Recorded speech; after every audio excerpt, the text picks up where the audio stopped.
Crew 4 astronauts getting their spacesuits on. And this is a live look inside that suit-up room where the crew of 3 Americans and 1 European astronaut are completing their checkouts of their spacesuits. Welcome everybody to the Kennedy Space Center in Florida for live coverage of NASA and SpaceX's launch of Crew 4. I'm Daryl Nail and I'm with Megan McArthur, astronaut from Crew 2. You were the pilot in that mission, so it's great that you have that experience and that you're here to share it with us because you know this mission well, but you also flew the space shuttle. Absolutely.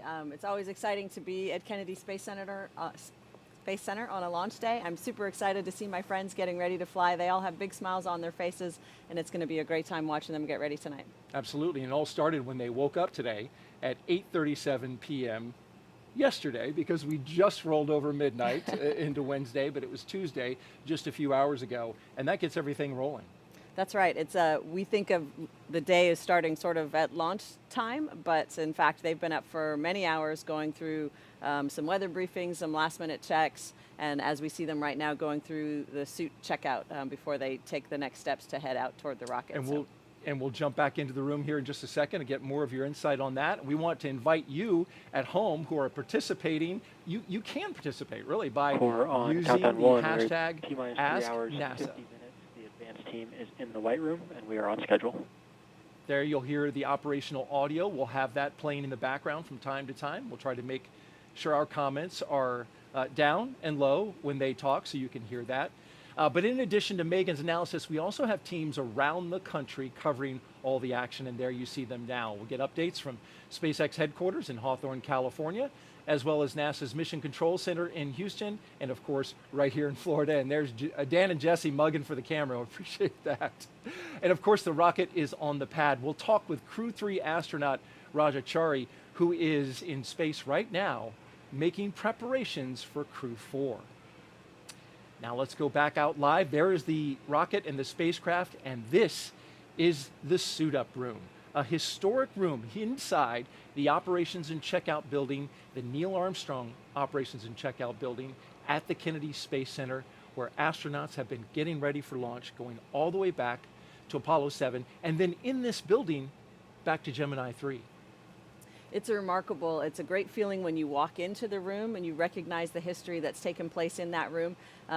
Visually, it does look different than when we use the room for shuttle. Not tremendously different because the purpose is still the same. You're still getting into your spacesuit, making sure everything fits where it's supposed to, making sure the suit has its pressure integrity checked, and that's what they're going through right now. So this is really kind of the beginning of that buildup of excitement that's going to continue for them throughout the night.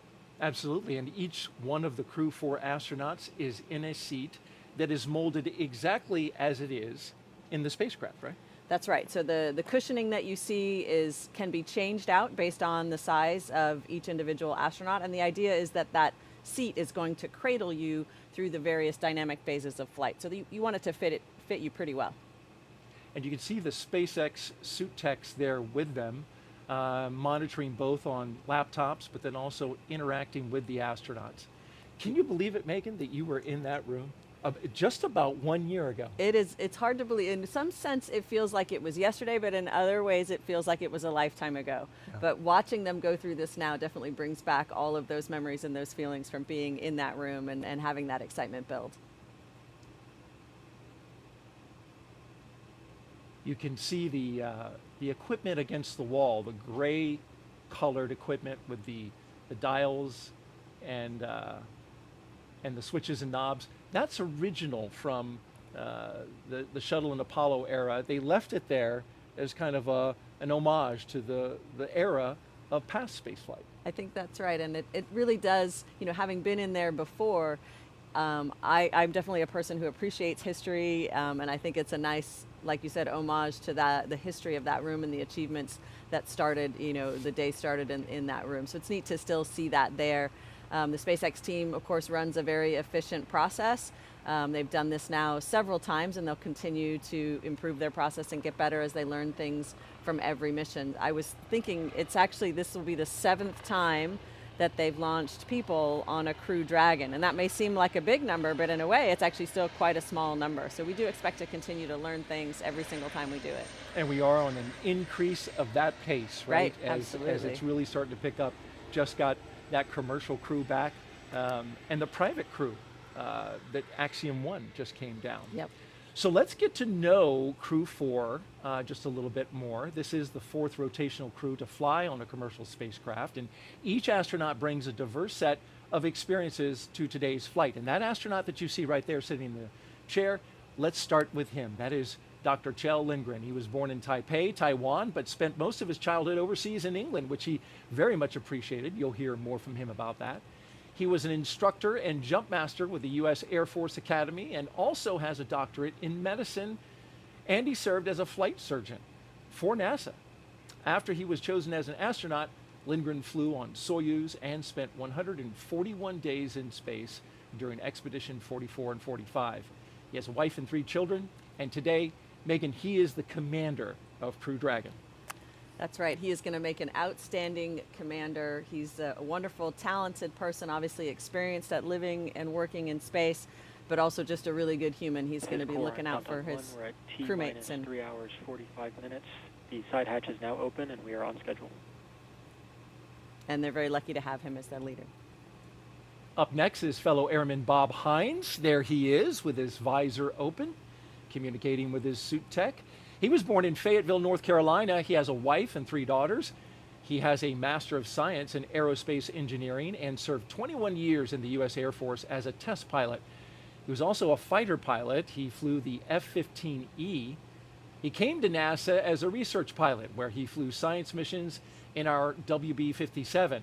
Today, he's going into space for the very first time as the pilot for NASA SpaceX's Crew 4. Megan, you were the pilot for Crew 2. It's a position you know well. That's right. It's an extremely important role, Daryl, as I'm sure you know. Of course, because you did it. I first got to interact actually with Bob when he was an instructor pilot for T-38 for the Astronaut Corps.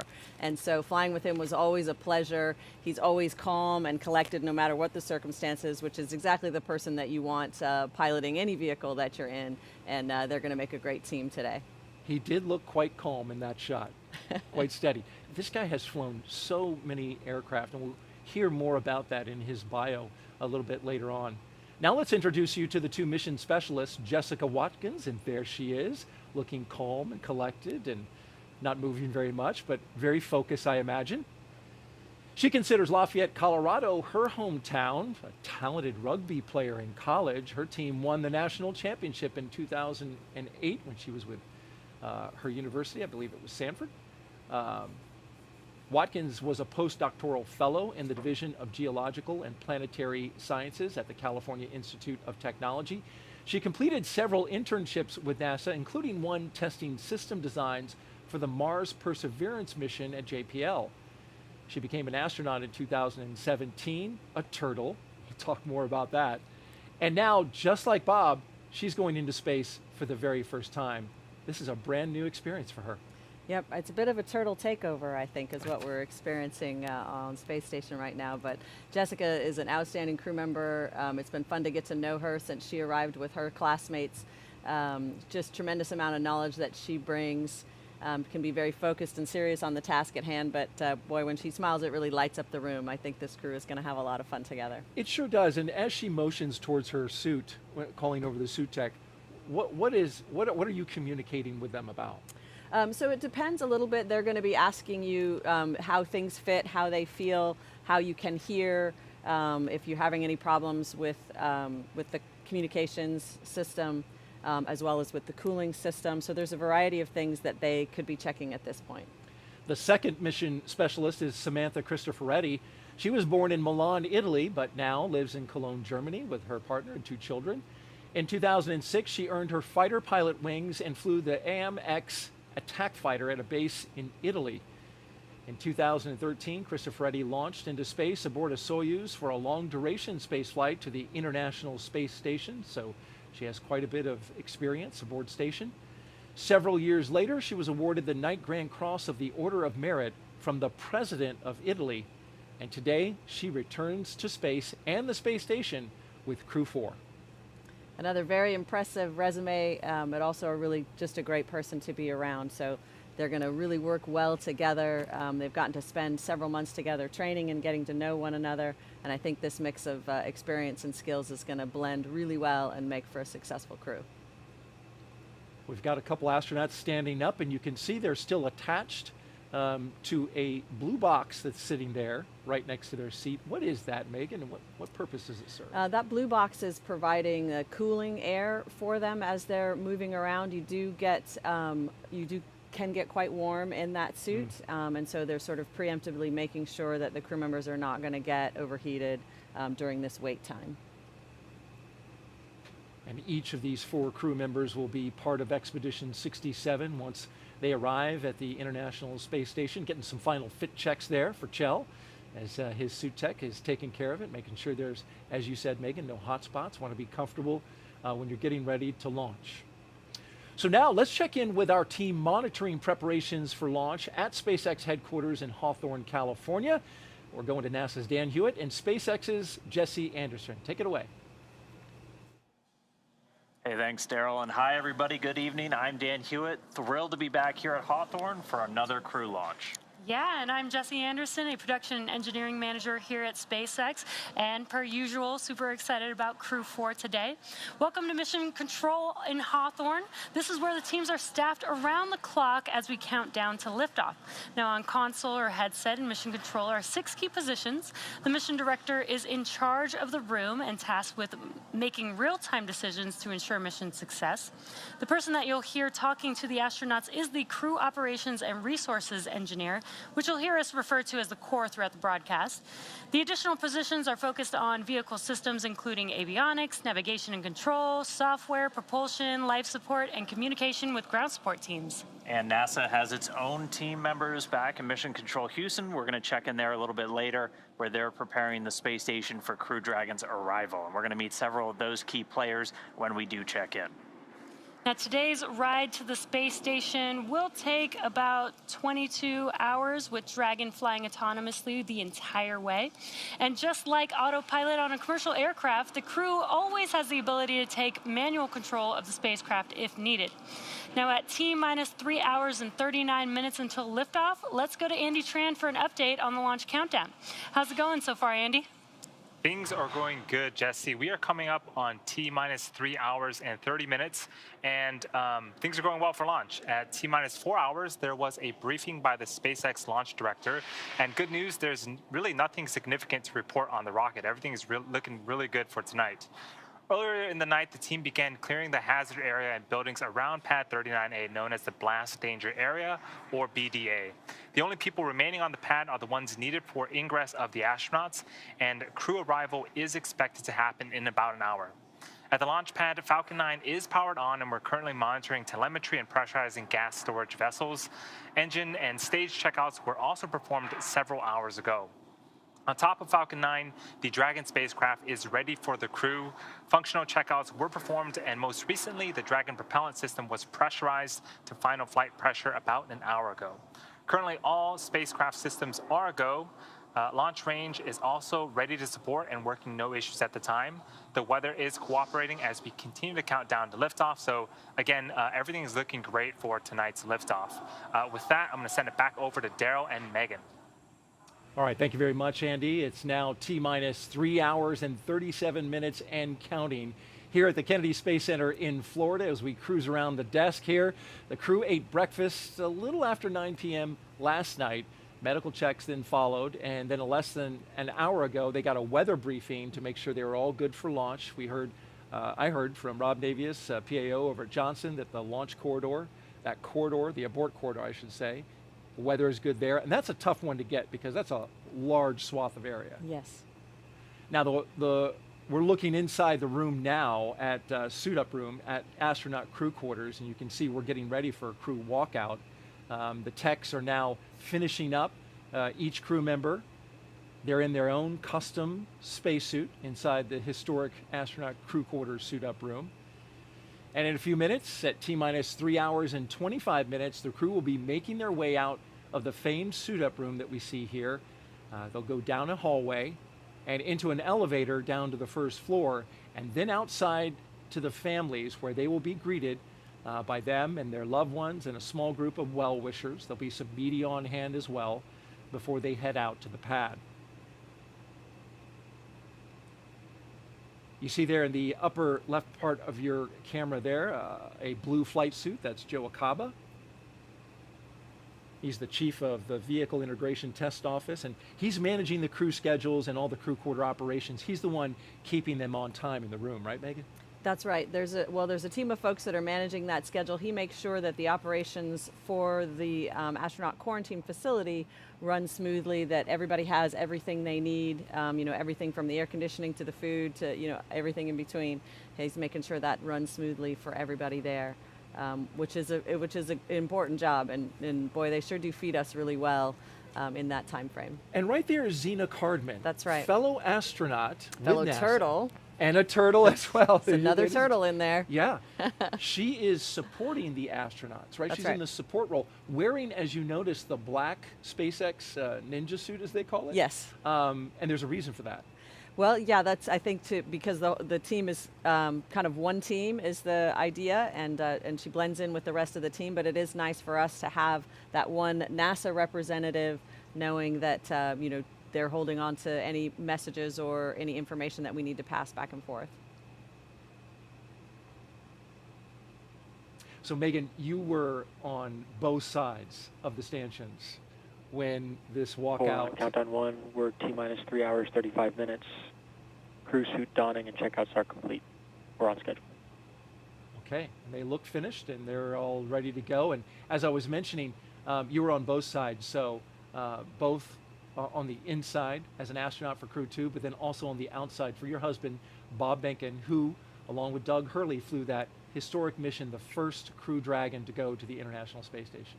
That's right, and it's a different experience with some similarities. As the family member, as the loved ones, you're outside. You're very excited for them to come out. You're thinking about how they're feeling and wanting to give them, a good, bright, joyful send-off. But of course, as the family member with no active role in the process, it's a little nerve-wracking, right, to realize that this major thing is about to happen that you're not participating in. My focus then was just to make sure that my son was enjoying it, that he was going to get to enjoy seeing his father in this moment and celebrate with him, and not try to climb into the Tesla on the way to the launch pad. That was my primary goal as in my mom role, right? And then on the flip side, when you're the crew member, you're going to get to see your family really soon. You're hoping that this is a joyful experience for them, that they're enjoying it, that they're excited for you, and so you do share those kinds of emotions. But I will say it's a much harder job as the loved ones that are there kind of being left behind, because you don't have that active role in the day's activities. You're just kind of a passive bystander. So for somebody like myself that's used to being very active, that was a challenge to realize he's doing this all on his own and I can't help no matter what. So that was my challenge.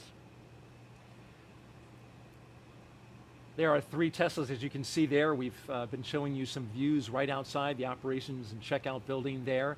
And those are the vehicles that will take the astronauts to the pad, the second 2 Teslas. They will drive the crew out to Launch Complex 39A. Riding in the first car will be the suit techs and the spacecraft closeout lead. In the second Tesla, Commander Kjell Lindgren and pilot Bob Hines will be sharing a ride with a NASA flight surgeon. And in the third vehicle will be Jessica Watkins and Samantha Cristoforetti. They'll also have another closeout lead with them in that vehicle. And of course, we will follow the convoy live every step of the way, getting you as close as we can possibly get you without actually being inside the car. Now let's take a look at the crew's experiences bonding together.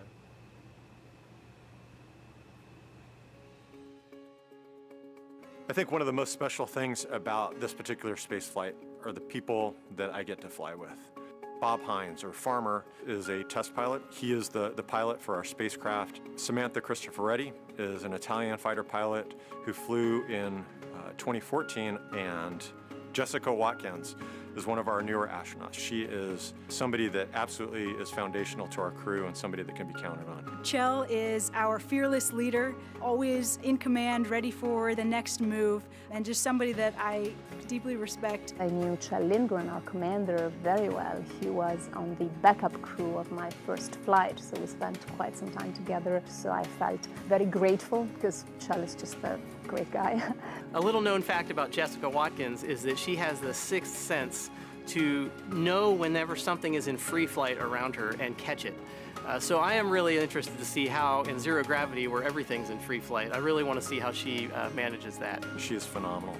You know, she joined our crew a little bit late, and for our very first SpaceX sim, she jumped right in there as if she had been training with us for months. Samantha Cristoforetti is an Italian ESA astronaut. She always brings the Italian culture and energy to the table, always super inquisitive, and just makes us all feel like family. To see her experience and the expertise that she brings and her leadership has been very special. And Bob Hines, or Farmer, is a test pilot. He is the pilot for our spacecraft. It's such a privilege to get to work with him and to lean on his flying and test pilot experience. He will always bring a dad joke, so you can always be prepared for that. When we're in space, we 100% put our lives in the hands of our crewmates. All four of us together really come together and balance each other out and really just coalesce well as a crew. Incredibly happy and thought I couldn't have had a better crew.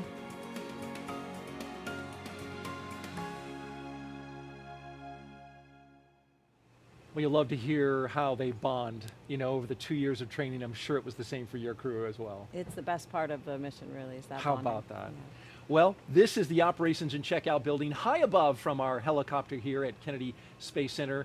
And inside is some beautiful artwork. Megan, this is some artwork that came to us from around the world, part of the 2022 Children's International Artwork Contest winners, ages 4 through 6.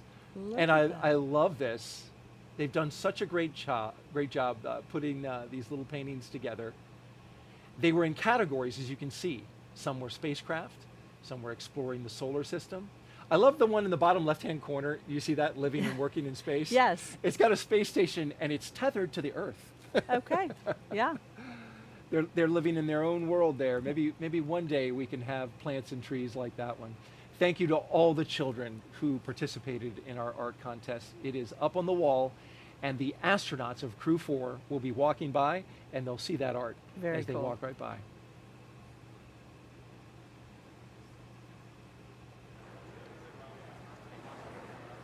Throughout the mission, we want to invite you for the next 3.5 hours to send us your questions for Megan. We've got the expert on hand. All you have to do is use the hashtag AskNASA handle on Twitter. So tweet it at us, and we'll get some of those questions on the air and asked to her. We got a question right now, in fact. All right. From Go for Space Launch. Megan, how many people can live and work on the space station at one time? That's a great question. So when I arrived aboard the International Space Station, there was already, Crew 1 was there, as well as a Soyuz crew. So in total, there were 11 of us on board the International Space Station at that time. The space station is large, but that does make it a little crowded. It makes it a little crowded for some of the hardware that you need to use, for example, the toilet or the galley to prepare your food. And so it impedes our ability to work effectively when there's that many people on board, but we all live there safely, and we are teaching one another, you know, we call it handover, to learn how to operate the space station. Takes more coordination and more planning and organization. Exactly. The size of space station is roughly, like I heard it described, as a 5-bedroom house. I mean, outside it's as large as a football field. Right. It is massive. Right. Orbiting around our Earth. On the inside, 5-bedroom house. Yes, so the living space inside is smaller than the overall size of the space station. There's a lot of external structure on the space station that, you know, the truss that holds a lot of our equipment, power generation and distribution equipment, for example. And those are not pressurized living spaces, but they are still part of the structure of space station. So the living space inside 5-bedroom house is a closer number. Okay, very good. And about 6,000 square feet is what I heard as well. We have another social question as we are live outside of the crew quarters waiting for the astronauts from Crew 4 to walk out. What are some of the manual features on the SpaceX Crew Dragon capsule? That comes from William 46617-13744. So the manual features are designed in the event, because the vehicle is designed to be largely automated and ground controlled. So the manual features are designed in the event that the crew has to take over or has to take care of themselves in some way. So we think about manual flying as a capability that we have close into the space station should that become necessary. We don't expect that to ever become necessary, but it was tested out on the original demo mission.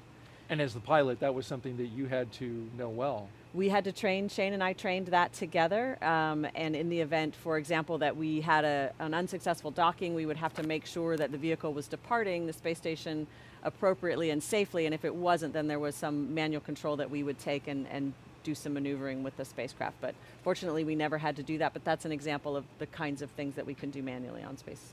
Great SpaceX capability. Dragon. Yeah, absolutely. It's autopiloted if nothing goes wrong, but you want that ability to jump in and take it. Great question. Keep them coming. We've got another one here. Jet for Me asks, what's the launch trajectory and visibility for the Crew 4 launch? This is a little bit more of a complicated question dealing with the trajectory of this particular launch. It's the same as it was for you, where we're going up and out over the Atlantic seaboard. Right. So I didn't get to see the last one like this, but I would imagine that it's going to be a spectacular view for those in the local area because it's a night launch, and hopefully the lighting conditions will be similar and that you can see the trajectory for quite some way as it flies up along the Atlantic coast. Especially at night with the brightness that this Exactly, rocket yeah. gives off. And as we look live here at one of the Teslas and members of the media and family members gathering, you can see in the left-hand side, Administrator Bill Nelson, NASA's administrator, former Florida senator here in the state of Florida. And next to him is Bob Cabana, the former director of the Kennedy Space Center and current associate administrator, working out of headquarters now, helping Administrator Nelson lead the agency. See Kelvin Manning as well to his right. And here comes Crew 4 down the hallway. All right. On the left, Bob Hines. On the right, Kjell Lindgren, giving a good wave. With those smiles. Great smiles. Jessica Watkins and Samantha Cristoforetti. And there in the elevator they go. Look at all those signatures, Megan. You can see them on the wall. Folks who have supported this program. Yes, I remember that when we got into the elevator, and it's such a good feeling. We don't often get to interact with the thousands and thousands of people that make it possible, and it's so nice to see that just tangible evidence that they're thinking of us, and it reminds us, of course, we all are always thinking of them too, but it's a nice reminder of how large and how dedicated this team is. Got the elevator closed, and now they're on their way down from the fourth floor to the first floor. And we are just now moments away as a result from seeing the Crew 4 astronauts exit the operations and checkout building. Yeah, so excitement is building. I remember waiting inside, you get down off the elevator and then everything is timed very precisely. So you wait for just a couple moments and then the SpaceX team will give you the cue to start walking out, and that excitement builds pretty quickly. And since you speak of that, Megan, we want to give you a little flashback. Take a look at the screen now. You might remember this. Demo 2, and there you are in the light blue with your son saying goodbye to your husband, Bob Behnken, on that historic flight. That's right. That was a really special moment, and it was great to see how excited my son was to see his father. There were no tears. It was all smiles and cheering. My son, I think, was determined to say, "Launch America," first and loudest, and so that's what he was doing. He did a great job. And then in April, Crew 2, this was your launch, and Yes. now the role was reversed. You were in the astronaut suit getting ready to go out and launch, and your husband was there with your son. That's right, and I was listening out for that Launch America, and sure enough, I could hear it from probably 20 feet away. That was a wonderful moment. And now we look at the doors for Crew 4, awaiting their moment with their families before they go out to Launch Pad 39A, a historic pad here where their rocket awaits them, as well as their spacecraft, the Crew Dragon Freedom.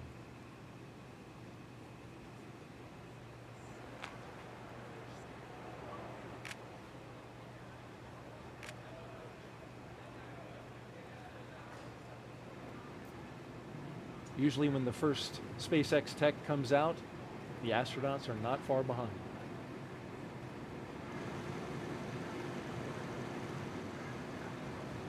You can see on the top there the NASA meatball, the logo, and the various mission patches around it.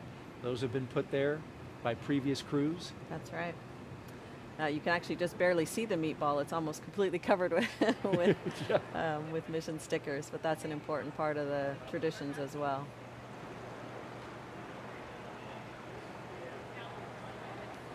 And the gull wing doors of the Teslas now opening. Here we are. At T-minus 3 hours and 21 minutes until liftoff.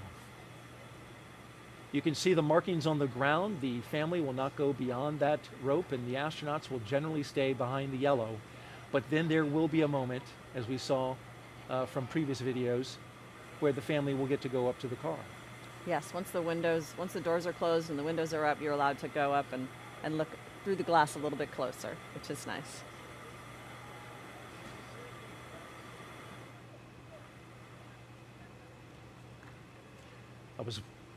There they are. There they are.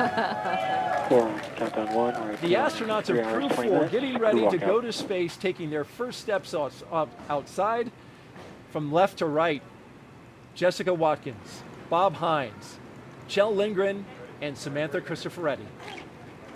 Oh, what do we got here? 1, 2, 3, 4! Nice. And a cheer before they go off to space.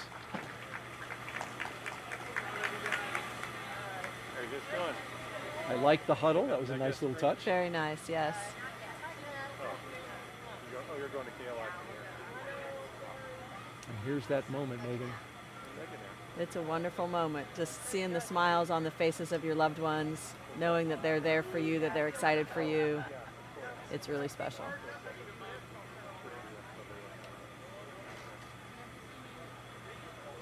Oh, seriously? Wow.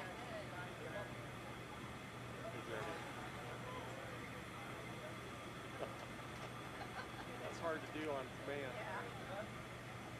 We'll listen in for some of the comments.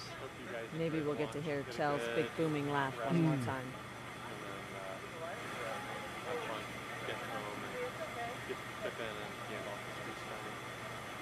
After this, after I get in the car, I think you guys are going to get some more rest. That's good.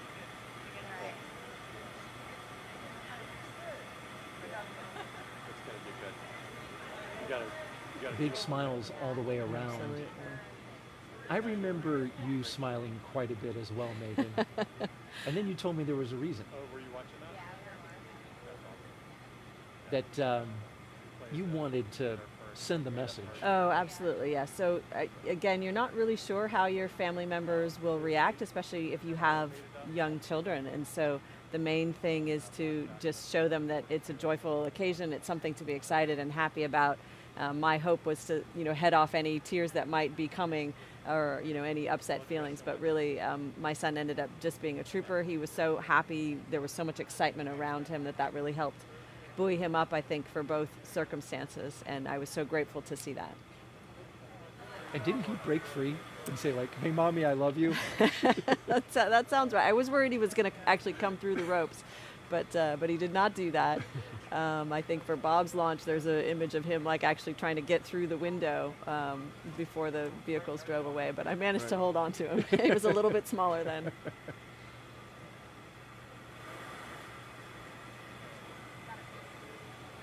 One of our astronauts really soaking it in. And I believe that's Kjell.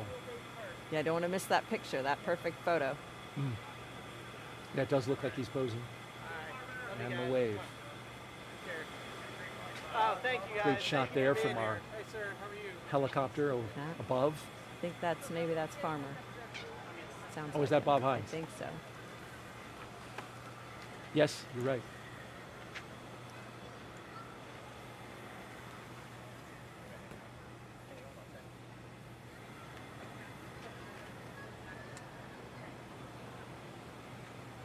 That shot from above was actually from one of our photographers, not the helicopter. I want to correct that. That is our helicopter shot.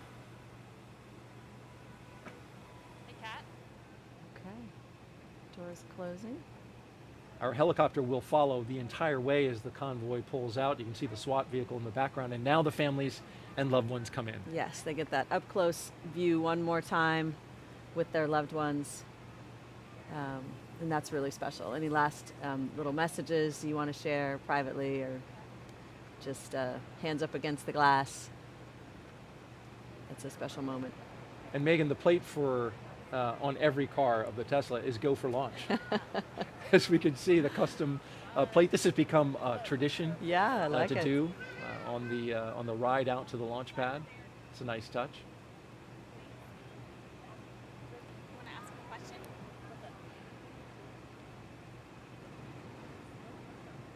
As they get ready to pull out there, I'm wondering, Megan, is there a little bit of a conflict for the astronauts seeing your loved ones, knowing you are getting ready to do something that involves risk? Right.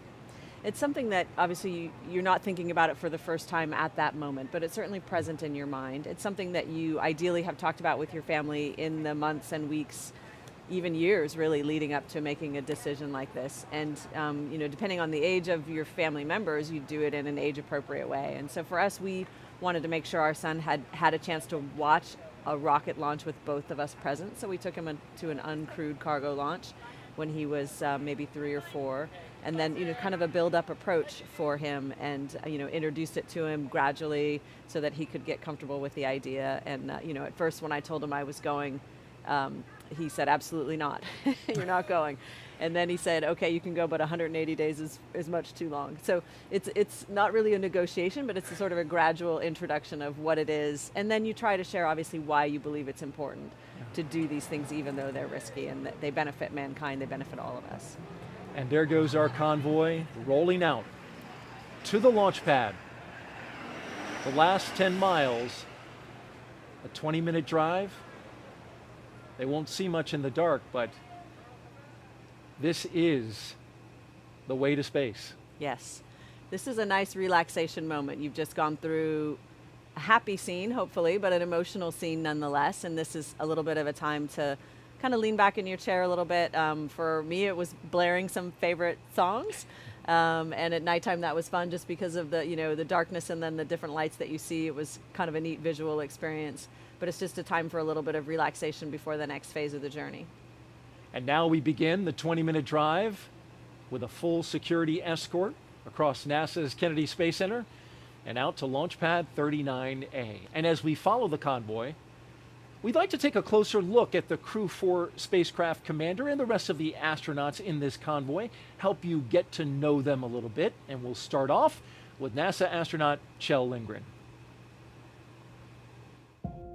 Why do we explore? I think venturing out into low Earth orbit and beyond helps us to better understand who we are and our place in the solar system and the universe. My name is Kjell Lindgren, and I'm the commander for NASA's SpaceX Crew 4 mission to the International Space Station. I grew up in an Air Force family, and so I was born in Taiwan and spent the first 2 years of my life there. We lived in Kansas and Illinois, and then we were transferred to England. It was a phenomenal upbringing. The opportunity to experience different cultures, it really opened my eyes to what it means to be an American. I've wanted to be an astronaut for as long as I can remember. I think I was inspired by the very first space shuttle launch in April of 1981. America's first space shuttle, and the shuttle has cleared the tower. And that, I think, is really when this dream was just burned into my consciousness. And so I charted out a path. I went to the Air Force Academy, maybe to become a test pilot and then ultimately to join NASA as an astronaut. That path took some twists and curves, and I ultimately did not become a pilot, but went into medicine. And yet, still found a path through medicine where I could serve human spaceflight as a flight surgeon at NASA, supporting our crews training for International Space Station missions. But I still had that dream that perhaps I would get to do that job someday. It was absolutely amazing to get the call that I had been selected into the astronaut office. And it felt a little bit like a culmination of the hard work that I had invested in getting to that point What an amazing, really dream come true for me. In 2013, I was assigned to my first mission and spent 141 days living and working on the International Space Station. That truly was the realization of that lifelong dream. Of all of those things in that moment and in that mission were really, really special. It was an absolute honor to get selected for the Crew 4 mission. And on top of that, to have the opportunity to command. Getting to fly with this amazing crew, with Farmer and Samantha and Waddy, they are incredible astronauts, and I feel very grateful to be on a team with them. But we're one small part of a larger team that spans the nation and the world. We truly get to leverage the best and brightest as we chase somewhat impossible goals. And so as we push forward to the moon, as we push to Mars, we are presenting ourselves with almost insurmountable challenges. By presenting ourselves with those challenges, we become better as a community, as a country, and as a species.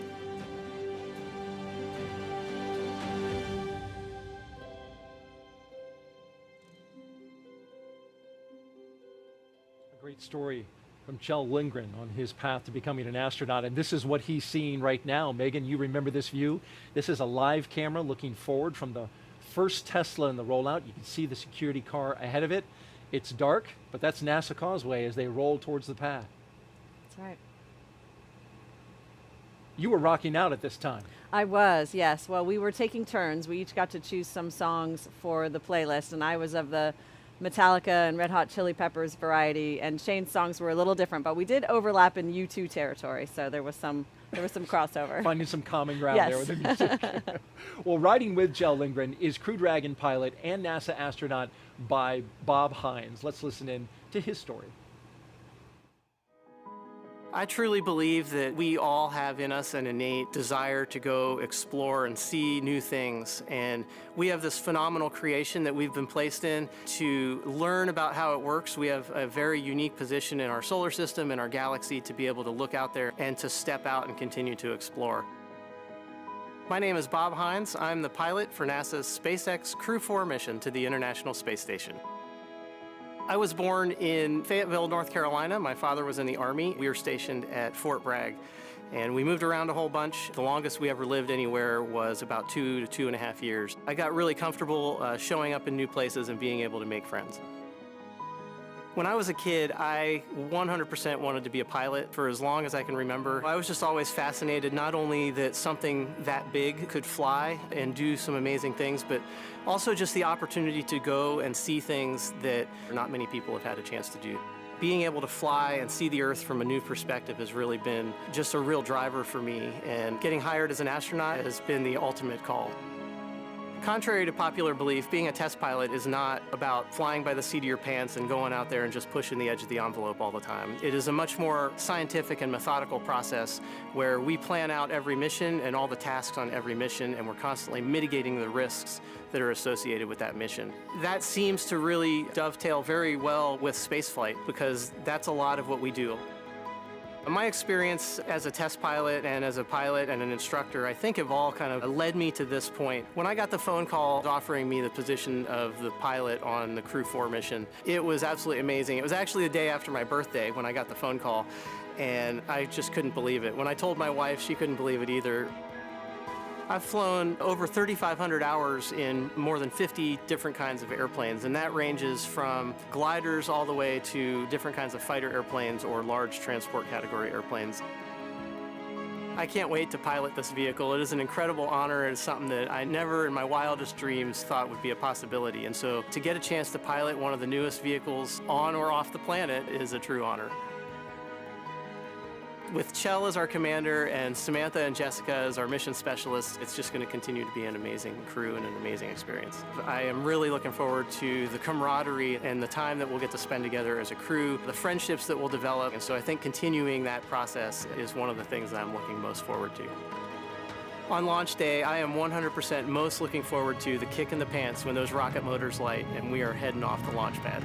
It is going to be the culmination of a lifehood dream, something that just spend your entire life looking for and not ever sure that you're actually going to achieve it. Our newest astronaut, Bob Hines.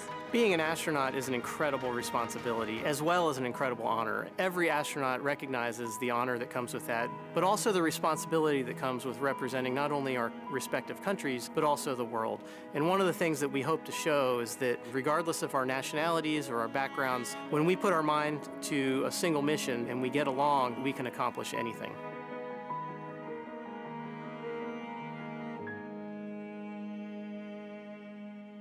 That you see the convoy making right there is right in front of the historic Vehicle Assembly Building, where right now we've got a mega moon rocket inside the SLS and Orion spacecraft, and you'll see that there, the cars below, and here comes the VAB. They got to be thinking a little bit about that, don't you think, Megan? That you know, they're flying out of 39A, but one day there's going to be a big moon rocket going out of 39B, which is the other way. Absolutely. I know they're thinking about it, even if it's just something down in the future for them. That's could be their, very well be their next ride. Beautiful shot there of the VAB as the crew goes right by us, in fact, here at the host desk. There's our camera on the ground catching the shot, and you can hear the helicopter overhead.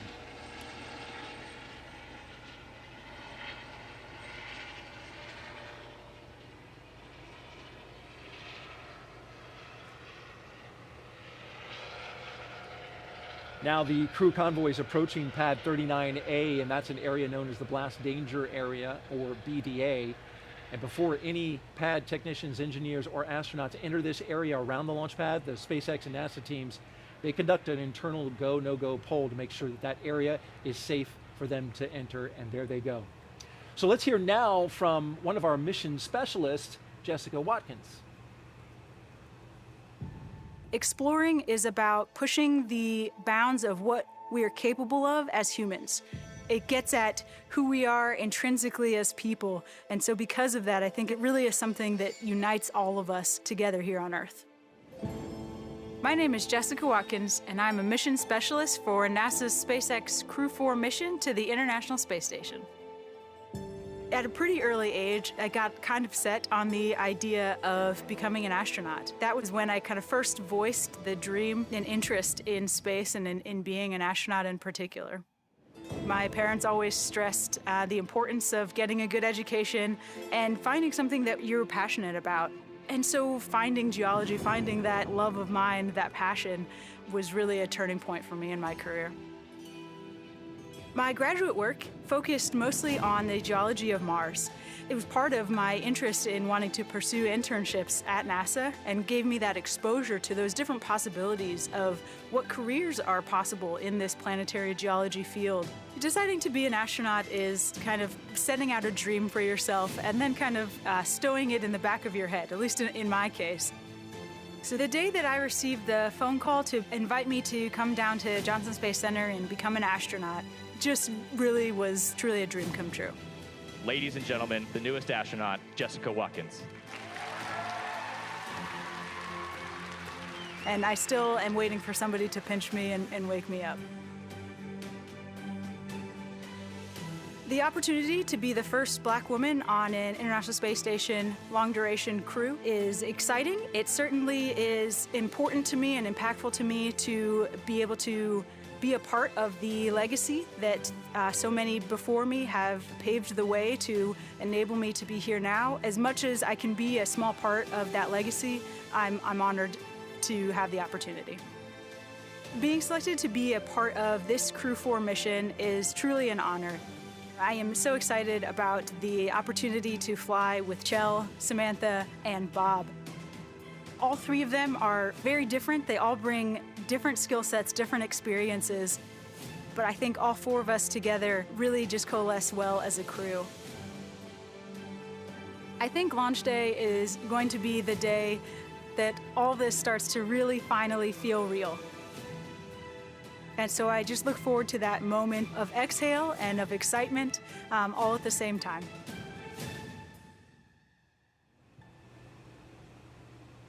NASA astronaut Jessica Watkins there as we follow the convoy live making their way out to the pad, and we are expecting a formal announcement that the crew is on pad right around T-minus 2 hours and 55 minutes. That's the schedule. Sometimes we run a little early or a little behind, but it looks like we're right on time at the moment. Looking ahead a little bit, at about T-minus 2 hours and 35 minutes, the astronauts will ingress or climb into the Dragon with the assistance of the suit techs, and then they'll get buckled in, making the turn there. Direct your attention to some space facts in the lower left-hand corner. We'll be putting those up throughout the broadcast.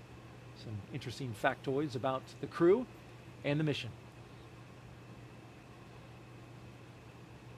There they are going around SpaceX's horizontal integration facility, Megan, and at this point, when you're pulling up to the rocket, probably hard to see because it's so tall, but you know it's there, and you're inside the launch pad area. You really are, and I think actually Waddy expressed it really well in that it's an exhale and it's a building of excitement all at the same time, because you realized this is the day I've been working for, I've reached this point, and in a sense you relax because you got there, you exhale, but also, wow, this next thing that you're about to do is even more amazing and exciting. And so the excitement is building, and of course the focus and attention that they're going to bring to all of the tasks ahead of them, and they're realizing that that moment is getting closer and closer as they approach the rocket. The inside shot driving right by the rocket that you saw there through the front windshield as they make their turn into the pad area, and a beautiful view from our helicopter orbiting the launch pad 39A. You see the three vehicles down there in the lower left-hand corner. They have arrived.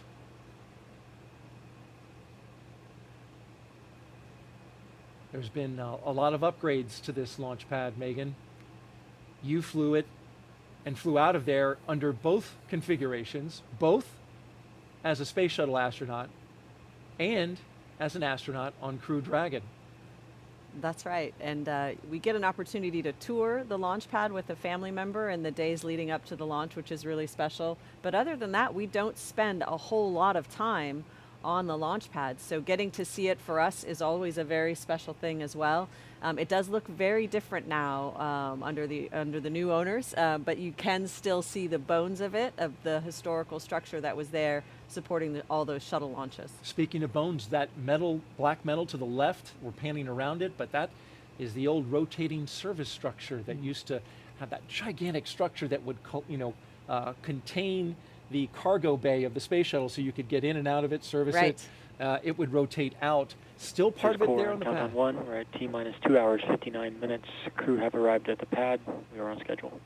There's the announcement of the arrival, and before the crew makes their way to the elevator at the ground level of pad 39A, let's get a look at mission specialist and ESA astronaut Samantha Cristoforetti. I got the call to become an astronaut one evening. I had this feeling that the whole universe just stopped, turned around, and smiled at me.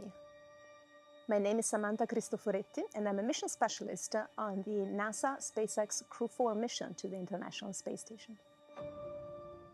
I was born in Milan, in Italy, but I grew up in a tiny little village in the northeastern Alps, still in Italy. So a very rural place, small place. In the mountains, I grew up skiing and enjoying the outdoors. My parents owned a hotel, so that's what they did all their working life. We actually lived in the hotel. It was our home. I started dreaming about becoming an astronaut pretty early on. I was still in elementary school. I think it was a number of impressions that made me dream about that. The things that I was learning in school, also books that I read. I was an avid reader of adventure books. The fact that I was growing up in a place where I had an opportunity to go out and play and explore with other kids unsupervised and get that passion for adventure. So a number of those things, and I guess they were enough to kindle that sparkle of passion for space exploration. I completed my high school in Italy, and then I enrolled at the Technical University of Munich in their engineering degree, and I chose the aerospace track. And then something unexpected happened. The opportunity opened up of actually joining the Italian Air Force as a pilot. That had not been possible for me straight out of high school because back then the Italian military did not admit women. The very broad educational and training background that I had when I became an astronaut really helped me a lot. And the astronaut job is really very much about this broad spectrum of things that you have to master rather than being a specialist that has mastered very, very well for a long time this one thing. And so I was very grateful in hindsight. In 2014, I had the opportunity of flying to space for the first time, and I spent 200 days on the International Space Station. Getting to space station, opening the hatch, hugging our friends who were waiting for us there, getting used to that sensation of floating, that first look out of the cupola, that first, full view of a sunrise. It was almost overwhelming for me. And, of course, as the time goes by, you settle into a routine. You're not overwhelmed by emotion every single day, but it becomes more like a quiet affection for the place, for the work, for the people. Getting selected for Crew 4 was amazing because it's an opportunity to go back to the International Space Station and experience again that transformation from being an earthbound creature to being this space-living creature and being part of that very, very special life up there in this outpost of humanity up there in space.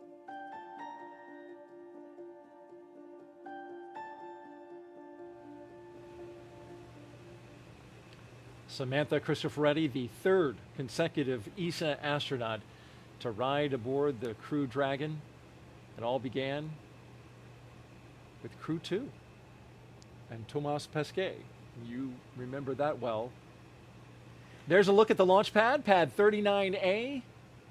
At the very top, Crew Dragon Freedom, a brand new spacecraft from SpaceX, riding on top of the Falcon 9 rocket below. This Falcon 9 rocket, Megan, interesting note. When it flies today, it'll be the fourth time that this booster has flown. So a reuse for the fourth time. That's a first time for a crewed capsule to go on top of a rocket and get a fourth flight.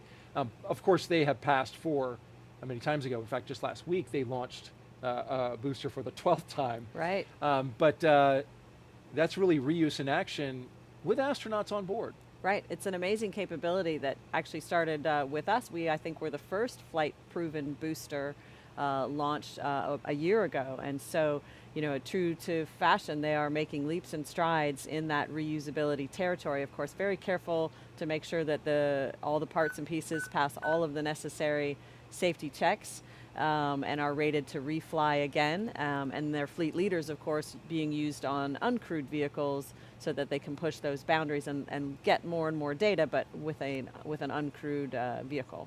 Absolutely. And that is exactly what makes this the cycle of reusability work so well, as administration at NASA have talked about studying very closely this booster before it flew. Megan, how about we take some more questions from social media? Sounds great. You've been taking them throughout the night, and we will continue to do so here at T-minus 2 hours and 53 minutes and counting. And Andrew Pino wants to know, Megan MacArthur, what is your advice to students who are interested in becoming astronauts in the future? And I'm sure you get asked this one a lot. I do get asked this question a lot. I remember asking the question when I was a student, wondering, well, how do I get this job, right? So it's an important question. It does change a little bit over the years, but the fundamentals are going to be the same probably for a long time. So when you're looking to work as a professional astronaut, work for your government, there's going to be some kind of a selection process involved, and that's going to involve looking at your schooling. What kinds of schooling did you partake in? And for the most part, it's going to be engineers, scientists, people with some kind of operational background. So what I mean by that is you are able to work in a technical field where you are part of the environment. So that's sometimes pilots, it can be folks working on submarines. Oh, this is one of my favorite moments, when the crew gets to first look up at their rocket ready to go. That's Kjell Lindgren and Bob Hines giving a look, and that's right. Bob looks a little giddy. Yeah, he's pretty excited. Look at that rocket. Yep, I like that sort of characteristic, the lean back, the look up together. It's a good look. And the wave as they get ready to get into the elevators to ride up to the top where the crew access arm is, which will take them to the spacecraft. It is the original elevators. They've been, of course, renovated, but those are the same elevators you got in, Megan, as both a shuttle astronaut and a Dragon crew member. Another piece of history. Hopefully at this time of night they won't be taking up too many mosquitoes with them. Want to let you finish your thought. That's right. Want to let you finish your thought about the training of getting ready to try and put yourself in a position to become an astronaut. Absolutely. So working in a technical field and really working with a team. Astronauts do not work as solo agents for the most part. It's really about your team skills, which can both be leadership skills and followership skills, and the ability to do both things. So my advice, wherever you're at in school, is seek out those team projects, whether they're part of your formal education or there's something that you want to do on the side that you and your friends develop together. Those team experiences where you're working together to build something and operate something are really valuable. Absolutely. Great advice. As we see the first two astronauts make their way up out of the elevators and towards the crew access arm.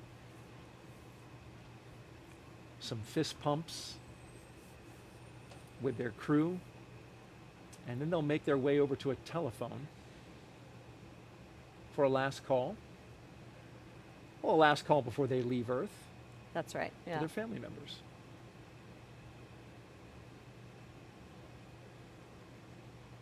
So this is about the moment when your family members and loved ones realize they really hope they've left their phone on. They haven't put it on mute because you do hopefully get a phone call from the launch pad.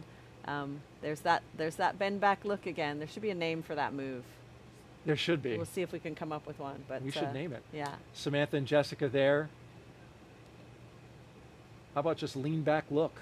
You got to feather rocket in there somehow. Yeah, that's right. Yeah. I'm going to work on that, Megan. I'll get with you later. Okay, I appreciate that. Yeah. So on the right-hand side, we have Samantha and Jessica getting ready to get into the elevator. On the left-hand side, Bob and Chell making that phone call. There's a phone there. It has very large buttons for dialing the numbers because you've got those big gloves on. Got those big gloves on, that's right. And of course, you can't put the phone up against your ear with that helmet on. So you're essentially kind of shouting into the receiver and doing your best to hear what is maybe shouted back. But it's just that one last chance to send the I love yous back and forth over the phone wires before you leave the planet. So do you have to memorize the number since it's Actually, typically there's someone there that dials for you. Oh, very good. Yeah, but That's you're helpful. right. Nowadays, you often don't memorize phone numbers, No. right? We all get them out of our mobile phones. That's so. right. They've thought of everything, though. Someone's got it written down. And we should expect nothing less. You can see the chevrons on the ground and the direction that they point. Those have a purpose as well. That's right. The chevrons are directing in the event of a contingency where there are people on the launch pad. The chevrons are one signal, a visual signal that's easy to see if there's darkness or smoke, to direct you away from the rocket and toward the baskets that you would ride in to get far away from the launch pad. And now our mission specialists have caught up.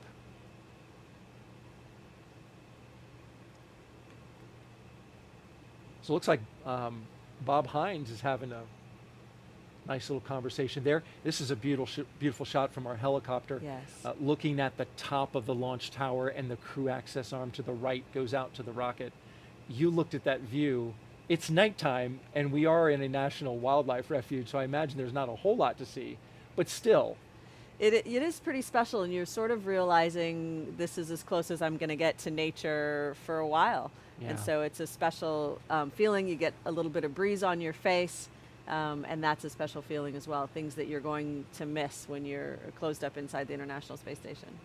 Samantha and Jessica taking advantage of exactly what you just said, the chance to look out at planet Earth one last time before getting inside Crew Dragon. And I heard the astronauts from Crew 3 talking the other day about what they missed, and they were such earthly things, Thomas Marshburn talked about wanting to just have the wind blow in his face. Yes. They talked about a hot bath. I went running in the rain, and it felt wonderful. I just had a smile on my face the whole time with, rain running down my face and down my neck and into my clothes. But it felt like, yep, I'm here on Earth. This is good. Space is awesome to visit, but it's nice to come back home, isn't it? It is, yeah.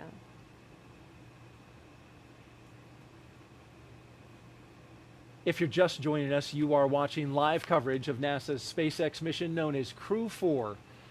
Good evening and welcome to the Kennedy Space Center in Florida. I'm Daryl Nail, along with a recent pilot aboard a SpaceX Crew Dragon, the voice of NASA astronaut Megan McArthur. She is here and giving us great insight into the mission today.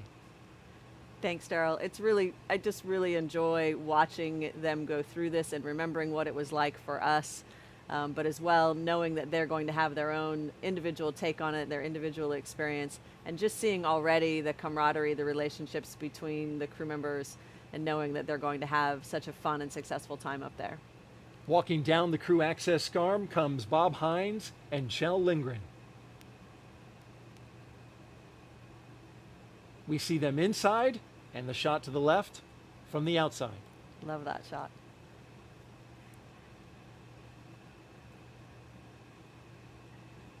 The closeout team not far behind. They have some work to do to get them inside. And now our mission specialists have the opportunity to make that phone call. We are T-minus 2 hours and 45 minutes and counting until the liftoff of Crew 4 from the Kennedy Space Center. This is now a look inside the White Room. Kjell has arrived. This core on countdown 1. We are at T-minus 2 hours 45 minutes. The crew have arrived at the White Room and are preparing for ingress. We are on schedule.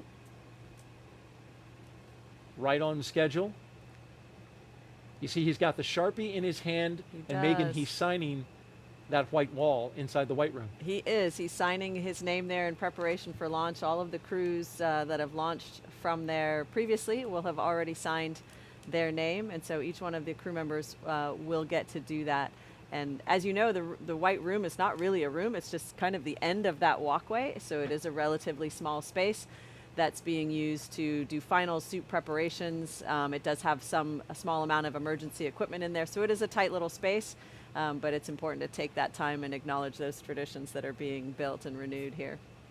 Your name is on that wall. On that wall. Hopefully they didn't write over it. Ooh, yeah. I might have to go back and check. We'll take a look after the launch and just make sure everything's... That's right. Make sure it's all good. In fact, that Sharpie is an item on a checklist. Of course SpaceX it is, makes yes. sure that it's there. And here come our next two astronauts.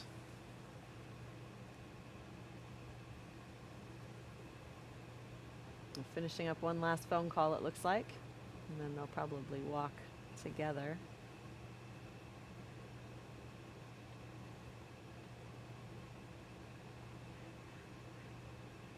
Were you able to hear the call that you made? Were you able to hear? It's difficult because, again, you can't get the receiver up inside your helmet against your ear. And so once your family realizes that, then they're, essentially shouting. It's not time for a nuanced conversation. Well, looks like Jessica and Samantha are wrapped up. Getting some hugs or there. No, we might.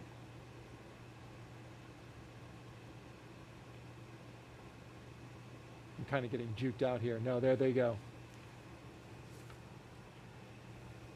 And here come Jessica and Samantha. They'll walk down the crew access arm with broad smiles. Well, Samantha is saying something, not sure what she's saying, but she is smiling. I think they could about smile their way into space. Just on the energy alone. That's right.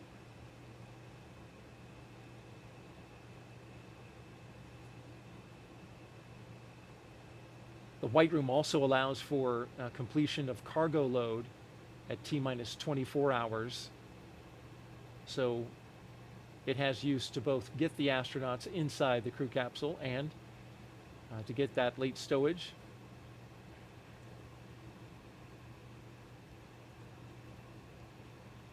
This is part of the countdown that we call ingress, a milestone that we have reached at inside the 2-hour and 42-minute mark.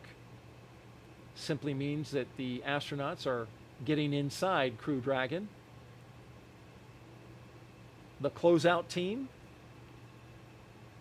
surrounds them and is preparing them to go inside. They have covers on their boots that make sure everything is kept clean upon entering the capsule.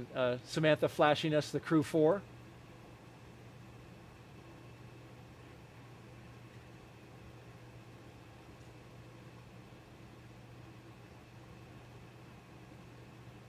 That's a great shot looking back towards the crew access arm as the closeout team does their work right there between Jessica and Samantha. And the signatures with some There fresh they ink. are. That's right.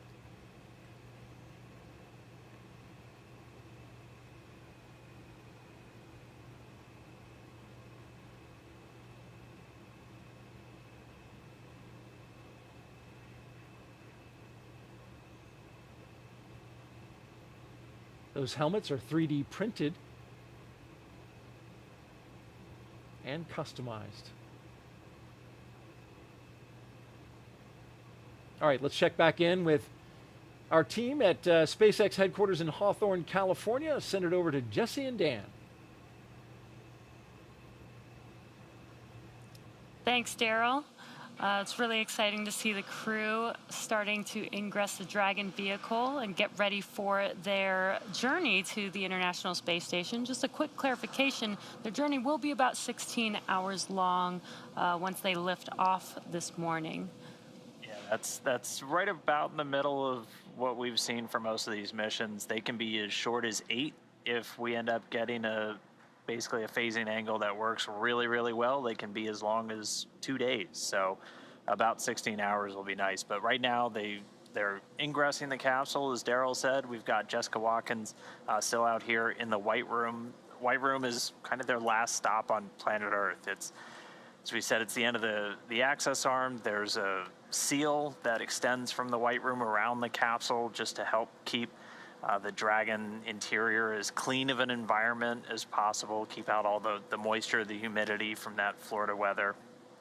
And so each of the crew members, they're doing the signing. They're also getting what's known as a FOD check, a foreign object debris check, just making sure that they're not bringing any dust, debris, particles, things like that in that could interfere with the umbilicals or any of the different systems, because anything that goes in that capsule is going to space for the next 6 months.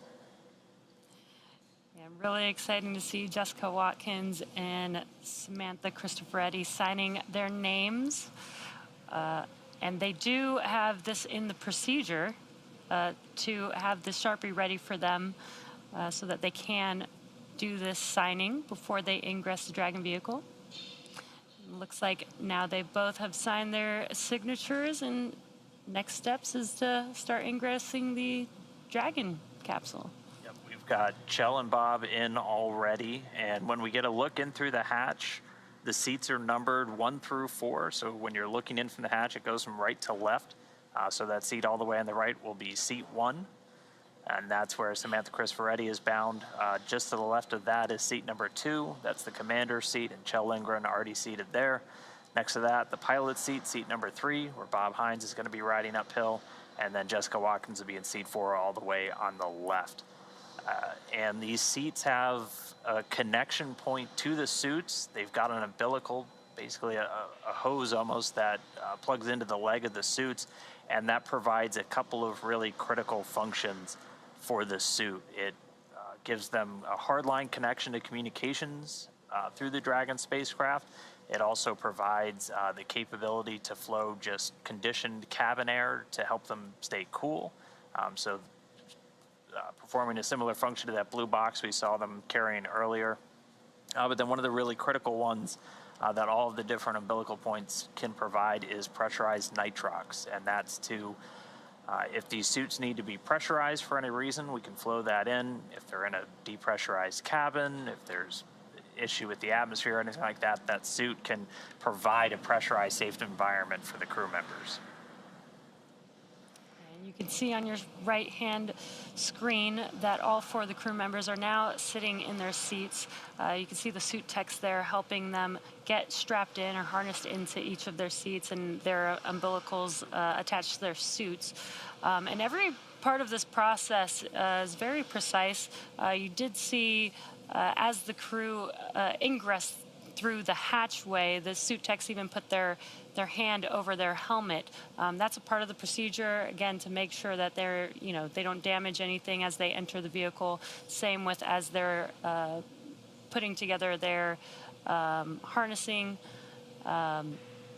Again, every step of this process is very precise, and we might be able to see it in a minute here, but they do have some tablets and some pads with them where the crew can follow along with every procedure, every step of the way. And we were just looking at Kjell Lindgren. He's seen this entire process from up close before. We saw Zena Cardman. She's the ASP, the astronaut support personnel for this one.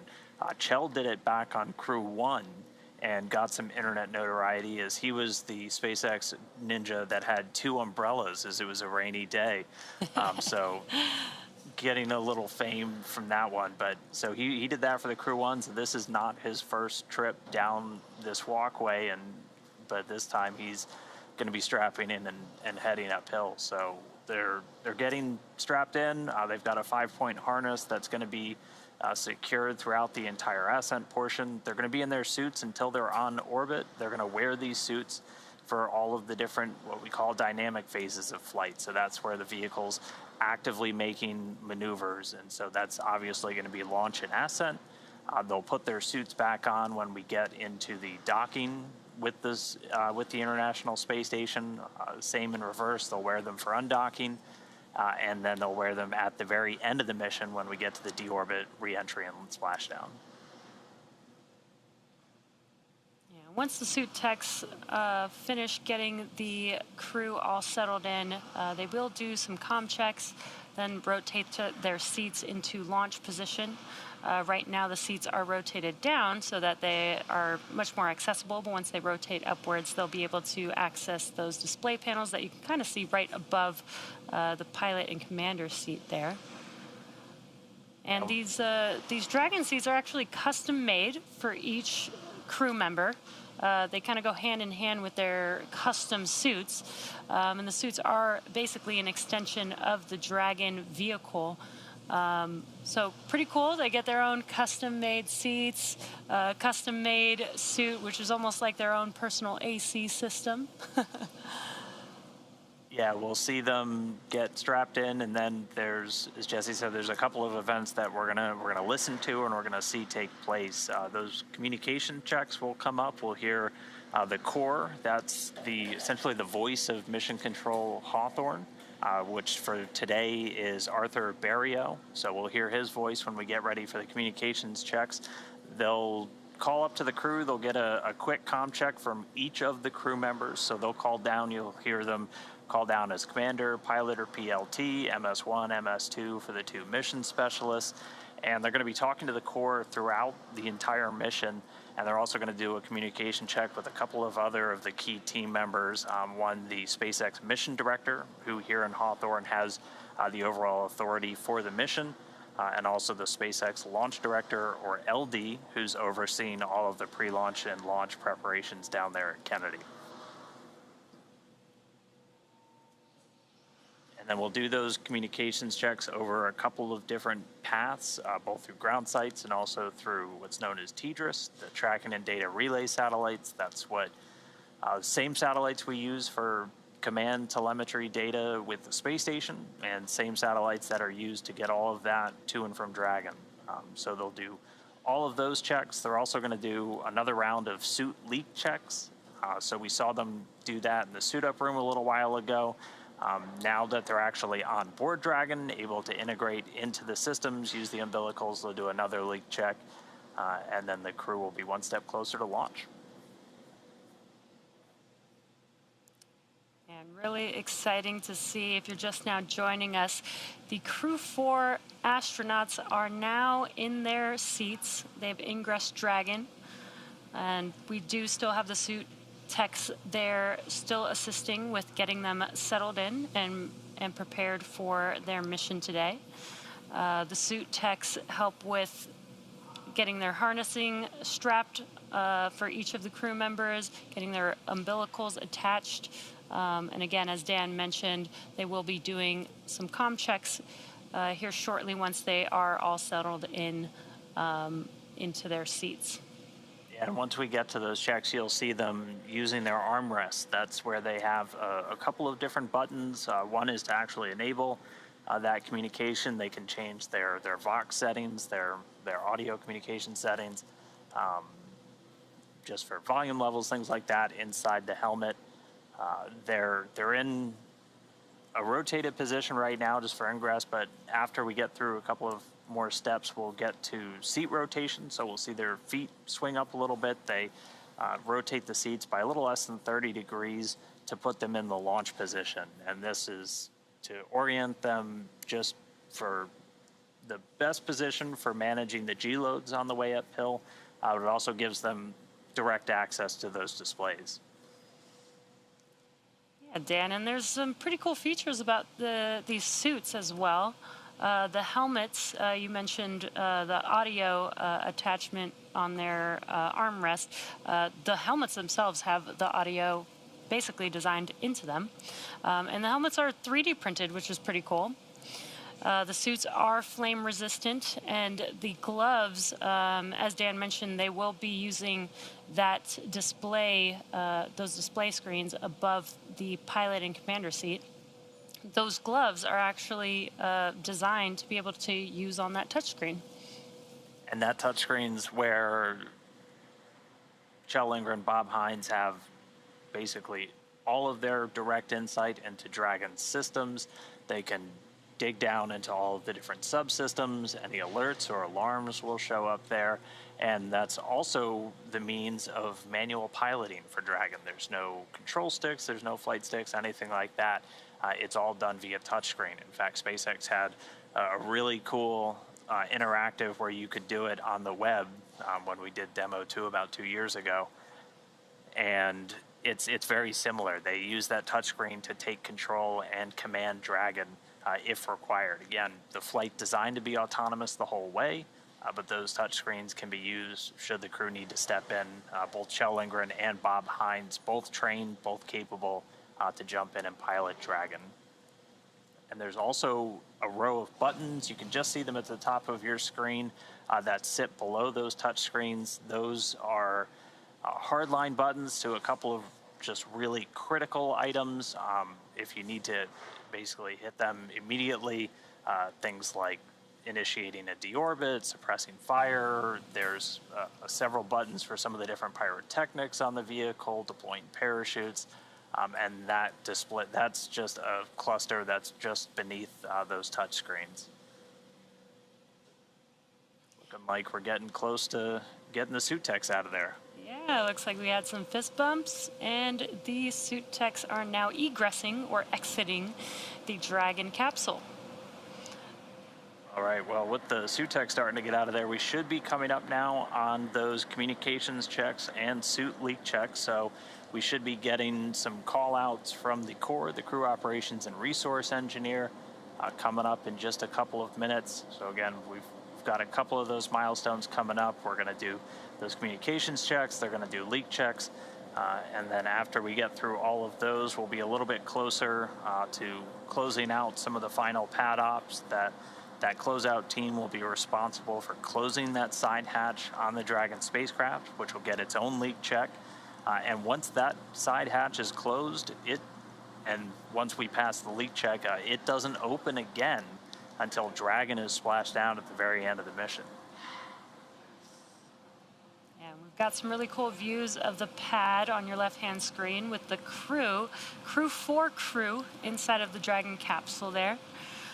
So far, we've had a pretty on-time schedule today. The crew, we did watch live as the crew they were all in the suit-up room doing their suit leak checks. We followed them as they got into their Teslas and rode to the launch pad as they climbed the fixed service structure. And now the crew is all settled into their seats. The suit techs are out of the Dragon vehicle. and now are prepping for the next steps, as Dan mentioned, getting ready for the hatch closure, as well as the comms checks that we should hear coming up. SpaceX, Freedom, we are ready for comm checks.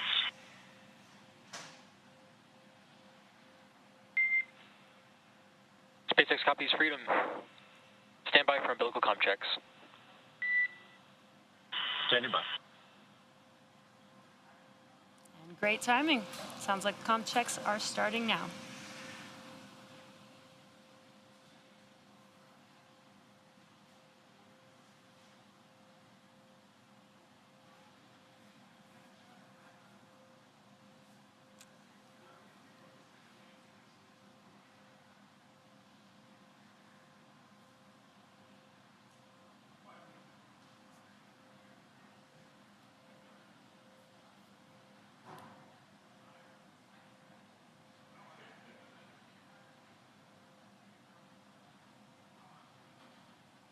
We're just standing by for those communications checks to pick up. That's the core, the crew operations and resource engineer, Arthur Barrio. On the left side of your screen, he's sitting just behind us in MCCX here on Hawthorne. And again, we're going to hear him give a call up to the crew. He'll get comm checks from the commander and the pilot first. CDR, PLT, MS1, MS2, comm check. Freedom, CDR, loud and clear. Freedom, PLT, loud and clear. Freedom, MS1, loud and clear. Freedom, MS2, loud and clear. Core copies loud and clear. Umbilical comm check is complete. Stand by for ground station comm check. Freedom, standing by.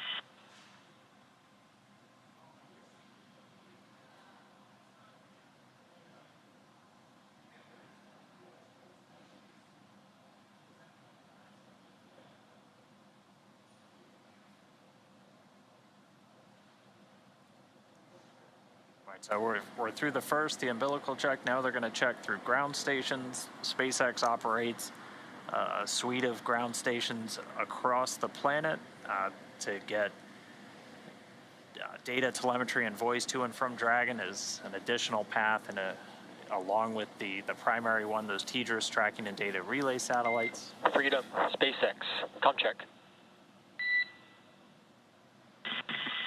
SpaceX, Freedom has you loud and clear. Core, loud and clear. Ground station comm check is complete. Stand by for TDRS comm check. Freedom, standing by.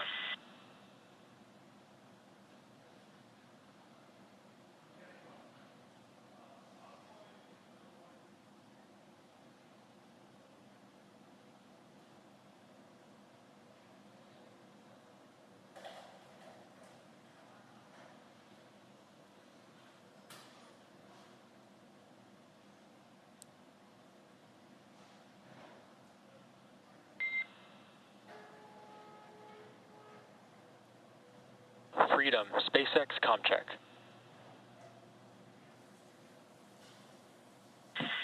SpaceX, Freedom has you loud and clear. Core, loud and clear. TDRS comm check is complete. Stand by for comm checks with MD and LD in the launch configuration.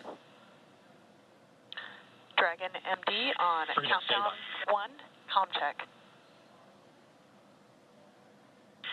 MD, Freedom has you loud and clear on countdown 1. MD, loud and clear. Stand by for comm check over Dragon to ground.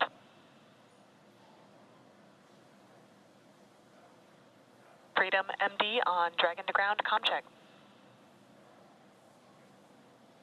MD, Freedom has you loud and clear over Dragon to ground. Good to hear your voice this morning, Anna. Good to hear yours as well. MD, loud and clear. Stand by for comm checks with LD. Freedom, LD on countdown 1, comm check. LD, Freedom has you loud and clear on countdown 1. Good morning, Frank. Orange Shell, LD, loud and clear. Stand by for comm check over Dragon to ground. Freedom, LD on Dragon to ground, comm check. LD, Freedom has you loud and clear over Dragon to ground. LD, loud and clear.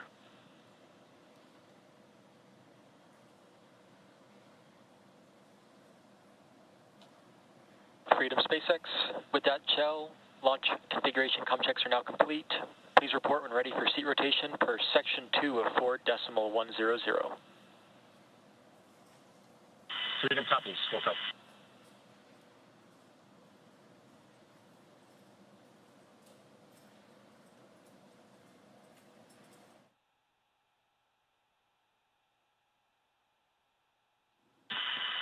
SpaceX, Freedom, we are ready for seat rotation for 2.2.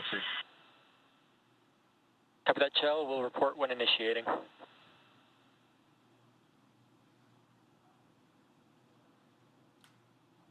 So we're just hearing that the comms checks have been completed successfully, and we're about to get into seat rotation here in a couple of minutes.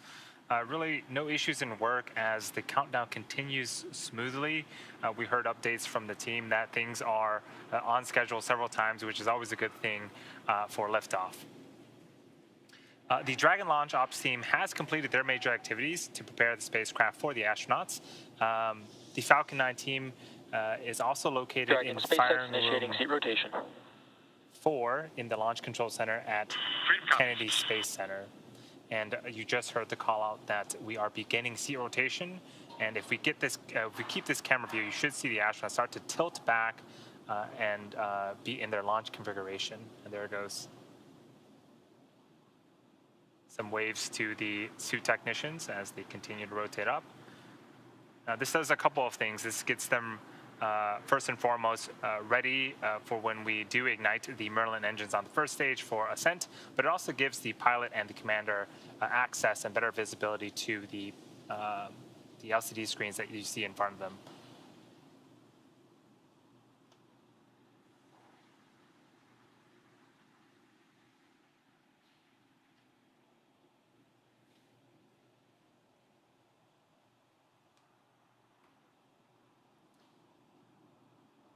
After the seat rotations, we should be going into another round of suit leak checks. And really that is one of the last operations before we close the side hatch.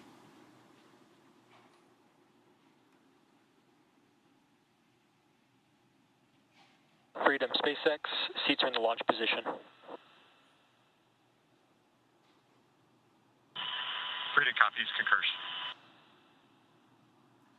There was a confirmation that we did successfully rotate the seats. Just a quick update on range and weather. Both are really looking good. We look at weather not only at the launch site, but around the world. We need to make sure conditions are acceptable if Dragon has to splash down in the Atlantic in case of an escape.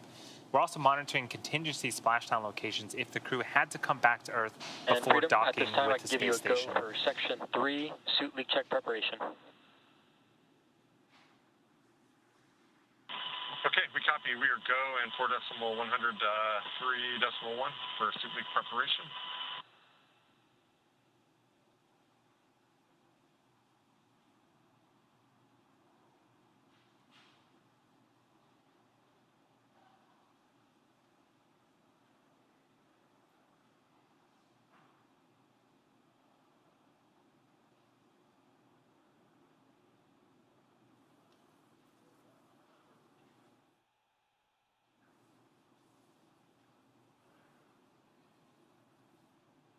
So the teams are getting ready to start those leak checks on the spacesuits.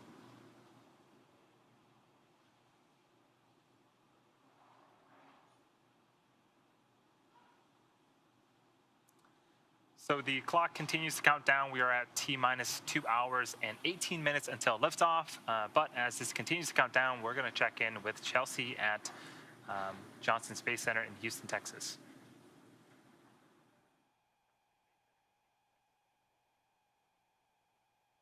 Hey, thanks and welcome to the International Space Station's Flight Control Room here in Mission Control Houston. A team of flight controllers behind me is actively monitoring the space station as we speak. The crew in orbit has completed a number of tasks to prepare the station for Crew 4, like setting up tools to monitor Dragon's arrival and prepping the leap stations for Crew 4. Many of their clothes and other belongings launched on previous cargo resupply launches and are at the station now. But back here in Houston, Flight Director Anthony Varia and his team are in constant communication with the SpaceX mission director for Crew 4's launch to the International Space Station. Once we get to integrated operations, the NASA flight director will be conducting a series of go, no-go polls at the predetermined checkpoints for Dragon's approach. But for now, we'll continue following along from right here in Mission Control Houston, so I'll send it back down to the team in Kennedy. Over to you, Daryl. All right, thank you very much, Chelsea. And if you're just joining us, it is T-minus 2 hours and 17 minutes and counting until SpaceX's fourth I can operational now give you a go for Section 4 suit leak check. Suit leak check beginning as we get the call-out audio Copy, from... we are go for Section 4. Inward. Those are the astronauts, the Crew 4 astronauts communicating with the core there. We are ready for another beautiful crew launch. Got Megan MacArthur here, the pilot from Crew 2 and a space shuttle astronaut. We're so grateful that you're here sharing your insight and your stories. Thanks. It's really fun to be here and watch them go through all of these activities step by step, and excited to see everything that comes up. Brings back memories, doesn't it? It sure when you were does, sitting yeah. in that seat? Yeah. Remember you were playing a game. We were playing a game, yes. There is a fair amount of time where nothing specific is happening, and so of course you're taking your job seriously. You do review some things that might happen and how you would respond, but you also just have some time to kill. So we did have some games that Thomas Pesquet was in charge of keeping us entertained during that downtime. Thomas was great for that. He was. He was like our cruise director. Right. Brought a lot of levity. And as you look live inside the Freedom capsule there, closest to us is Kjell Lindgren. And right next to his right is Bob Hines. Has his arms up on the display screen. The seats have been articulated up into launch position, and it looks like they're on their back from the orientation of the shot there. And is that pretty accurate? That is accurate. So when they first climb in, the seats are in a lowered position that it's a little bit easier to ingress, but it is difficult from that other position to see and interact with the screens. And so with the seats raised like that, they are tilted a little bit more onto their backs, and they're raised so that they're just able to look directly across at those touch screens to monitor their position and their data. All right, as we watch the astronauts go through their final checks and look at the display screens, let's take a minute to learn more about what Crew 4 astronauts will be doing after they arrive on station.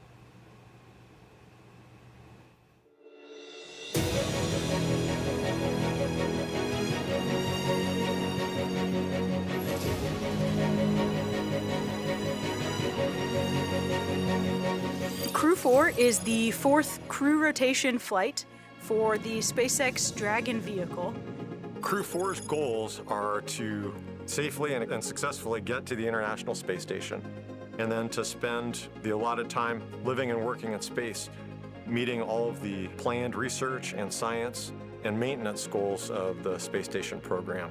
We are all super excited about the opportunity to fly on a Crew Dragon spacecraft. That vehicle is a super complex, modern vehicle that enables us to get to space efficiently and safely. My role as pilot on the Dragon vehicle is primarily to monitor and maintain the systems of the vehicle itself. To get a chance to pilot one of the newest vehicles on or off the planet is a true honor. Getting selected for Crew 4 was amazing because it's an opportunity to go back to the International Space Station and experience again that transformation from being an earthbound creature to being this space-living creature. When you get to space station, the first thing that really strikes you is this feeling of weightlessness. I'm so excited to revisit the space station. It was home for 5 months back in 2015. You know, we arrived on orbit, and really within a couple of days, my brain adjusted to the idea of floating. Not that I was good at it, but the novelty of it. I think that the fact that our brains can adapt to something that is so novel, so different, something that we're completely unaccustomed to for all of our lives, and that it can just adapt like that is absolutely amazing. The International Space Station is a national laboratory built to do science. The connecting element between all the experiments that we do up there is the space environment, and specifically weightlessness, microgravity, as the scientists like to say. When you're dealing with complex systems, one way to learn how they work is to start removing variables. We're able to do a lot of that down here on Earth, but one of the things that we have a challenge doing and we can't do is remove the effects of gravity. And so by taking things to the International Space Station, we can remove that and we can see how these complex systems work, how things grow, how they develop. We do so much research up there that not only helps technologies and development down here on Earth, but it is also aiding NASA's pivot back into deep space exploration. The work that we do every day helps us to better understand how the human body changes in weightlessness and to understand how to do the operations like spacewalks and robotic arm activities that are necessary for us to be successful in lunar orbit, on the lunar surface, and on our way to Mars. We get this awesome opportunity to be representatives of humanity, of all of you, and we don't take that lightly. We're super honored to have that responsibility and are excited about sharing the journey with all of you.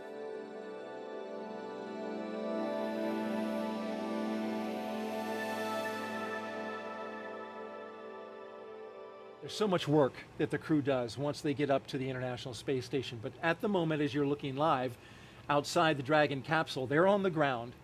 How long, Megan, does it take for the astronauts once you get there? They got to launch, they got to fly, they got to rendezvous and get into the space station. Are you ready to go, or does it take some time before you can start doing all that important research? It takes some time for your body to adjust, but I think it helps that you're working during that time while your body is adjusting. The space station is a super unique environment with the micro-G conditions that we can't duplicate here on Earth for any long duration of time. And so not only are you excited to get to work and start doing these science projects, but it really, I think, helps you adapt to the environment the sooner you start learning to work in it. Mm-hmm. And then once you get rolling, there is a lot of exciting science that is happening for this mission. We're going to talk about that, and we're going to talk more in depth with Megan about some of the experiments that she worked on, as well as some that are in the future. And that's coming up a little bit later in the show, but we are currently T-minus 2 hours, 10 minutes and counting. So let's head back out to SpaceX headquarters in California, where Dan and Jesse will be picking up our commentary. Great, thanks, Daryl. Now, it took years of hard work to get to where we are with Flying Crew. The development of Crew Dragon really started with Cargo Dragon, and Dragon was designed from the beginning for flying humans to space. Even the first Cargo Dragon had a window despite not having humans on board.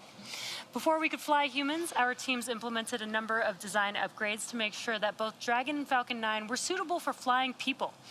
We then put both vehicles through thousands of tests to prove their safety. Now, since Demo 2 in May of 2020, SpaceX has been regularly flying crewed missions for NASA at the cadence of about one flight every 6 months.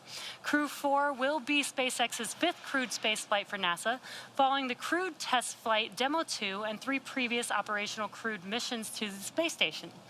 Now, we'll also be SpaceX's 7th crewed spaceflight overall, including Inspiration 4, the first all-civilian mission to space.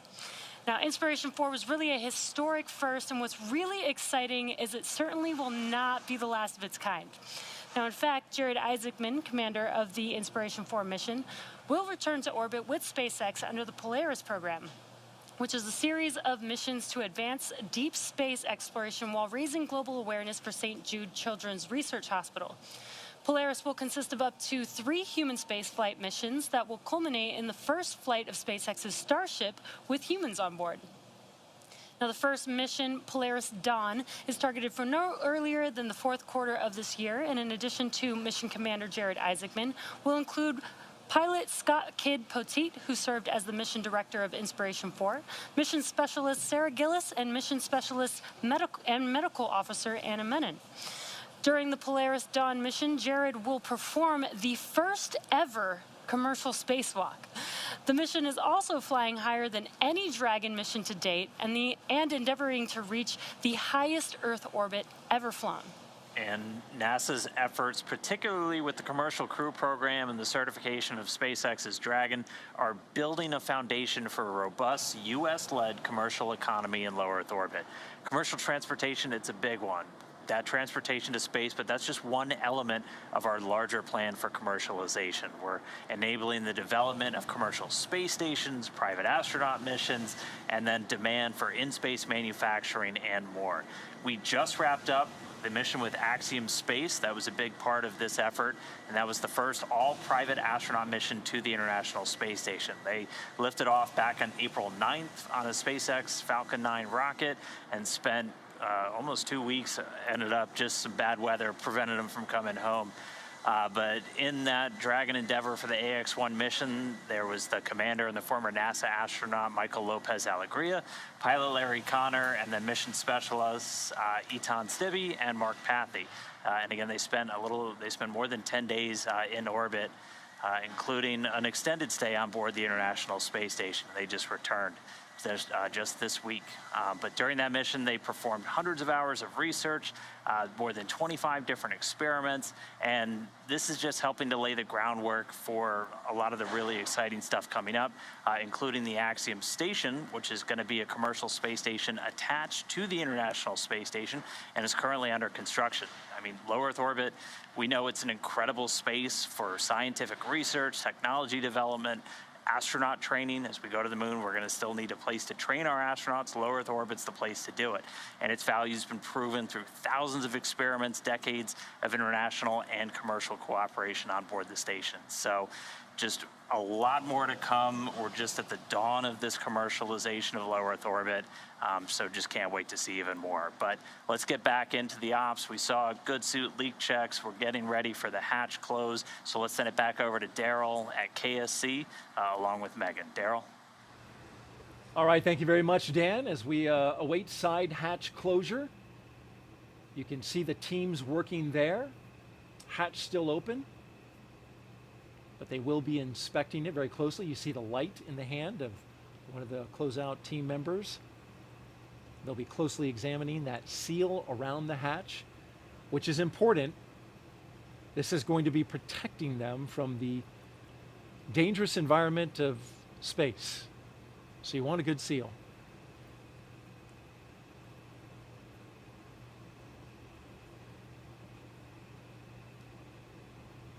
And as we await for them to continue their work, let's reintroduce you now to the Crew Dragon commander. His name is Kjell Lindgren. Here he is. My name is Kjell Lindgren, and I'm the commander for NASA's SpaceX Crew 4 mission to the International Space Station. I've wanted to be an astronaut for as long as I can remember. I think I was inspired by the very first space shuttle launch in April of 1981. And that, I think, is really when this dream was just burned into my consciousness. It was an absolute honor to get selected for the Crew 4 mission. And on top of that, to have the opportunity to command.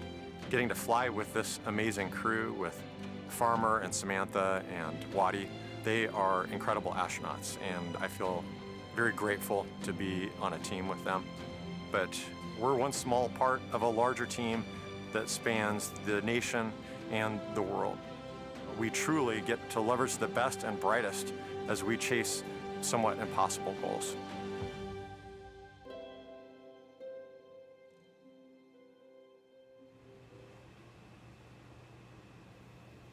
There you see the closeout team going through their last procedures there to shut the side hatch. Seated next to Kjell Lindgren is Crew Dragon pilot and NASA astronaut Bob Hines. I truly believe that we all have in us an innate desire to go explore and see new things. We have a very unique position in our solar system, in our galaxy, to be able to look out there and to step out and continue to explore. My name is Bob Hines. I'm the pilot for NASA's SpaceX Crew 4 mission to the International Space Station. When I was a kid, I 100% wanted to be a pilot. Being able to fly and see the Earth from a new perspective has really been just a real driver for me, and getting hired as an astronaut has been the ultimate call. When I got the phone call offering me the position of the pilot on the Crew 4 mission, I just couldn't believe it. I can't wait to pilot this vehicle. It is an incredible honor, and it's something that I never in my wildest dreams thought would be a possibility. On launch day, I am 100% most looking forward to the kick in the pants when those rocket motors light and we are heading off the launch pad.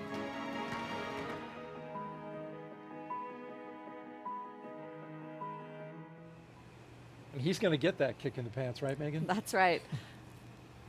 In seat number 1 today is mission specialist and NASA astronaut Jessica Watkins, who will be making her first trip to space today. My name is Jessica Watkins, and I'm a mission specialist for NASA's SpaceX Crew 4 mission to the International Space Station.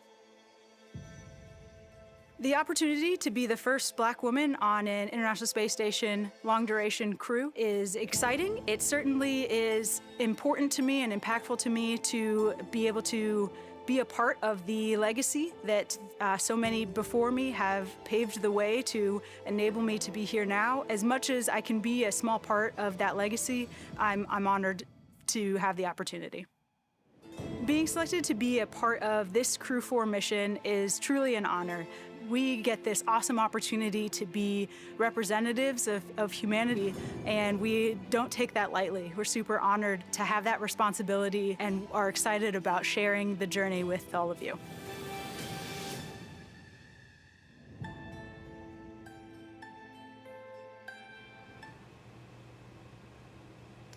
And last but not least, in seat number 4 is Crew 4 mission specialist and European Space Agency astronaut Samantha Cristoforetti. I got the call to become an astronaut one evening. I had this feeling that the whole universe just stopped, turned around, and smiled at me. My name is Samantha Cristoforetti, and I'm a mission specialist on the NASA SpaceX Crew 4 mission to the International Space Station. I started dreaming about becoming an astronaut pretty early on. I was still in elementary school, and the astronaut job is really very much about this broad spectrum of things that you have to master rather than being a specialist that has mastered one thing. In 2014, I had the opportunity of flying to space for the first time, and I spent 200 days on the International Space Station. Getting selected for Crew 4 was amazing because it's an opportunity to experience again being part of that very, very special life up there in this outpost of humanity in space.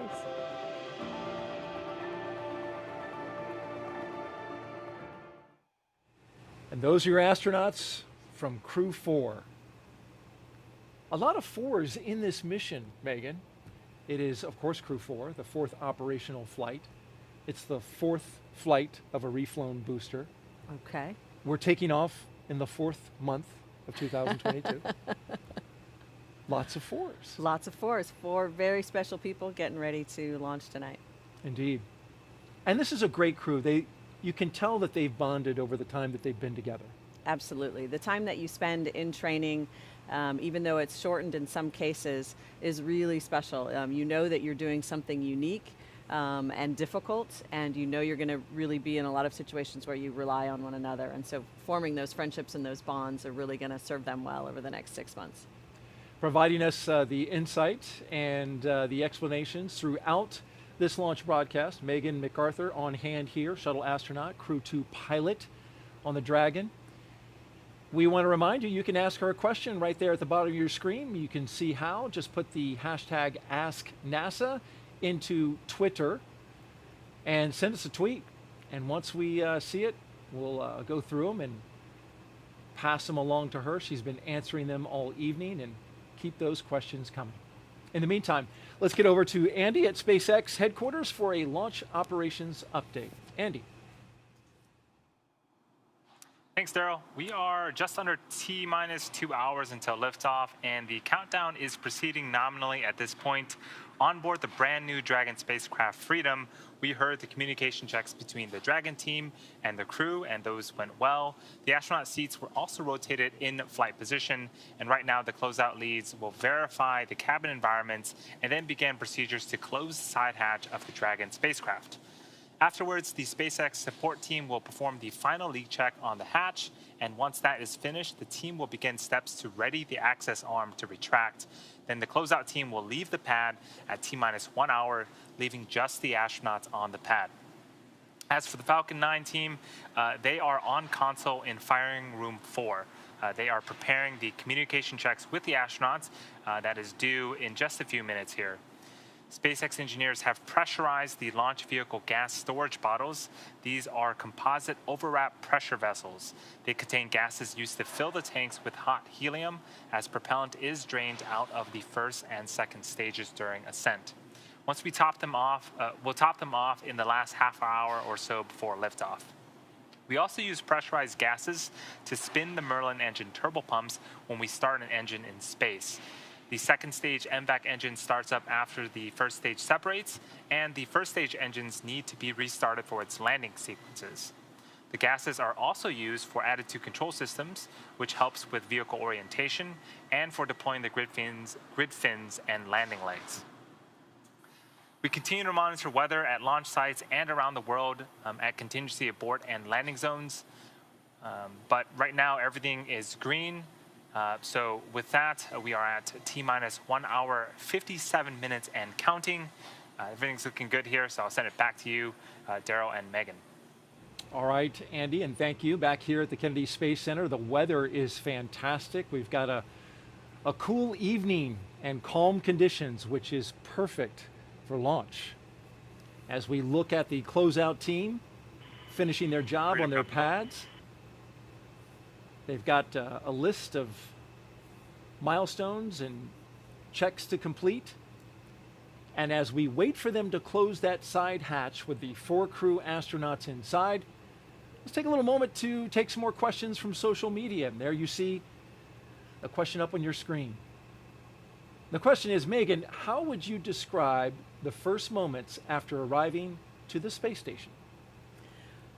Well, it's such a magical moment, in fact, once the hatches are opened and you finally get to come through. For me, having worked, around the space station program for so many years, but never actually seen it, it was really, really special to come through and finally see the environment. Plus, you have all of these smiling faces, people that are excited to see you, the folks that are going to be coming home. It's really pretty overwhelming. Lots of hugs, lots of smiles, and it just, you know that you finally reached this goal that you've worked so hard to attain. And you're seeing astronauts that you used to train with, that you know well. It's like coming over to their house. Absolutely. Yeah, it's space. kind of like your long lost friends. I think I teared up a little bit when I saw my friend Shannon, big hug, and you kind of get, you pass around, everybody hugs everybody, and you're still learning to move in that environment too. So you notice the people who have just arrived because they go to hug and then their whole body, sort of swings by the person that's more stable and stationary. So it's a pretty fun rodeo to watch those first few moments. Slinging people around on the International Space Station. That's right. There's a lot of joy. That's great. Great question. Thank you very much for that one. And Go for Space Launch asks, how long will the Crew 4 and Crew 3 astronauts be on the space station together?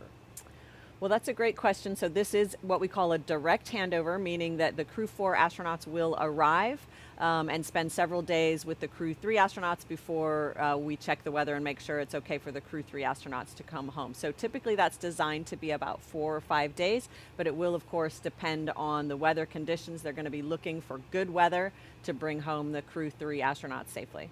Now, you didn't get to hand over with the crew that followed you. With Crew 3, no, we did not. But there's a reason you pass along a lot of knowledge and experience, yes.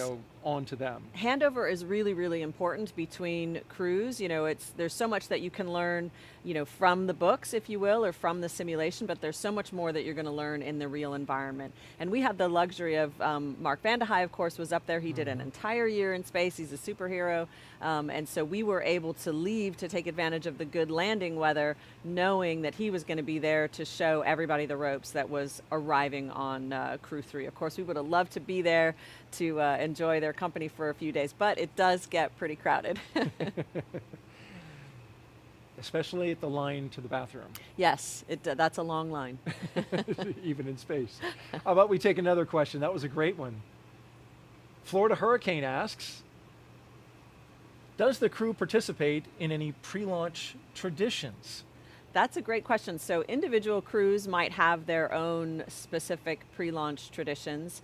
And so spending time at the beach house here at Kennedy Space Center with your loved ones is a big part of that tradition. For my family, we were able to go boogie boarding. We had some nice weather, spend some time at the beach. That was a really great tradition. Other traditions that are more common have to do with things we touched on earlier, putting your zap or putting your crew sticker in certain places, signing those things. And they'll do that on board the International Space Station as well. Whenever there's a new vehicle coming or going, we like to put our stickers on everything. And so those are some of the traditions that are ongoing.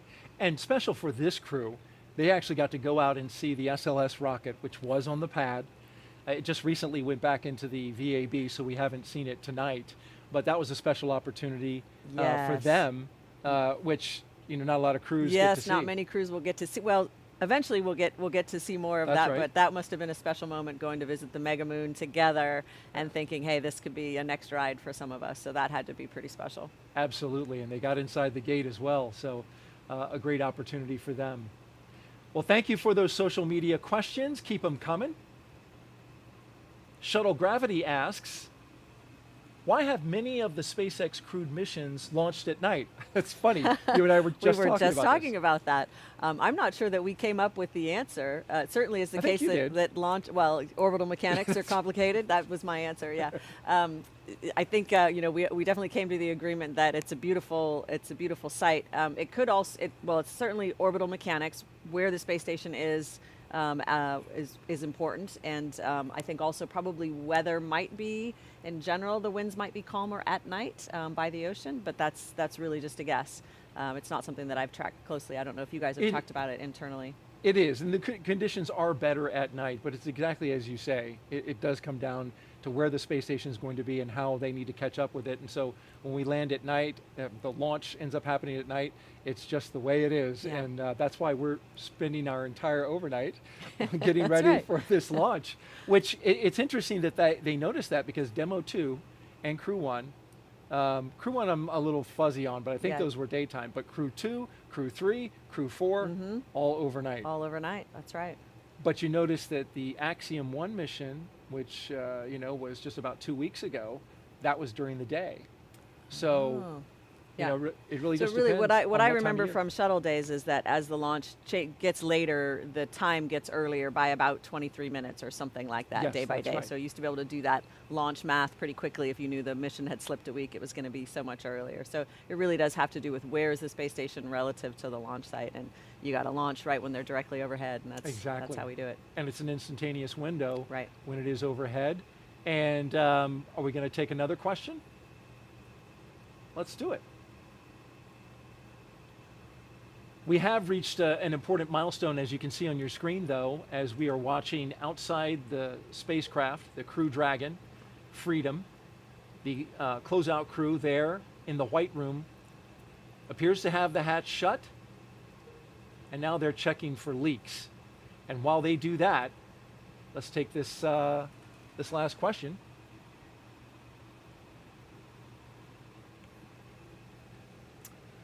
What kind of food will the astronauts have on the International Space Station? So food is so important, as you can imagine. And Freedom SpaceX, with the side hatch now closed, we're going to be commencing health checks for the launch escape system. Expect momentary flight computer state change, followed by transition back to pad hatch closed. And there's your confirmation. So yes, food is so important for any long duration mission, of course, but on the International Space Station, there are some challenges to providing a varied menu. You've got a lot of different people with a lot of different tastes, and then you have limited ability to keep fresh food fresh. So our food has to mainly be what we call shelf stable. So it's kind of like canned food, although our food comes in packets, and it's also dehydrated food that we have to add water to. So the food lab at JSC works really, really hard to provide us that varied menu with lots of different flavors to try to help people with lots of different palates. And so my personal favorites, I like the mango fruit salad and chicken pineapple salad for a nice little bistro lunch with some tomato basil soup on the side. Those were some of my favorites, but a nice broad menu for lots of different taste buds. You are making me hungry. But is that the rehydrated meal? So some of it's rehydrated and some of it's packaged, irradiated basically to become shelf stable. All right. Well, thank you very much, Megan, for taking those questions, and thank you to the audience for sending them in. We'll keep taking them as long as we're counting down here, and we've got about an hour and 48 minutes left in the launch, and then only an hour until the pad team wraps up its final checks and clears the white room. That's when the action will really pick up with the crew access arm retracting. Then we'll have the arming of the launch escape system, and then of course, propellant loading. So we'll keep you live into the action, as you can see on the screen there, with the crew as they're sitting tight for the next hour or so. And then of course, we'll provide you with some more context about this mission. But in the meantime, let's head over now to Houston for a closer look at what the crew will be doing when they reach their destination. Chelsea. Hey, thanks, Daryl. When Crew 4 arrives at the space station tonight, they'll officially become Expedition 67 flight engineers.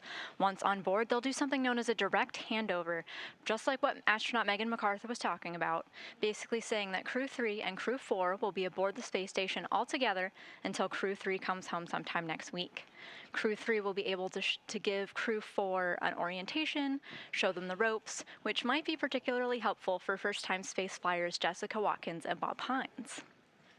A direct handover also helps ensure a continuous U.S. presence on the space station, a record that we've held for almost 22 years. But the space station is an orbiting laboratory, and they'll jump right in on research investigations. So I'll toss it over to Megan Cruz, who can tell us a little bit more about those exciting experiments that Crew 4 will work on.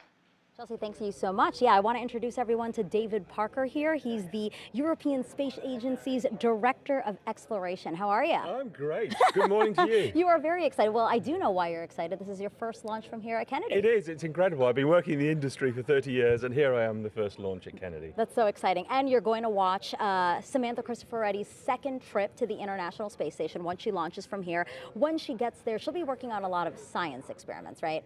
Yeah, that's true. She'll be working in our European lab aboard the space station. That's called Columbus. And she'll be continuing many experiments that have been started, but some really interesting ones for her mission. For example, she's working on DNA research and related to aging. And that's related to one of our own interests, which is osteoporosis, the effects of aging back here on Earth. So it's linking what we're doing aboard the space station to the research that's really relevant to us back here on Earth. Yeah, and that's important because we do know that there is bone loss that happens while we have astronauts in space. Now, you know, something that's really interesting is that NASA and ESA aren't just partners when it comes to our commercial crew program. You guys are playing a critical role in our return to the moon, NASA's Artemis program. Yeah, that's super exciting to us. I had the lovely opportunity yesterday to go into the VAB behind us here and see the SLS rocket. We're super excited to be part of the Artemis program because right at the top of the rocket is our first of our European service modules, the power and propulsion for the astronauts to take them back to the moon. And so the first one obviously was on top of that rocket. The second one is already delivered to the States, and we're building more, maybe up to number 7, 8, and 9. And of course the question is where the astronauts going to fly to. Well, the first place will be the Lunar Gateway, our permanent outpost around the moon, 1,000 times further out in deep space than the space station. And so ESA is building 2 out of the 3 habitation modules. And what's really cool is one of them will have the windows that allow the astronauts to look down onto the moon exactly the way the astronauts on the space station look down from the cupola. Yeah, that's why international partnerships are so important. So we're so grateful to have you as part of that Artemis program. And then I wanted to know, what does ESA hope to accomplish by returning to the moon? Well, there's a lot to do. I always say that the moon is the 8th continent of planet Earth, and it's undiscovered country, really. In the days of Apollo, which I'm so old I remember, I say the moon is a museum of 4 billion years of solar system history, and we just kind of went to the museum gift shop, grabbed the souvenirs and came home again. Now we're going to go there, really explore it, do the job properly this time, and unravel its secrets, what it can tell us about the whole history of our solar system. And with so much that we have ahead of us, you guys are really focused on STEM as much as we are here in the U.S. Oh, absolutely. And Samantha will do a lot of outreach projects and education projects. For example, there's some really cool examples. We have a couple of tiny computers aboard our Columbus laboratory, and school students will be challenged to produce software that they can upload, so they're doing their own software and research in orbit. I really can't get over the fact that this is your first launch from here at Kennedy. I need to be right next to you when you watch this launch, because I think you're going to go nuts. As much as an English person ever goes nuts, yes. Well, perfect, David. Thank you so much for being here. And yes, I do hope you enjoyed today's launch. Thank you so much. Guys, back to you.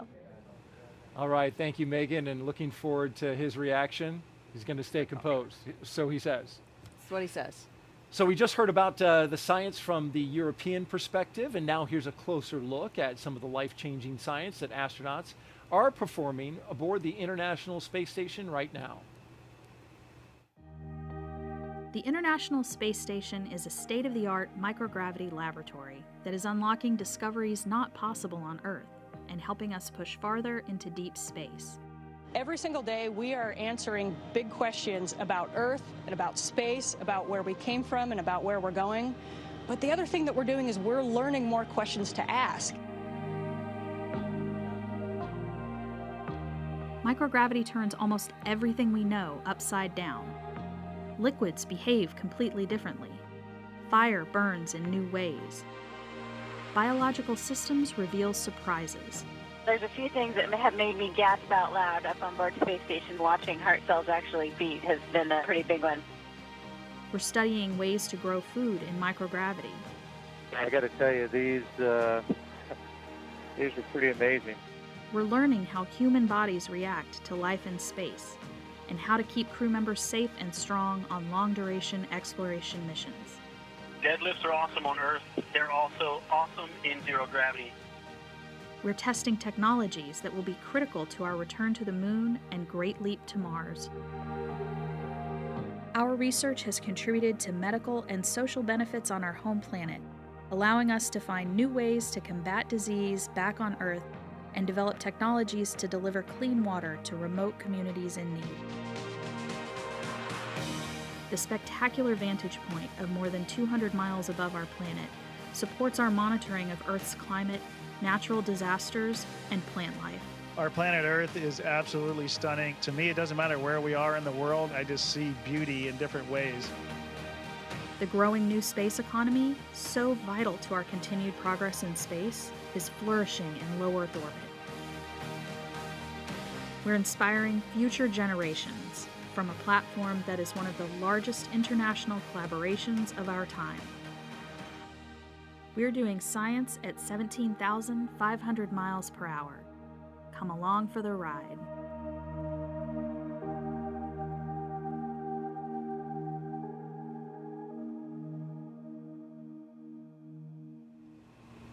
Some of the great science taking place on board the International Space Station.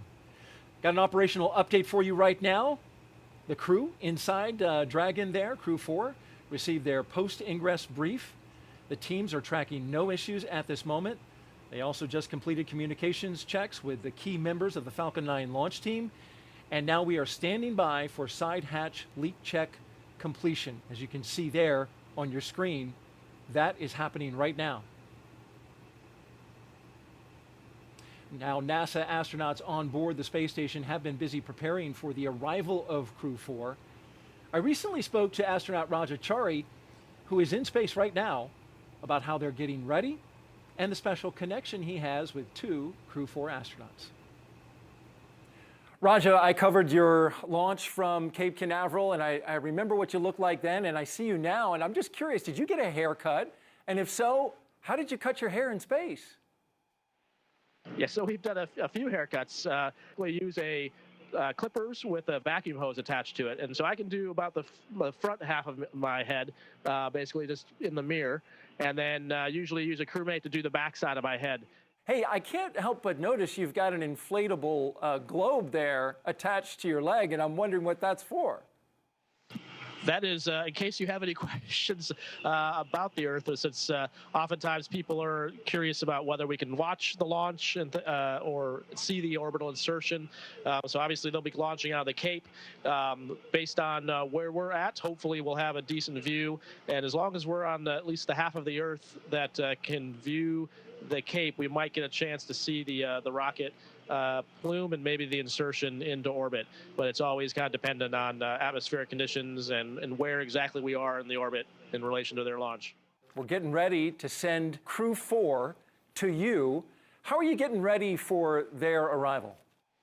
Well, it's funny you asked, because actually just yesterday we caught the visiting vehicle Cygnus, the SS Pierce Sellers, and brought it on board the space station. And on board that space vehicle is a whole bunch of supplies for Crew 4. So yesterday evening and today we've actually been unpacking it, and part of the supplies that it's brought up are food, clothes, and other items for Crew 4. So we've been starting to distribute those around the station, pre-position them for them, and then when it gets closer in time to them showing up, we'll actually start to unpack those bags and set up their crew quarters for them.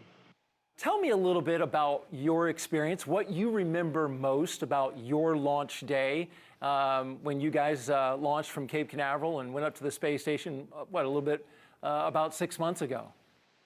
Yeah, I think for me, one of the things that struck me during the first stage was just sort of the really visceral feedback you get in the rocket, and how quick your senses are. The next thing is that you really feel is the jolt between the first and second stage. So as the first stage goes out, you feel yourself kind of get weightless for a few seconds of weightlessness. And then when the second stage lights, you get thrown backwards in your seat again, and then you feel that acceleration. And then the first spot of the space station, we happened to see it as the sun was rising about 40 kilometers away, and the way the sun was hitting it made it look like it was made out of gold. It was pretty cool. And so we just sat there mesmerized in the window watching our new home get closer to us. Wow, that sounds incredible, and just a beautiful sight to behold it must have been. Thanks for sharing that with us. So, what experiments that you've been working on for the past few months have really stood out and you've enjoyed working on? I'd say one of the ones I personally enjoy working on is some of the combustion experiments. And I think because just the idea of fire in space are generally things you don't want to mix. And so you have to spend a lot of time and energy when you design these experiments to contain the combustion, because you don't want, obviously, that to get out into the atmosphere here. But the rewards of that research have led to things discovering cool flames and some potential to have much lower carbon emission processes on the ground for combustion, whether it's for cars or factories. And so the promise of it is pretty amazing. Rajachari, Expedition 66, NASA astronaut, thank you so much for joining us. We really appreciate it. Yeah, thank you guys, and have fun watching the Crew 4 launch. We'll be watching from here and can't wait to welcome Chell and the crew on board. Well, thanks to Rajachari and the team at JSC for making him available. T-minus 1 hour and 35 minutes and counting as you look out at the Falcon 9 rocket with the Crew Dragon Freedom at the very top, ready to launch in a little over an hour. Update on Rajachari, by the way, he has grown a very thick mustache. So when you see him again, he has taken the time, and apparently it's an Air Force thing. I think Mustache March is what he called it. Yeah. Pretty sure March is over, though. Yeah, so that's true. We'll see where he's gone with that. Yeah, apparently he missed a couple weeks, and so he's on catch-up. But the other thing is, he talked a little bit about watching a launch from the space station, which I just think sounds really cool. I wonder, now we just got an update about the Space Launch System, our Mega Moon rocket, which now is looking in the August area for launch. Okay. Which Crew 4 would be on board for that launch. But I understand you got to be kind of lucky to see a launch from the space station. You do have to be kind of lucky. We have seen them, and you just have to be, it's again, kind of right place, right time, right? The trajectories have to be relative to one another correct. The lighting, of course, has to be correct. And then you kind of just have to be looking in the right direction, right? There's a little bit of element of luck involved in it as well. And then also you can see some deorbit burns of vehicles going home again. And my crewmate, Thomas Pesquet, did capture Crew 1's deorbit burn really beautifully well in some photographs in one of the very first nights that we were up there. So kudos to him, because I had not figured out how to even find a camera, much less take night photography of a moving object. But so you do have some unique viewing opportunities. They don't always work out, but the team on the ground will usually tell us what they think those will be. Hope it works out for Crew 4. Crew 3, meanwhile, set to splash down next week. Megan, it seems like yesterday that you and your fellow Crew 2 astronauts splashed down, and I want to take a look back and take you back down memory Oh, lane. yes. Remember that? Yes. You were the first astronaut out yes. of the SpaceX Dragon after splashdown, and there was your look. It was a good moment. It's a little bit painful getting out. You actually have this wonderful team who kind of just reaches in and hauls you out. There's some straps connected to your suit that they reach in and grab and haul you out, and they immediately, put you on a stretcher so they don't want you standing up or trying to walk around. Everything kind of hurts at that point. Your back hurts and everything else. I was really grateful that I felt well. I did not feel any motion sickness or anything like that. I was just really happy to see. I think I'm seeing Shannon Walker down the end of the hall there, so I'm getting a big smile for my friend. Shannon Walker, one of our guest hosts for the previous launch, Crew 3. And Rajachari and the rest of the Crew 3 team, of course, when they return from the International Space Station next week, it'll be a great moment, just like the one we just saw there with Megan MacArthur. NASA's Megan Cruz got to speak with Crew 3's mission manager as she balances the two missions and reflects on a busy couple of years here on the Florida Space Coast. This is Jessica Parsons with NASA's Commercial Crew Program. Jessica, it's so great to have you here. Oh, thank you for having me. So this is where you will be on launch day inside one of the launch control centers here at Cape Canaveral Space Force Station. But you're Crew 3 mission manager. How are you involved in Crew 4?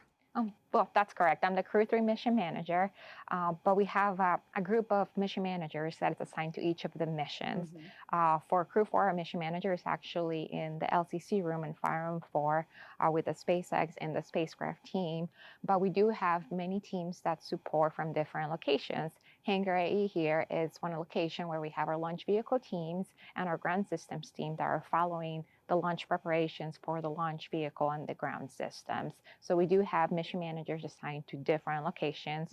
And as a Crew 3 mission manager, this is where I am since I'm not in the prime mission manager role. We also have a group of engineers that support from the Mission Control Center at JSC and some of the engineering teams there with them, monitoring all the activities from launch all the way to docking. Gotcha. So what is your particular role on launch day here? So launch day here, I am listening to the loops, helping the team if there is any anomalies or any issues, being aware of what those issues are and reporting them up to the team, make sure they have the latest information. So our NASA operations manager, who is a voice within the SpaceX countdown, can be aware of those and report them if there's an issue. And why is it important for you as the Crew 3 mission manager to be so intertwined with Crew 4? Well, it is important because I need Crew 4 to launch successfully for Crew 3 to return home. As you know, once Crew 4 gets into ISS, they will have a 5-day handover period with the Crew 3. And once that handover is complete, depending on the weather, we'll assess readiness for Crew 3 return, and then we'll be coming home. How long have you been with the Commercial Crew Program? So I would say I'm fairly new to Commercial Crew. I've been with them for 2 years since we became operational. Actually, my first day at work was the week when we launched Demo 2. We were launching Bob and Doug. So it was craziness to me to experience that on my first week at the job. But since then, this is the 5th mission that we launched in that period of 2 years. So it's an incredibly fast cadence. It seems like we launch a mission and then we have the next mission coming up, getting ready for it. So it's very exciting, at the same time very rewarding. Why do you say that this job is rewarding? Well, I think it's extremely rewarding because, we are contributing to our space program. We are launching, again, astronauts from American soil, something that we hadn't done since the Space Shuttle program. And having this cadence, we're doing it every 6 months. So it just keeps us excited and motivated to continue doing it. Yeah, very busy, exciting times here on the Space Coast. Jessica, thank you so much for being here with me today. I appreciate it. Thank you. Back to you. Thank you, Jessica and Megan. And she's looking forward to a launch of Crew 4 so she can bring Crew 3 home, and we are 1 hour and 29 minutes away from that happening. You see the crew now. That's a live shot inside the White Room looking at the Dragon capsule, and we just got an update. We have a good side hatch leak check, and so the team there just wrapping up the work as they continue progressing towards liftoff. Time now to check in on how the rest of the countdown is progressing, so let's send it back out to California and SpaceX's Andy Tran. Thanks, Daryl. Yeah, as you had just mentioned, under 90 minutes now until liftoff, and we saw that the hatch was closed, and we heard that the leak check was successfully performed. Launch engineers are located in Firing Room 4 in the NASA Launch Control Center at Kennedy Space Center. They do have a view through the large windows that you see on screen of Pad 39A, just about 5 kilometers east of them. The Falcon 9 team is loading helium and nitrogen gas into storage bottles on the launch vehicle. RF checkouts are also complete, and the final review of vehicle testing performed earlier today is underway. The SpaceX chief engineer will check with the team at about the T-minus 80-minute mark to verify that we are still good to continue the countdown. The next major activity is flowing a small amount of fuel into the first stage to prime the Merlin 1D engines for ignition. The team is also monitoring fuel and liquid oxygen loading preparations, ensuring the propellants in the ground tanks are correctly chilled prior to loading them onto the Falcon at T-minus 35 minutes. Weather and range continue to be green. They have been green all night. So things, again, are looking great, as we've had really just a great and smooth countdown so far. With that, I do want to check in with Dan and Jesse, who have a very special update for us. Hey, thanks, Andy. Now, before anybody climbs on board Dragon for a flight into space, they're going to spend a lot of time here at SpaceX headquarters in Hawthorne, where we've got a number of simulators, mock-ups, and things like that for them to familiarize themselves with the spacecraft. Now, before we dive into this one, Jesse's going to walk us a little bit more through the Dragon spacecraft. Yeah, just to get an idea of the size of Dragon, the capsule with the trunk attached to it is about 8.1 meters tall. Now, Dan, that's about 3.5 times the height of Shaquille O'Neal. It's a lot of shacks. The diameter of the vehicle is about 4 meters, and the payload mass that it can carry up to space is about 6,000 kilograms. So, Dan, just in case you wanted to bring a large African elephant with you to outer space, you totally could. And the return mass is about half of that. It's about 3,000 kilograms when returning back to Earth.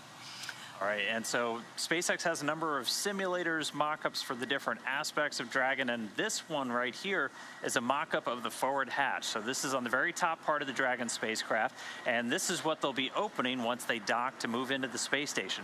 I'll walk you through it a little bit. So there's a crank right here, and there's an identical one on the other side. And there's a decal on here that tell you which direction and how to open this. So when you tune into docking tomorrow, you'll hear the crew get the call to open the hatch per the decal. So after we move the handle out, we can just start to open it up. There's a small indicator in the window that'll tell us just how close we're getting. And after we get it all the way down, we're gonna hear a telltale pop, and then it's time to open up the hatch. And so it opens up pretty slowly. Yeah, so now it may look like Dan is really struggling to open the door, but in fact, the hinges are designed with dampers so that the door does open pretty slowly. It's about 7 seconds to fully open, no matter how much you push or pull on the hatch door. And that's a safety precaution. The door opens up to the interior of the Dragon vehicle, so we want to make sure that the door doesn't swing and hit anything inside of the vehicle or harm anybody that's inside of the vehicle as well. And same with closing. Again, it may look like Dan is struggling, but this is per design about 7 seconds to fully close the hatch door. And so not just practicing how to open the hatch and close it, they can also practice attaching seals and covers to the hatchway. There's also a window here that you can look through out of the forward part of Dragon, and there's a pressure equalization valve that can be used to manually equalize pressure between Dragon and the space station.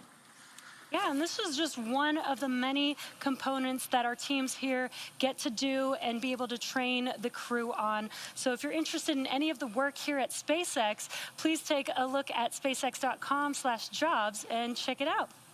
Now we'll send it back to Kennedy. How's it going over there, Daryl? All right, it's going great, Jesse. Thank you both for that little show and tell there of the hatch. Megan, you were familiar with that.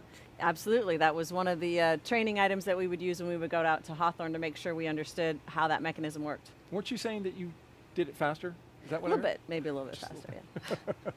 All right, we're currently T-minus 1 hour and 24 minutes and counting until Crew Dragon flies its next 4-person crew to the International Space Station with the astronauts that you see. They're inside that spacecraft right there. Commander Kjell Lindgren, pilot Bob Hines, and mission specialists Jessica Watkins and Samantha Cristoforetti. We are getting ready to do the launch escape system checks. We've had the common leak checks. Those were successful. We closed the hatch. We got a secure seal on that, got that confirmed. And then we also have started to begin those launch escape system and communication checks. That's all conducted by the Falcon launch team. These checkouts are a standard part of the launch countdown, and they're critical to make sure everything is in working order before arming that launch escape system. The launch escape system, of course, critical to the astronauts inside, because this, once the crew leaves, is the only way to get off the pad if something were to go awry. That's right. It's one of the, in my opinion, one of the best features about this transportation system is that you have a way to get the crew safely away from a rocket that might be experiencing an off-nominal condition. And that capability exists from, before you start the propellant load, all the way into orbit. And so it's one of the great capabilities that this vehicle brings. And that launch escape system is powered by Super Draco engines that are capable of moving Dragon a half a mile in only 7.5 seconds. It's pretty remarkable. That is booking it. I guess equivalent to a peak velocity of 436 miles per hour.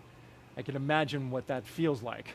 Well, fortunately, we have not had to experience that at this point, but if it were necessary to get away, like I said, from a rocket that is having an off-nominal event, that would sure be how fast you'd want to be moving. Exactly. Whether it's on the ground or traveling uphill. That's right. You can manually trigger that system as well, right? You can manually trigger that system, and it can be triggered in response to a condition. The ground would typically let you know if they had time, but of course things can happen very quickly, and so it needs to be able to happen automatically as well. Crew 3 is scheduled to splash down next week. We talked a little bit about that, and Megan will be there. I will? Megan MacArthur? No, but the ship that Megan was named after, yes. Oh, look at that. Actually, the ship was named after you. The SpaceX's seafaring vessel that will be used to recover Crew 3 and the Dragon capsule was renamed after our own Megan MacArthur, who flew aboard Dragon, of course, on Crew 2, and this is the ship, beautiful inside. Previously, it was named Go Navigator. SpaceX renamed the ship Megan as well. They have another ship. They renamed it Shannon in honor of Shannon Walker, the first woman to fly on Crew Dragon. And look, Megan, your name is even on the life preserver. On the life preserver. That's fantastic. What an honor. I have not seen it in person yet. Of course, I have heard about it. And I feel like that's a real honor. It's funny to me as an oceanographer that I flew in space, and that's what got a ship named after me for doing. But it's a tremendous honor, and I'm really happy to be just a little part of that history. And hey, listen, the good ship Megan already picked up a crew. They took the ship out there and picked up the Axiom 1 crew, which landed just off the coast of Jacksonville. So already hard at work. Already an experienced ship. That's awesome. Yep. Well, hopefully you get to see it and get a selfie with it. Definitely. That's on my list. Speaking of history-making astronauts, we now have a special message, Megan, from one of the astronauts who flew Crew Dragon's first test flight. And the message is for our guest host, Megan MacArthur, and for the 4 astronauts of Crew 4. Take a listen. All right. Howdy, Megan. It's your husband, Bob. I didn't want you to miss the melodious sound of my voice while you were down in Florida giving commentary for Crew 4. I did want to wish you all the best and let you know that Theo and I are thinking of you and really looking forward to reliving both the Crew 4 launch and watching the Crew 3 splashdown together as a family when you return. For Crew 4, Chell, Bob, Jessica, and Samantha, I wish you all the best. I know that you've trained really hard in preparation for this mission, and I'm expecting great things from y'all while you're on board. I would give you one piece of advice, and that's to really enjoy that final meal in crew quarters that you get prior to heading out to the vehicle to strap on and launch into space. Doug and I really enjoyed ours, and I'm looking forward to hearing a little bit about what you selected to eat prior to strapping on a rocket ship. You know, for me, it's hard to believe that it's been nearly 2 years since I launched on the Demo 2 mission to the International Space Station and had the opportunity to stay on board for just a few short months. It almost seems surreal, but I'm reminded every day by the great accomplishments that I see with the crews on board the International Space Station that we achieved something, that it is real, and I'm just really looking forward to seeing what you guys, Crew 4, accomplish while you're on orbit. I wish you all the best and good luck. Bye, Megan. Wow. That's a great message. Thank you so much for, for surprising me with that. That's awesome. That's right. We were looking forward to this moment. Of course, that was Bob Behnken, Megan's husband and history-making astronaut from Demo 2 there with a nice message for you and for Crew 4. Yes. The Thank funniest you. part was when he said, I know you missed the melodious sound of my voice. The melodious sound of my voice, yes. People often ask me, you know, since I flew on the same vehicle in the same seat after Bob in that Crew Dragon Endeavour, you know, did he leave something for you on the spaceship? Did he leave something for you on the space station? And what I like to tell people is he left me a fully functioning, safe spacecraft to get me to space and home again. And there's really no finer gift than that when you're in the spaceflight business. I would greatly agree with that. Let's now join Megan Cruz, who is with Phil McAllister. He is the director of the Commercial Spaceflight Division at NASA headquarters. Y'all take it away. That's right, Phil McAllister. Thank you so much for being here today. Thank you. So talk to me about this being the 4th crew rotational flight to the International Space Station. What kind of milestone does this represent? Well, it represents that we've been working on these vehicles for, it was 10 years in Yeah. development. So now after all that development, we're actually flying, and it's very gratifying. And to have 4 missions within 2 years, it's really kind of amazing, and it's really picked up the pace, and it's just what we were working for. Yeah, you know, reliable, a regular cadence. It's really amazing to see that, again, this program has only been around for about 10 years. Yep. So then, you know, just a few weeks ago, we also saw Axiom 1 launch from the same launch pad that Crew 4 is about to launch from, you know, the first all-private crew to the International Space Station. Is that the future? Are we going to see more private commercial missions, maybe commercial space stations? Absolutely. I mean, that is our strategy. It was our strategy when we started Commercial Crew that we wanted to be one of many customers, and to see that actually come to fruition, because there was a lot of skepticism about that in the very early days. We didn't really know how it was going to play out, and now it seems pretty clear. The demand for human space transportation is very strong, and a lot of people are going to be able to experience this more and more, which is kind of just what we were doing. Yeah, exactly. And what is the importance of fostering these commercial efforts in low Earth orbit? You know, NASA has so many other goals, but why is it important to still maintain this particular presence, again, in low Earth orbit? I think you said it, is because NASA does have all these goals. If we maintained all the footprint of what we had done in the past, we won't be able to go as far in the future and far out into the solar system as we want. So I think it's time for low Earth orbit that has now a little bit more routine of a mission.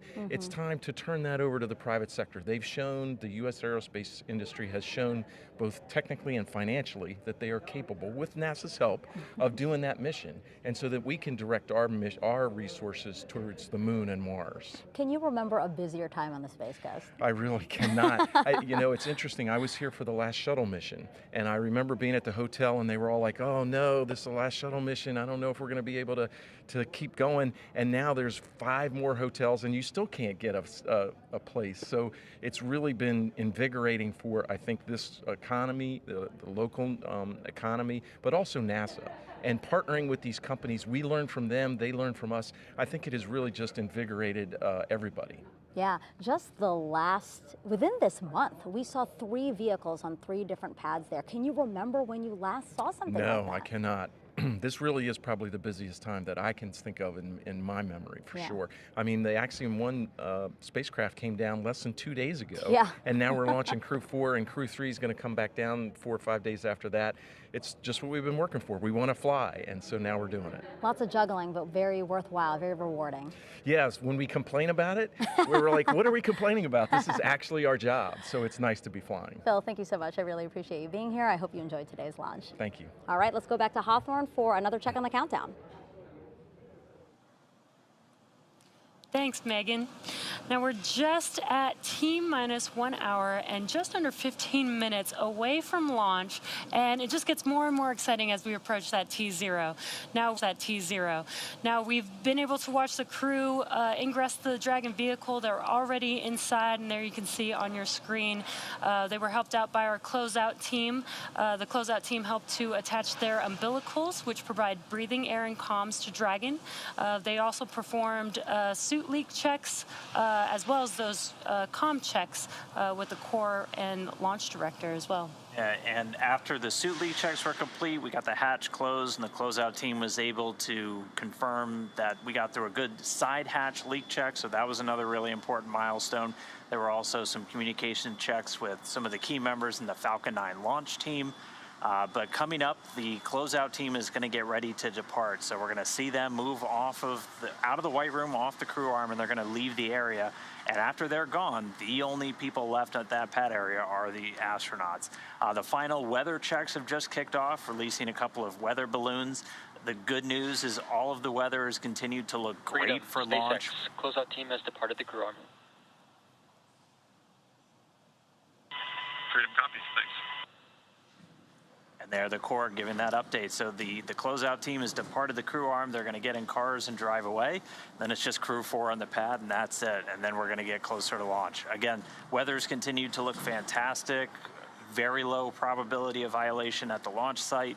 And then our ascent corridor weather just all the way up the eastern seaboard of the U.S. Has continued to trend all in the right direction. So we're not looking at any holds for a launch today. Yeah, and great news on that weather. We will also do a final go, no go poll.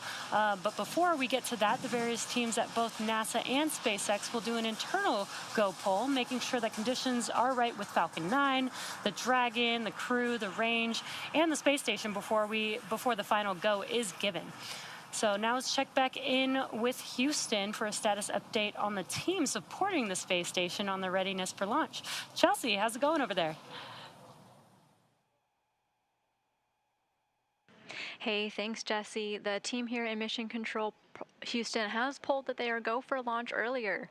The International Space Station and its onboard crew are ready for the Crew 4 astronauts to lift off. When Flight Director Anthony Varia polled his team, he was asking the flight controllers who all work on the different key systems on board the space station that their focus areas were online and working properly. This includes life support systems, proper communications links, computers that allow us to command the station's onboard subsystems, and our ability to control and maneuver the space station. All of those are fully functional. The crew in orbit is getting out of their sleep period now. They're just starting to wake up. And when the Crew 4 launches, this crew is actually going to be flying over Romania. That's where the space station will be at the time of launch. So how about that? But as they're getting into their morning routine now at the time of launch, they're going to make sure that they're refreshed and ready to receive the crew. But here in Mission Control Houston, we'll continue monitoring the mission as we check off milestones for today's flight. In the meantime, I'll send it back to Hawthorne. The International Space Station is ready for launch. Dan? Hey, thanks, Chelsea. So the Crew 3 astronauts are currently on board the space station. They've spent nearly 6 months conducting scientific research in a myriad of areas like material science, developing new health technologies, working on plant science, growing some pretty exciting plants on board the space station in microgravity, just a lot of different sciences. We prepare for human exploration beyond low Earth orbit and also to deliver benefits to us back here on Earth. And all of that research just lays the groundwork for that future exploration that we're aiming towards to the Moon and Mars, starting with the agency's Artemis missions. Yeah, Chari is the commander of the Crew 3 Crew Dragon spacecraft and the Crew 3 mission. He is responsible for all phases of flight from launch to re-entry. He's currently serving as an Expedition 67 flight engineer aboard the station. The Crew 3 launch was the first space flight for Chari, who was selected as a NASA astronaut candidate in 2017. Now, he was born in Milwaukee, but considers Cedar Falls, Iowa, his hometown. And also on board was NASA astronaut Tom Marshburn. He's the pilot of the Crew Dragon spacecraft, essentially the second in command for the mission while they're in free flight. He's responsible for the spacecraft systems and its performance. Right now, though, on board the station, he's the commander of Expedition 67. And Marshburn, a native of Statesville, North Carolina, became an astronaut back in 2004. Crew 3 was his third visit to the space station and his second long-duration stay on the laboratory. Barron was selected as an astronaut candidate in 2017 and is a mission specialist for Crew 3. She works closely with the commander and pilot to monitor a spacecraft during the dynamic launch and reentry phases of flight. She's currently serving as a flight engineer for Expedition 67 aboard the station. Barron was born in Pocatello, Idaho, but considers Richland, Washington her hometown. And rounding out Crew 3 was Matthias Maurer, who was also a mission specialist for the Crew 3 mission, and again working with the commander and pilot to monitor the Dragon spacecraft during all of those different dynamic phases, launch and re-entry, docking and undocking.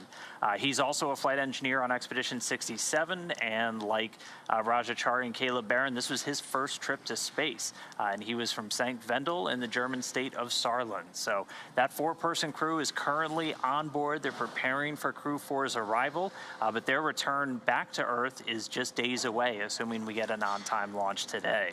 So looking forward to seeing all of them on board the space station together. Let's get back to the countdown now. We'll head over to Daryl at the Kennedy Space Center. Daryl? All right, thank you very much, Dan and Jesse. And if you're just now joining us, welcome to coverage for the mission known as Crew 4, NASA and SpaceX's 4th flight of astronauts to the International Space Station. We are currently at T-minus 1 hour and 8 minutes until liftoff. Liftoff time still holding, Megan, for 3:52 Eastern time, 3:52 and 55 seconds. That's where the 5's come from.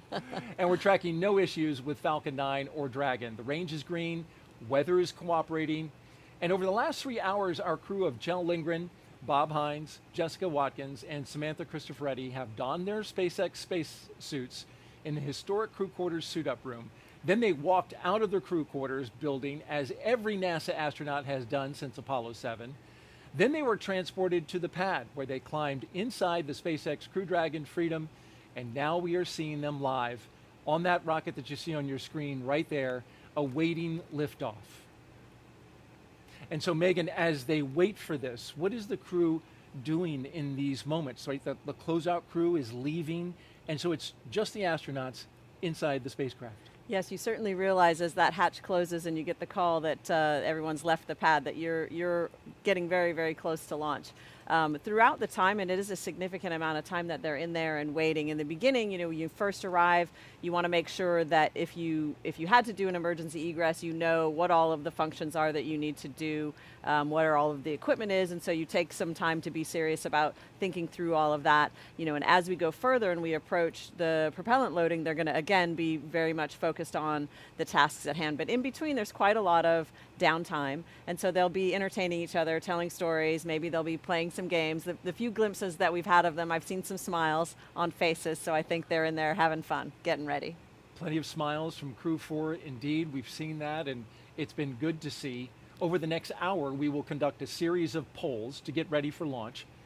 The crew will also arm the launch escape system, and the fueling of the Falcon 9 will begin, and that's a big moment. Let's talk about today's flight. Launch, of course, is set for 3:52 and 55 seconds a.m. Eastern Daylight Time. This will include a 12-minute flight to orbit and then a roughly 16-hour flight to dock with the International Space Station at 8:15 p.m. tonight, Eastern Daylight Time, all in one day. Yes, it is a long day. You know, when I think about them getting ready to fly, I think about the story that I've heard you tell about that flight uphill. You'd gotten, you know, past the tough part, right? You've lifted off, Crew 2 is in space, and you felt like everything was okay. And then there was this sudden alarm. Yes. Can you recount that story? Sure. Well, actually, it was kind of, you know, again, a very long day. You're exhausted for a lot of reasons, and it was at that time our bedtime. And so we'd been given the go to dress into our pajamas, pull out our sleeping bags, and basically hunker down and try to get as much sleep as you can before the rendezvous begins the next day.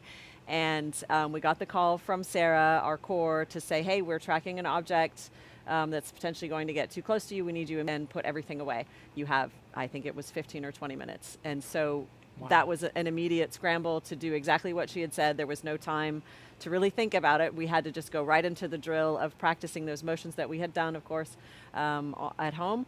And our awesome mission specialists, Aki and Tama, got Shane and I into our suits and strapped into our seats, and then got themselves suited, and then had to put absolutely everything away. Every t-shirt, every sleeping bag, every sock, everything.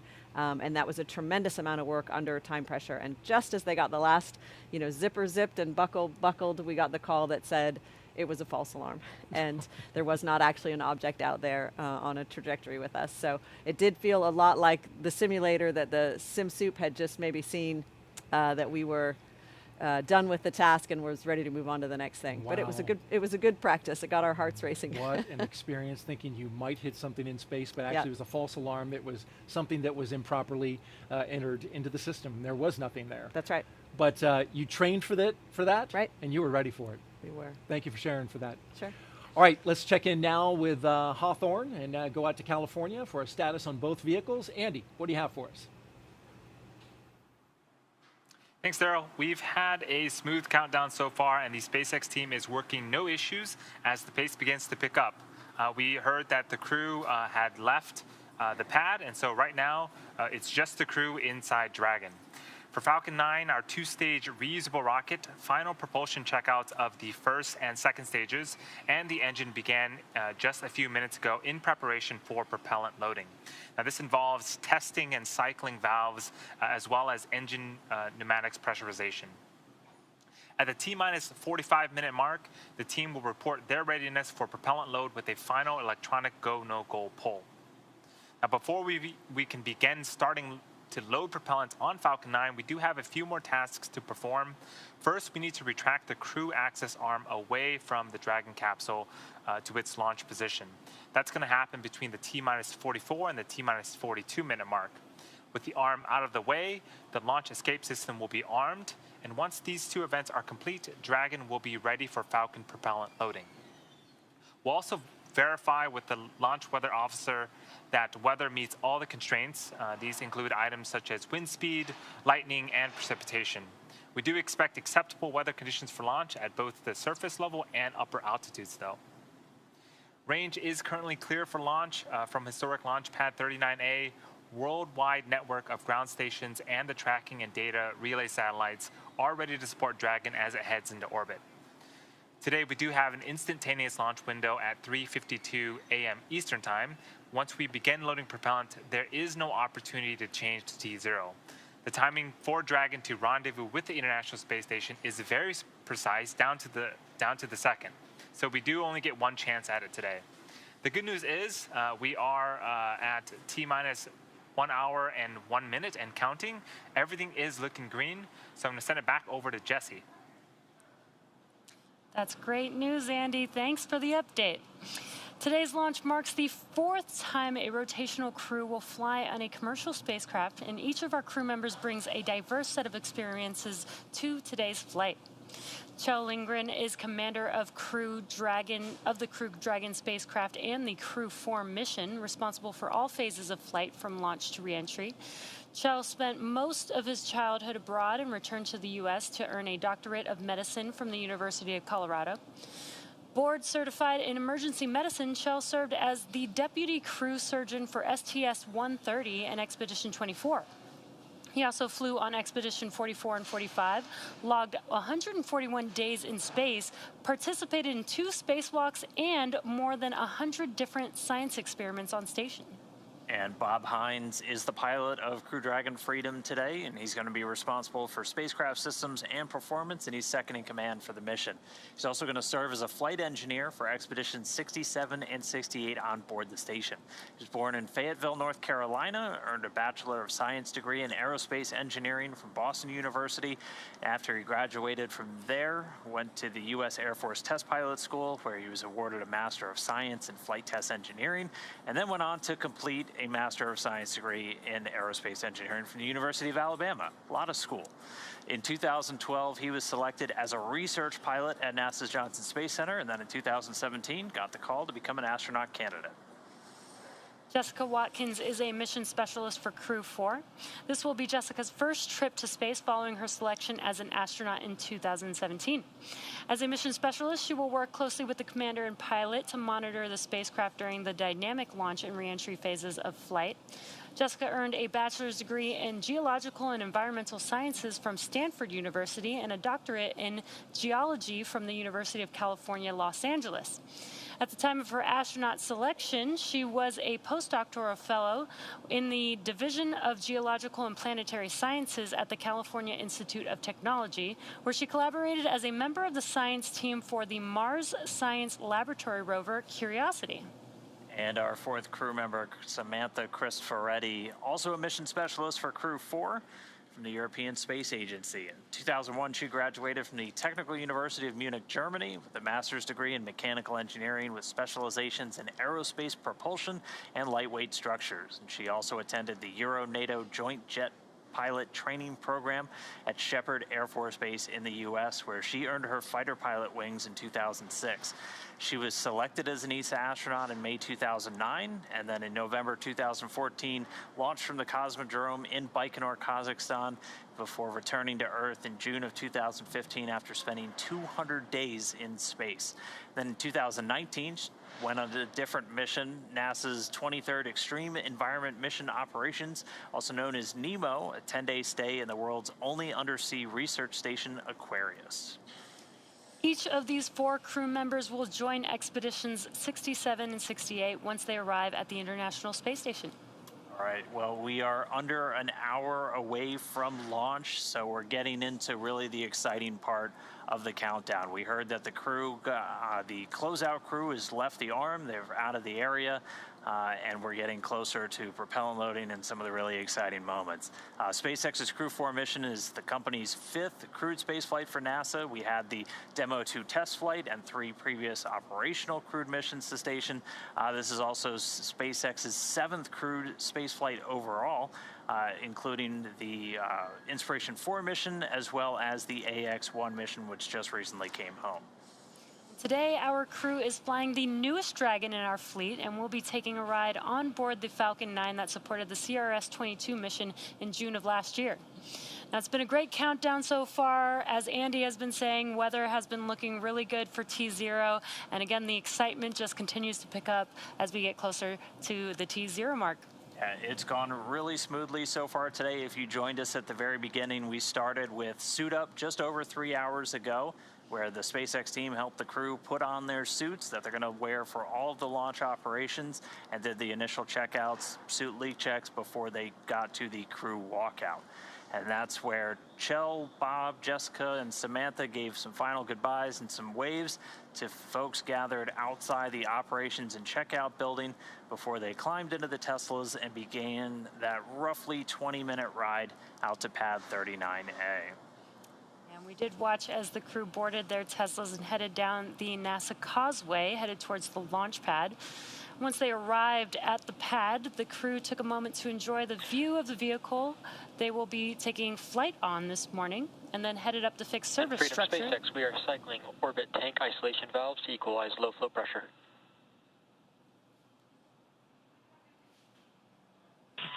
Freedom copies.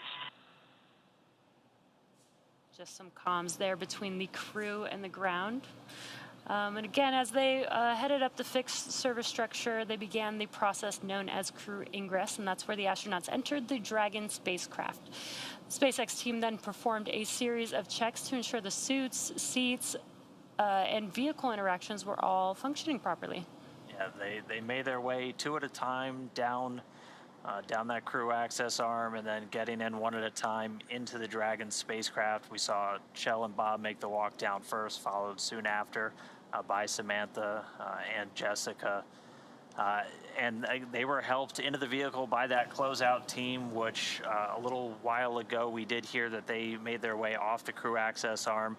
They were able to close the hatch with the crew safely inside, execute the side hatch leak check, and so we're less than an hour to go now. And so things are going to start to really pick up as we go through a series of go, no-go polls to arm the launch escape system and then start propellant loading. The crew poll for readiness was completed at the T-minus 60-minute mark, and the Dragon poll for prop loading is coming up here at about T-minus 55 minutes. And then after that, we'll be at T-minus 45 minutes. There will be an internal mission control Hawthorne Freedom poll. SpaceX, at this time you are go for section 6. When you're ready, please report go for launch.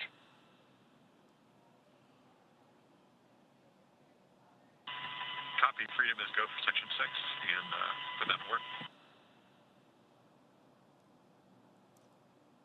Again, just pausing for those comms between the core and the Crew 4 astronauts.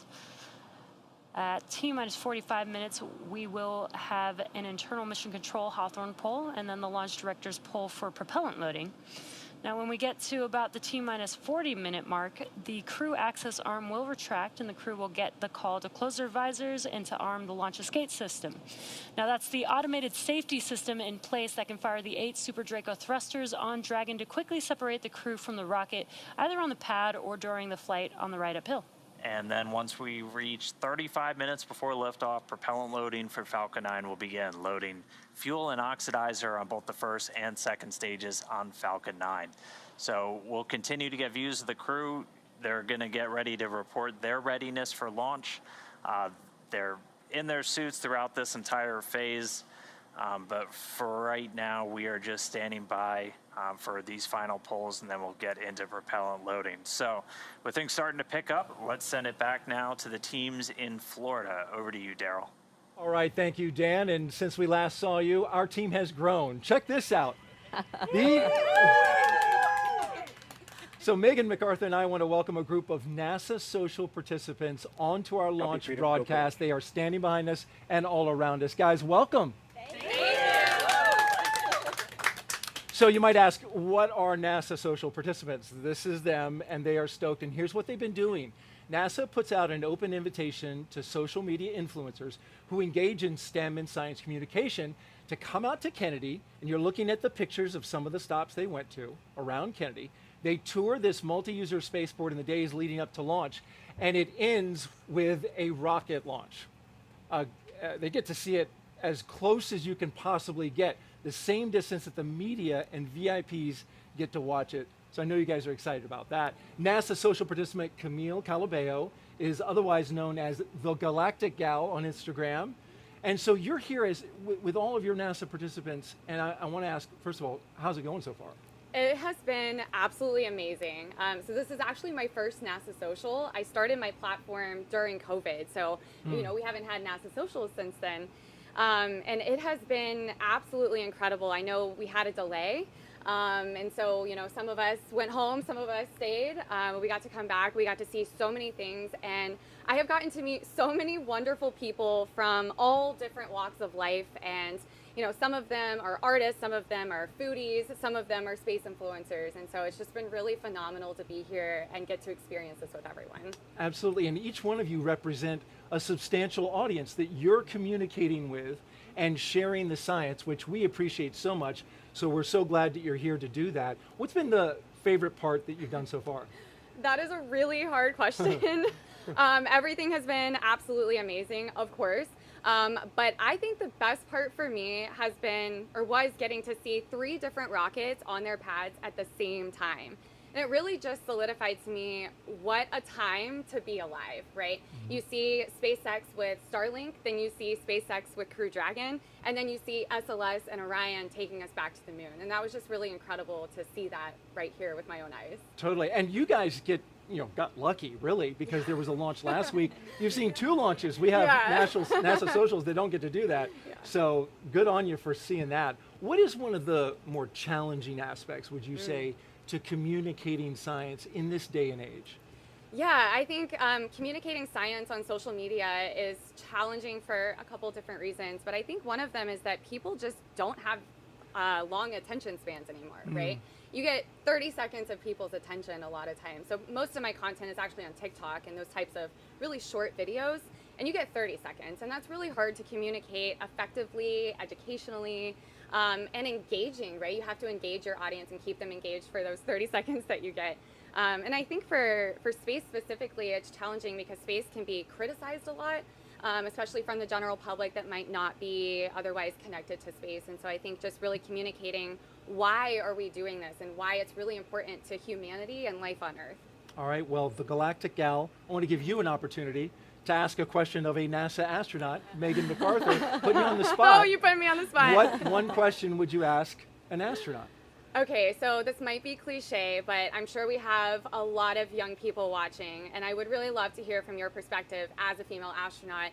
What is something that you would recommend to somebody, say, 5 years old?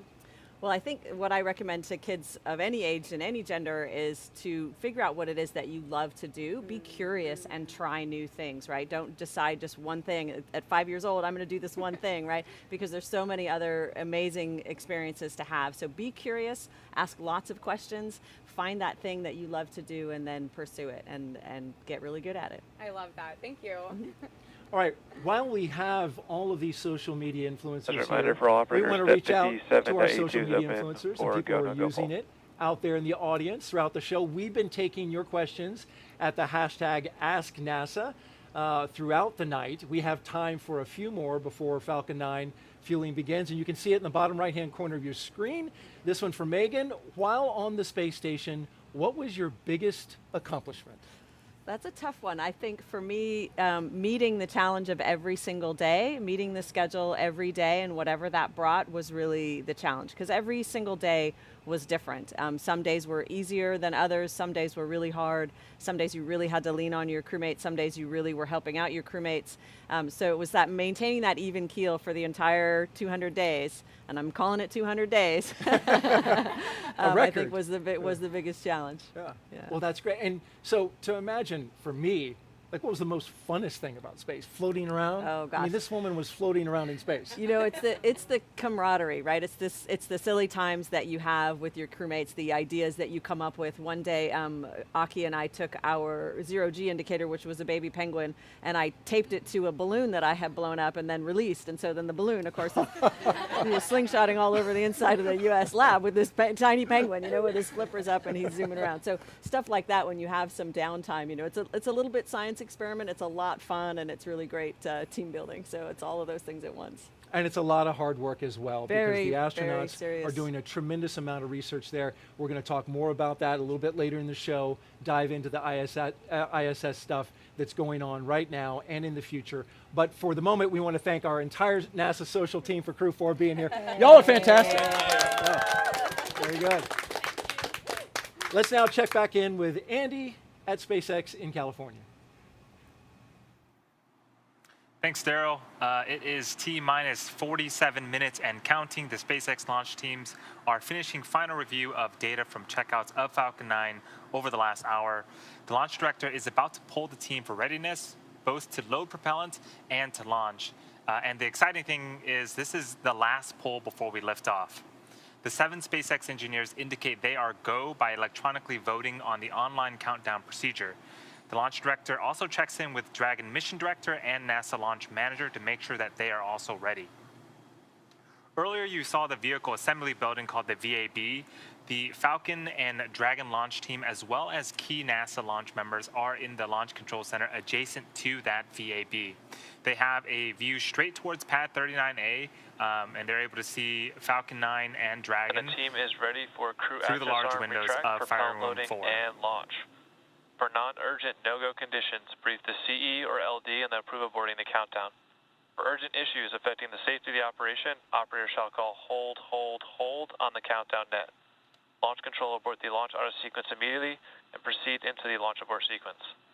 At T-minus 10 seconds, launch control will be hands-off, relying on automated abort criteria for the remainder of the count. Operators advise the launch director whether structural breakup or fire is imminent or occurring per Dragon manual escape flight rules. In the event of a fire alarm, key operators noted below will remain at their post while the alarm is evaluated. In the event that personnel safety is threatened, evacuate to the south-facing emergency exit, which leads directly outside. Launch control, you may proceed with arming the crew for movement.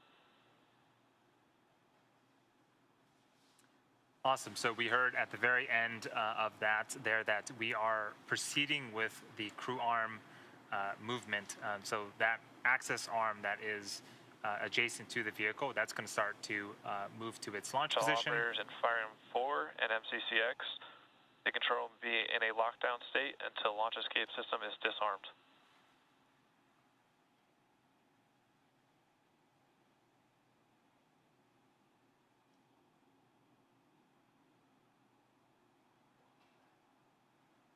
It does take a few minutes for the crew access arm to fully retract, and after that, we'll be arming the launch escape system. So on screen, you can see the Dragon capsule with the crew access arm still in the surface position. The crew is on board. Crew access arm retraction has started. So great, we got an amazing shot of the crew access arm retracting away from the Dragon capsule.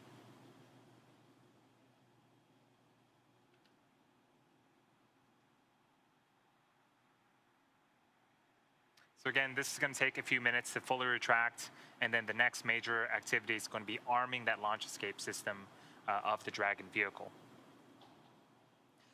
So far, weather and range continue to be go for launch. We are monitoring the clearance area around the launch pad as well as air and sea space around the flight corridor.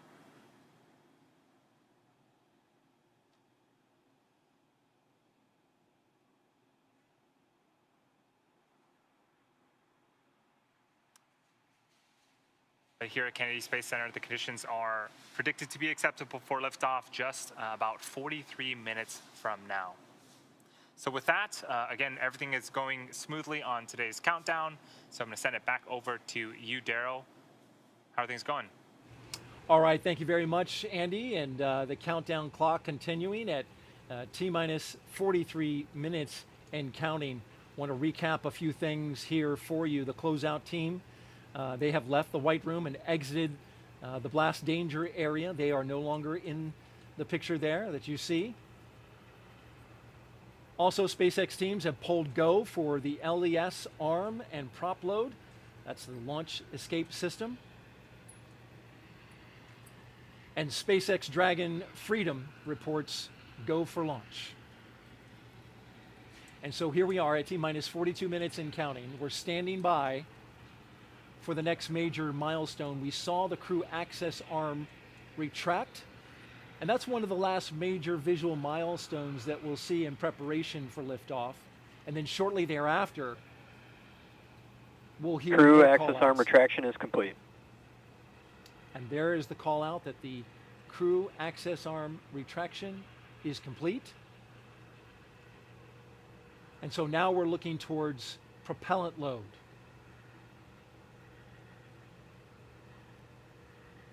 Megan, the propellant loading into the Falcon 9 rocket, this is a big moment.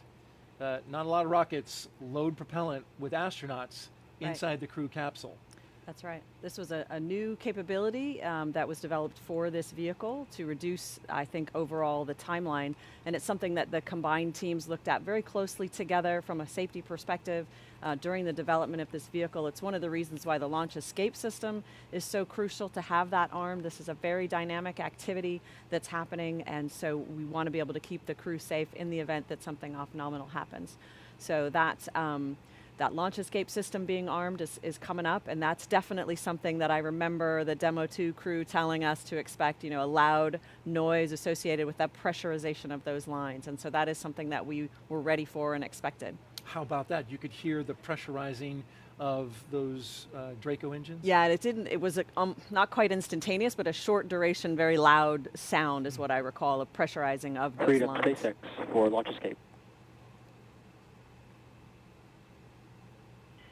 Freedom standing by. At this time, I can give you a go for Section 7, close visors and arm launch escape system. Okay, Freedom copies. Our visors are closed and we are arming the launch escape system. So what does he do to arm that? It's a command that is sent to make that a valid exit strategy. And as the pilot, you're there next to the commander, keeping your eyes on all the systems? Basically, yeah, agreeing with him when he's sending commands that that's the correct thing to be doing. When that propellant is loading, can you tell? Can you hear it? So I thought a lot about that and kind of polled my crewmates and other people I know that have flown. Bob says that he recalls a gurgling sound. What I recall is more of like a whirring and clicking of the valves moving. So I think everybody's recollection is slightly different. And I had a similar experience on my shuttle flight. Dragon, SpaceX launch escape system is verified armed. All right. Freedom copies confirmed. My memory of the sounds that occur on the spaceship are not as good as my visual memory. And so I think everybody remembers, a slightly different overlapping set of things. And so we just heard that call out, Megan, that the launch escape system is armed. Yes. And now that paves the way for the loading of propellant. That's right. The propellant, of course, super chilled liquid oxygen and RP1. Which is a refined kerosene for spaceflight.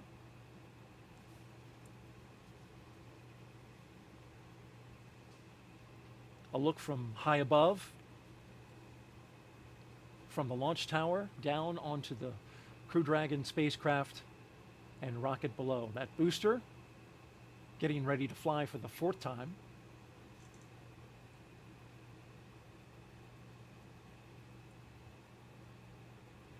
We got the LES call a little early, so as far as a schedule is concerned, we're running ahead. But we're in a good place because propellant load starts at T-minus 35 minutes. And the crew will, while they're not actively involved in the propellant loading activities, they're going to be pretty closely monitoring, when the different activities start. Loading the specific tanks with the specific propellants so that they can have a sense of where the vehicle is at every moment. A live look there at the base of pad 39A, the launch tower, and the Strongback, which is part of the transporter erector. It is in the foreground. The rocket is just Falcon 9 behind propellant it. tanks will be venting for propellant load in approximately 1 minute. Okay, there you heard in 60 seconds. Venting those tanks in advance of the propellant load.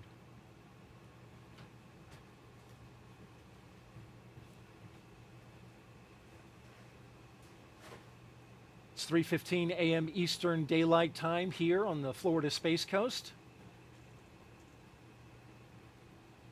The overnight launch will light up the night sky here in Florida. The spacecraft at the very top, it's a new one. Crew Dragon Freedom, named by the crew. Although parts of it are being reused. The heat shield, the material from the heat shield. It's the first time they've used the composite heat shield structure, reused it on a Dragon, which is just another advancement in SpaceX's reuse capability. They're able to put flight loads on it to test it and qualify it. NASA has approved it, and it's ready to go, which is interesting because it's seen the saltwater environment, right? Right. But they found a way to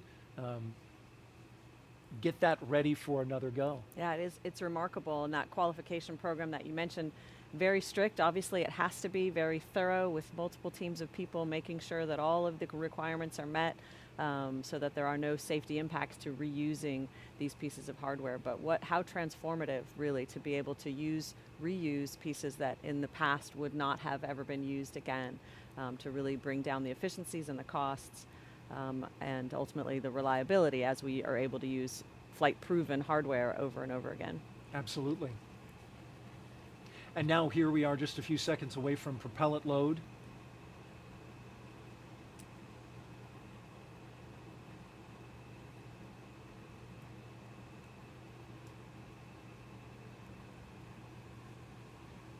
Thinking about the Crew 2 mission as we look forward to Crew 4. When you were up on the space station, it was quite the time up there, right? I'm thinking about the visit from the Russian film crew that we did was have there shooting some visitors. a movie. That's right. That's right. So they came up. An actor and a producer came up on a Soyuz, and spent the 10-day time period filming a movie, almost exclusively on the Russian segment, but we were able to interact with them in the evenings. We would occasionally have dinner parties, as we do up there, and so we would get to chat with them a little bit and hear about their lives and hear about their plans. Was that interesting? It was very interesting. They were lovely people. They were very gracious guests. Propellant load has started. There you hear the call out that propellant load has begun. A big milestone.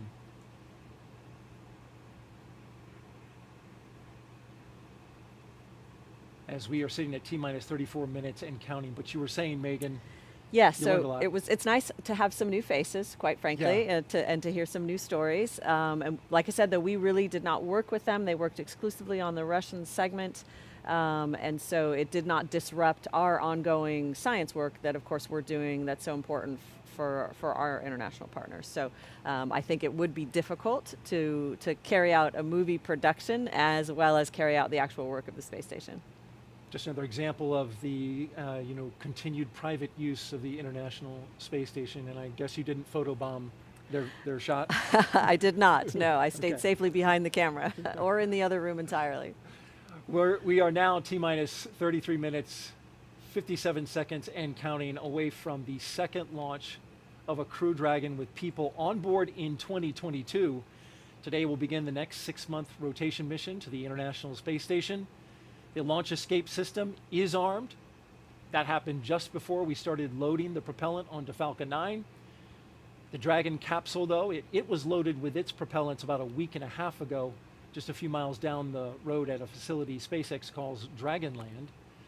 In order to fly, Dragon needs a fuel and an oxidizer. So for the fuel, SpaceX uses monomethyl hydrazine, or MMH, and nitrogen tetroxide, or NTO, for its oxidizer, and together those propellants feed the Draco engines that maneuver Dragon on orbit,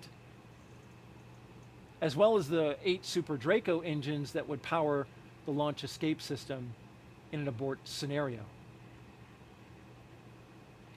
And now that fueling for Falcon 9 has started, that means the 8 Super Draco engines inside Crew Dragon are ready, if needed, to pull this capsule away from the Falcon 9 rocket in an instant, should there be any kind of emergency associated with a rocket on the pad, or if there was a problem with the pad. The NASA and SpaceX teams have trained extensively for exactly that type of contingency, and they are ready. Now let's head over to SpaceX headquarters in Hawthorne for an operations update. Andy? Thanks, Daryl. Yeah, we are continuing to count down those final minutes, and everything is still looking good for Falcon 9 and Dragon for an on-time liftoff just about 32 minutes from now. At the T-minus 35-minute mark, we heard that propellant loading began on Falcon 9. This is going to continue until about the T-minus 2-minute mark. The first and second stages of Falcon 9 are each loaded with 2 liquid propellants. One is fuel loaded into a tank at the bottom of the stage, and the other is an oxidizer loaded into a tank at the top of the stage. The fuel we use to power the Merlin engines is a refined kerosene referred to as RP1. The oxidizer loaded on each stage is a densified liquid oxygen. We also refer to that as LOX. Densified means it is kept much colder than typical for launch vehicles and takes up less volume. And this basically allows us to store more oxidizer into both of the stages. To ignite the fuel and oxidizer in the Merlin rocket engine, we use an ignition fluid called TTAB. When TTAB comes into contact with oxygen, it burns, giving off a green-colored flame. Once we have the flame going, we'll add the kerosene fuel into the Merlin chamber, and the engine ramps up to full power. Now, if you pay close attention, you might see the green flash as the second stage engine ignites following stage separation about 2.5 minutes into flight. Topping off helium into pressure vessels on both stages is also underway. This is used to pressurize the tanks in flight as propellant is pulled out by the Merlin turbopumps. On board the spacecraft, the astronauts are monitoring systems while propellant is loaded onto the Falcon 9. Again, as Megan had mentioned, the crew training in the simulator included playbacks of sounds recorded in the Dragon capsule during recent flights. So this should be, the sounds that the astronauts are hearing should be sort of familiar. Range and weather, again, as they have been all night, are really tracking green. We're really continuing to report no problems, and there really is a very low probability of violation for weather. As a reminder, today is an instantaneous launch window, so at this point, if we hear a hold for any reason, we'll have to stand down, and our target backup launch opportunity tomorrow night, just under 24 hours from tonight's planned launch. For now, let's turn it over to Jesse and Dan for an overview of events after liftoff. Great. Thanks, Andy. Again, always great news with some good weather. Just under 30 minutes to T0 today. So for Crew 4, the astronauts' flight to station will take about 16 hours. And as we await that launch time, just about 29.5 minutes from now, the ground operations teams are doing a series of system checks, ensuring that both Dragon and Falcon 9 are ready for launch. And you're looking now just over the shoulders of our team out at the Cape there as they prepare for liftoff. As we wait for the launch clock to hit 0, though, we wanted to give you a quick overview of what the ascent portion of this mission is going to look like. Once we hit T0 and a successful launch occurs, we will watch Falcon 9 and Dragon lift off from historic Launch Pad 39A and make their ascent. One of the first things that happens about 50 seconds into the flight, those 9 Merlin engines will throttle down as the rocket passes through the period of maximum dynamic pressure. It's max Q. It's really the maximum amount of stress that the vehicle is going to hit on its way uphill. Also worth noting, when we hit max Q, the vehicle will be going supersonic.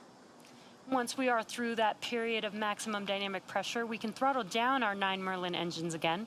And from there, at about 2.5 minutes into flight, we have a series of 3 events that will happen in rapid succession. Yeah, all just right on top of each other. The first one's MECO, or main engine cutoff. That's where all 9 of those Merlin 1D engines shut off in preparation for stage separation, which is the second event. This is where the first stage detaches from the second.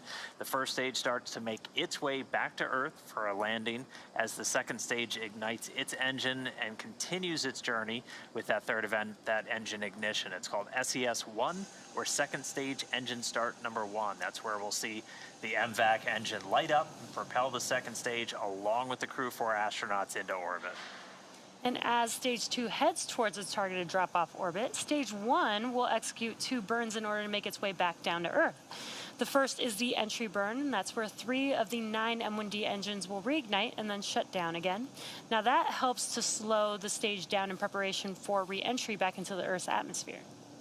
And while the first stage is heading back towards Earth, again, that second stage, it just continues to carry them into orbit until it cuts off. It's 1 Merlin engine that was ignited after stage separation. And once that happens, we wait for the call out and the confirmation of what's called a good orbital insertion, just essentially they're where we expect them to be in outer space.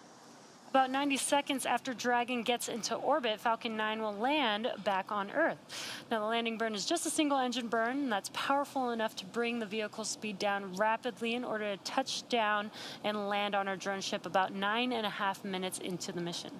And while Falcon 9's first stage is landing, Dragon is just getting ready to separate from the second stage of the Falcon 9 rocket.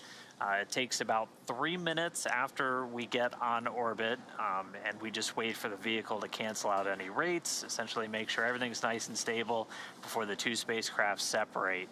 We should get a great view from the second stage of Dragon's trunk as it flies free. Once Dragon is a short distance away, it starts going into a number of checkouts immediately. Looking at some of those Draco maneuvering thrusters, there's 12 around the service section of Dragon. Those are the first ones that get checked out. They'll also increase that separation distance from Falcon 9's second stage. These are not the Super Dracos. Those are disabled as soon as we hit this point on orbit. They're only used in an abort scenario. Once we're in outer space, those are disabled for the remainder of the mission. About 40 seconds after separation, Dragon's nose cone deploy sequence will begin.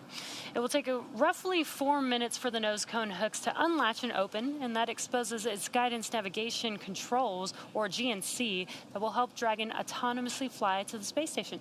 And once that nose cone's deployed, the remaining 4 Draco thrusters on the forward bulkhead get checked out.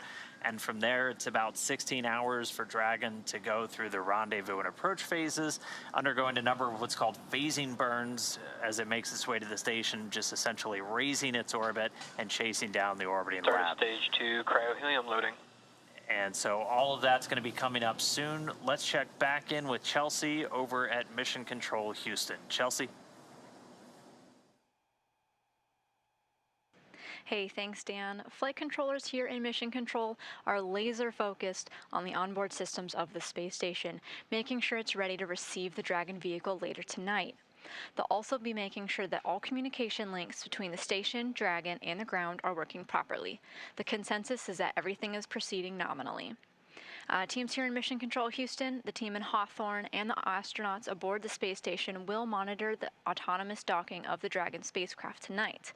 They'll perform a series of leak checks, then work to open the hatches both on the Dragon side and inside the station's pressurized mating adapter. We expect hatch opening to take place about an hour and a half after docking.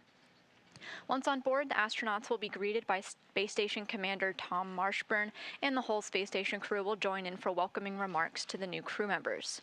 From there on out, they will no longer be referred to as Crew 4, as we're calling them today, but rather flight engineers of the International Space Station.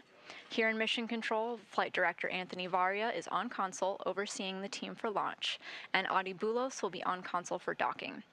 But we'll be on air continuously through Crew 4's arrival, but launch coverage of docking is expected around 8:15 p.m. Eastern.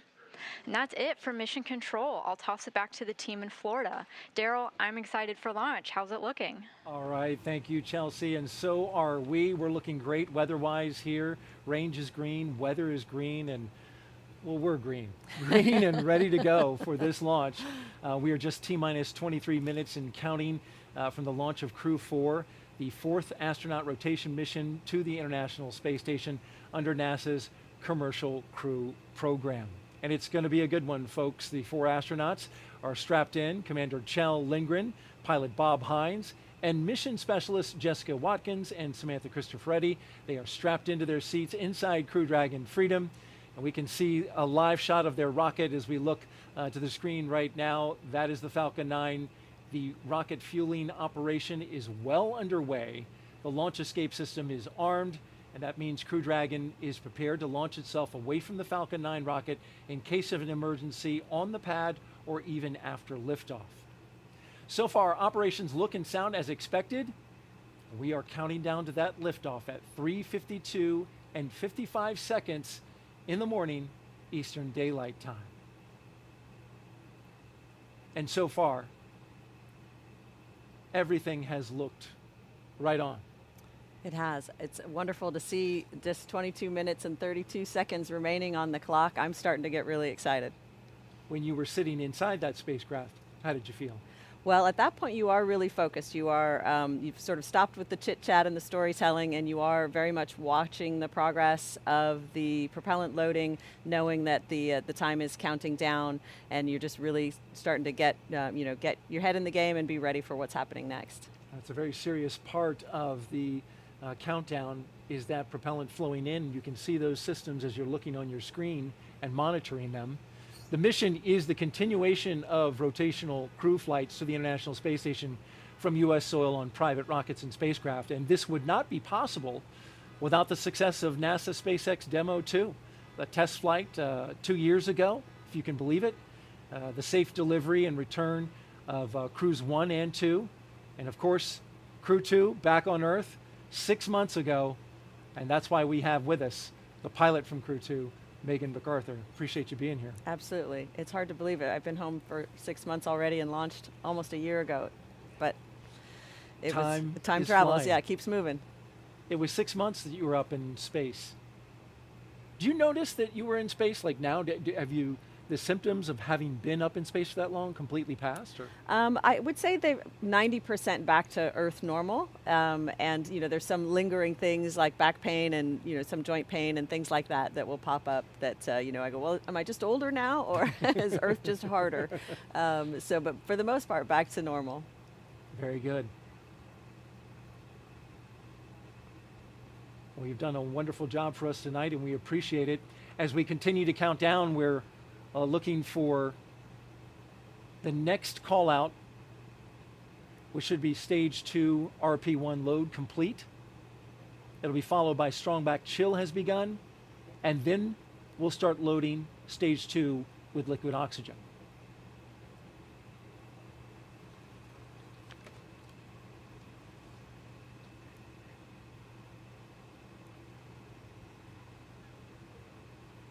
stage 2 RP1 load is complete.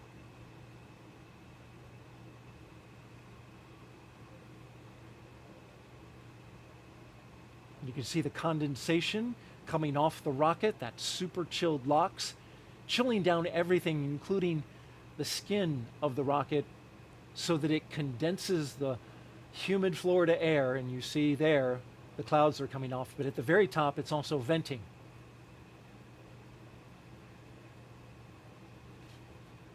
T-minus 19 minutes, 40 seconds and counting.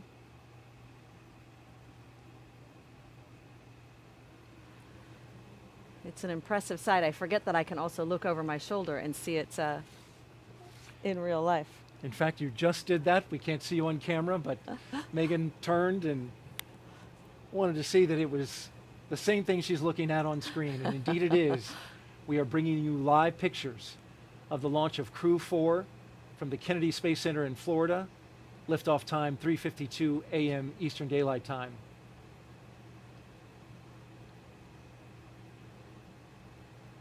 If you're just joining us, we want to tell you a little bit about the crew on board. Dr. Kjell Lindgren is the commander.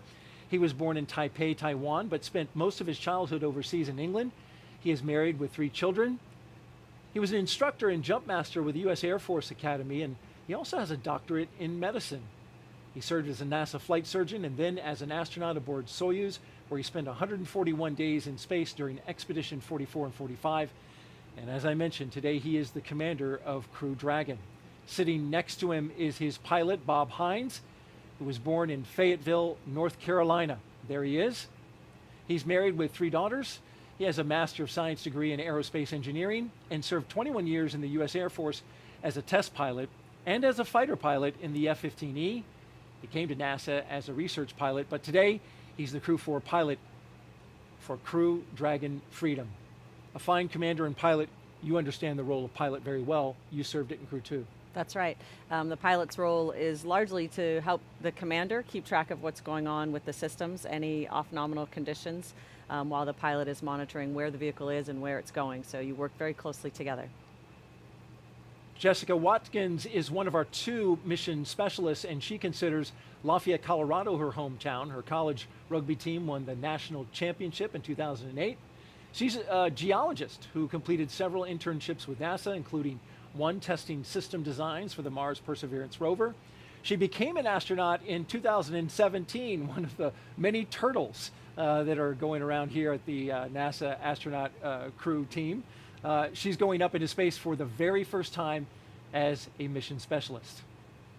The second mission specialist is Samantha Cristoforetti. She was born in Milan, Italy. She has 2 children. She's a fighter pilot, and in 2013, Cristoforetti launched into space aboard a Soyuz for a long-duration spaceflight to the International Space Station. Several years later, she was awarded the Knight Grand Cross of the Order of Merit from the President of Italy, and today she returns to space with Crew 4, 2 fine mission specialists. Now, each of these 4 crew members will be a part of Expedition 67 once they arrive at the International Space Station. If you are here locally and watching this broadcast and want to step away from the Stage 2 screen, LOX load has begun. just heard the call out for Stage 2 prop load. As I was mentioning, if you're listening to the radio, you can find the launch coverage on the frequencies you see at the bottom of your screen, VH radio frequency 146.940 on the megahertz scale, and UHF radio at 444.925 in the FM mode on the megahertz scale. All of that can be seen, or I'm sorry, heard rather, here on the Space Coast. Megan, let's talk a little bit about your science. Your team spent 199 days in space, a record, you call it 200, a SpaceX record for an entire crew of astronauts. With all that time spent on board Space Station, can you explain how Space Station acts as that orbiting laboratory where Crew 4 is heading right now? Absolutely. So the space station is obviously a very unique environment, right? It's long-term access to micro-G environment that scientists can't replicate or simulate accurately here on Earth. So it's the ability to run these experiments that teach us fundamental things about the physics of fluid mechanics, about combustion, things that we can't, again, replicate on Earth that can lead to discoveries that can benefit us in space, but can also benefit us back on Earth, like understanding diseases well enough to create new treatments for them, or understanding combustion in a new way to allow us to build cleaner burning engines. You mentioned some of the science that you've worked on. What was your the most impressive and stands out to you in your mind? Well, it's hard to choose a favorite, but of course one that is always popular is one you get to eat. So we got to participate in the Plant Habitat 4 experiment, where we grew chili peppers that hailed from Hatch, New Mexico. And so we got to monitor them over a period of many months. It was a fruiting plant that took a long time to germinate and to fruit. And for long duration missions will provide an important vitamin C and other minerals for crews on long duration missions. And they were also just really tasty. So that was a lot of fun. That's a bonus. And you know, growing plants in space is part of deeper space exploration, especially growing them in mass amounts, right? So that you can feed a crew. Absolutely right. It'll be an important part of those future missions. Crew 4 will fly aboard a brand new Dragon capsule, by the way, that the astronauts named Freedom. But the booster has flown 3 previous times, and there you can see it there with the sooty covered NASA meatball right above them. That's Crew 4 below, standing next to their booster. This flight will be the 4th for that booster, which is a first for NASA and ESA astronauts. Now, at the time that booster lights and takes that crew into space, the International Space Station will be 260 miles over Western Romania. We talked a little bit earlier about chasing down station. Well, when this thing lights, Crew 4 will then spend the next 16 hours chasing down the International Space Station for a rendezvous at 8:15 this evening. And there's a special guest there. That is an Apollo astronaut, Harrison Schmitt. He is a moonwalker, you may recall. One of the 12 men who walked on the moon. He launched on the night of December 7th, 1972, from the same launch pad we're using tonight, Pad 39A. And then 3 days later, Schmitt and Commander Gene Cernan landed on the moon. What an honor to have him watching tonight. He, a geologist, watching another geologist, Jessica Watkins, going up to space today, so they share that. And Harrison Schmitt, one of the 4 surviving astronauts who walked on the moon. Buzz Aldrin, David Scott, Charlie Duke, and Harrison Schmitt. And they are a national treasure.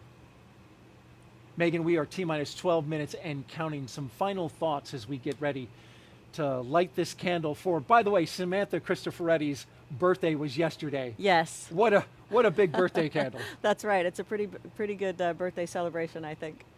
She's going to enjoy that. But what will they experience the moment of liftoff?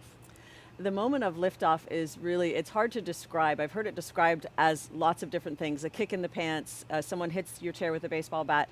It's almost indescribable because you start moving so fast and you're accelerating so fast the whole time that it's just a sensory overload. You're really, really moving fast. And on our crew, people enjoyed that very much. There was a lot of hooting and laughing basically in response to that. And as the rocket changes its speed, it accelerates down and then back up again.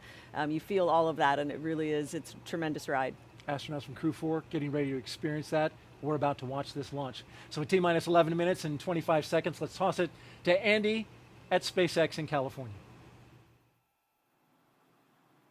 Daryl, Megan, thank you so much. It's getting more and more exciting here as we are just about 11 minutes until liftoff. Things are still looking great for both Falcon 9 and Dragon.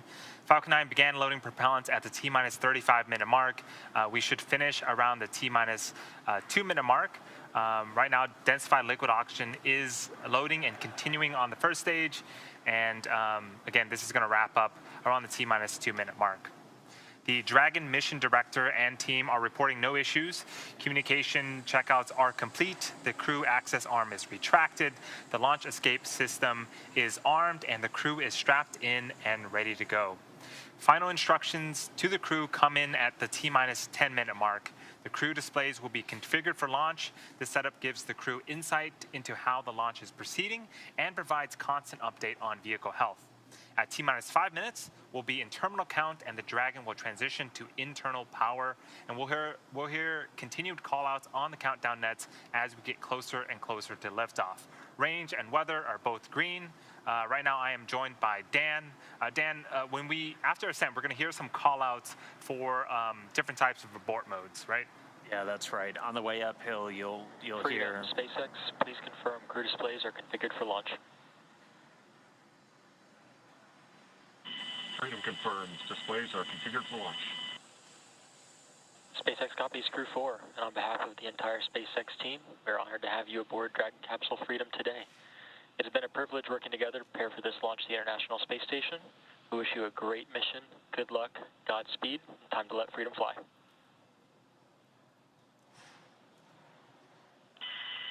Yeah, copy SpaceX. We'd like to take this opportunity to extend our thanks to our NASA, SpaceX, international partner teams, and most of all our families for getting us to the threshold of this amazing opportunity to launch to the International Space Station with Kennedy Space Center. A heartfelt thank you to every one of you that made this possible. Now, let's let Falcon roar and Freedom ring. Okay, so crew displays are configured. The crew just reported they're good to go. They're ready to launch. Saw a couple of fist bumps there. But yeah, as you mentioned, we'll hear a couple of different call-outs on the way uphill, a combination letter and a number. You'll hear 1A right at liftoff, and these just correspond to the different abort modes. There's 2 for the first stage, and then A through E for the second stage, and these are telling the crew essentially which direction Dragon's going to be pointing when it performs a burn of those Super Draco engines. Also gives you an idea of where they're likely to come down if we have an abort on the way uphill. But you'll hear those throughout the flight uphill. You'll also hear a number of call-outs from some of the key positions on the Falcon 9 team, the guidance, navigation, and control officer, and also the prop lead. And we're going to be looking to hear trajectory nominal, propulsion nominal, just as we make that flight uphill. It's going to be about a 9-minute trip from ground to orbit. And right now we're just 8 minutes away. And we've got a couple more events coming up starting at right around 7 minutes, right, Andy? Yeah, in about 50 seconds at T-minus 7 minutes, we're going to begin engine chill on the first stage engine. This is where we inject a small amount of super chilled liquid oxygen into the Merlin engine turbopumps before letting the full flow of LOX during ignition. So we do this in order to make sure that we don't shock the engines because liquid oxygen is so cold. We actually do the same exact things for the second stage engine. That happens during ascent, but we should hear the call out after liftoff for that as well. And again, that is coming up in about 15 seconds, and we should hear the call outs over the nets.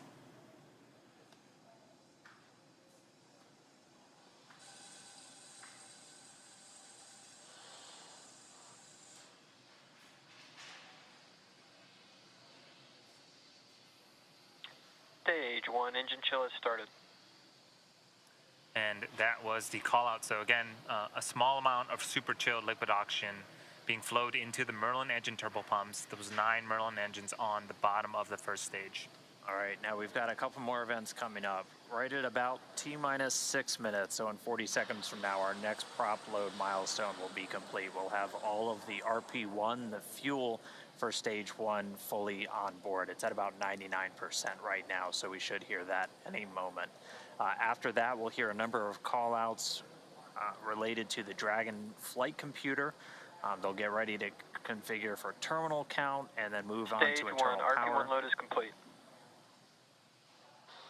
And then we hear the RP1 load is complete, so we got that a little early. So all of the RP1, the refined kerosene, is on board the Falcon 9, both the first stage just completing. We already heard that the second stage completed a short time ago. Coming up, we're going to hear the call out for Dragon to transition to configure for terminal count and then transition over to internal power.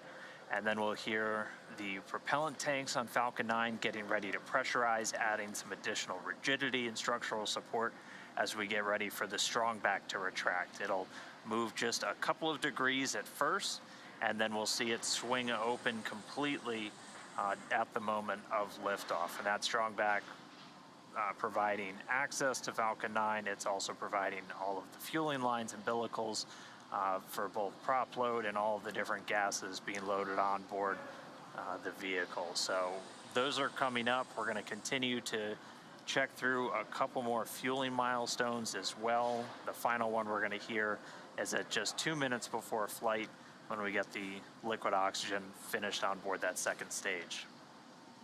Dragon is in configure for terminal count. Falcon 9 tanks are pressurizing for strongback retract. So that call out that we just heard, Falcon 9 is beginning to pressurize for the strongback retract. So if you look closely on the left-hand side of your screen, or excuse me, the left-hand side of the vehicle, there is a large truss structure. That is the strongback. We have some clamp arms just at the bottom of Dragon. In about... Retract sequence has started. Stand by for killer arm movement. Well, right now, those clamp arms are beginning to open up. You can see them right behind all of the white clouds around the vehicle. Once that is fully open, then the strongback structure will retract away to its pre-launch position about 2 degrees away from the vehicle. And as we get closer to D0, it will continue to recline back to make room for Falcon 9 and Dragon to lift off and clear the launch pad. And so here's a great shot of those clamp arms at the bottom of the screen, opening wide open.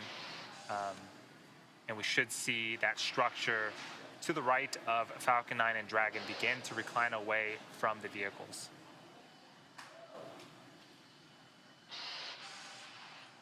This whole sequence takes about a minute, a little over a minute to fully complete, and we expect this to complete in about 15 minutes. 15 seconds. So you can see on screen that strongback is beginning to recline away from Dragon and Falcon 9.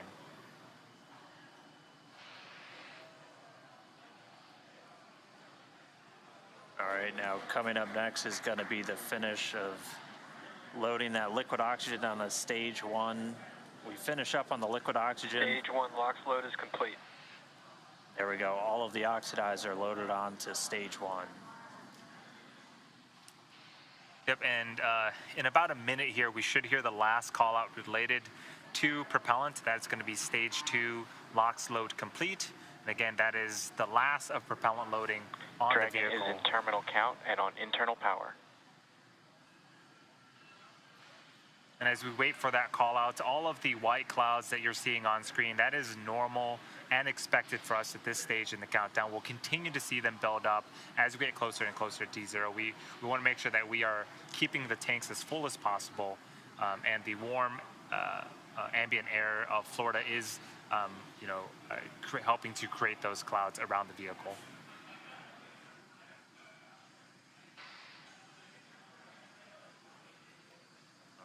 Coming up on 2 minutes until liftoff, standing by for stage 2 LOX load being completed.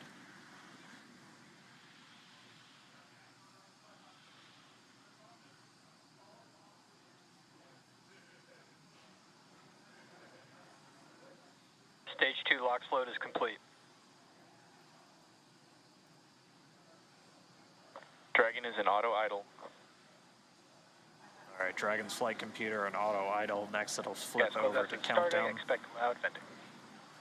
Gas closeout has started, so we're now isolating all of the feed lines for the different gas systems from the Falcon 9 rocket. They're going to then get vented. You can hear that venting start.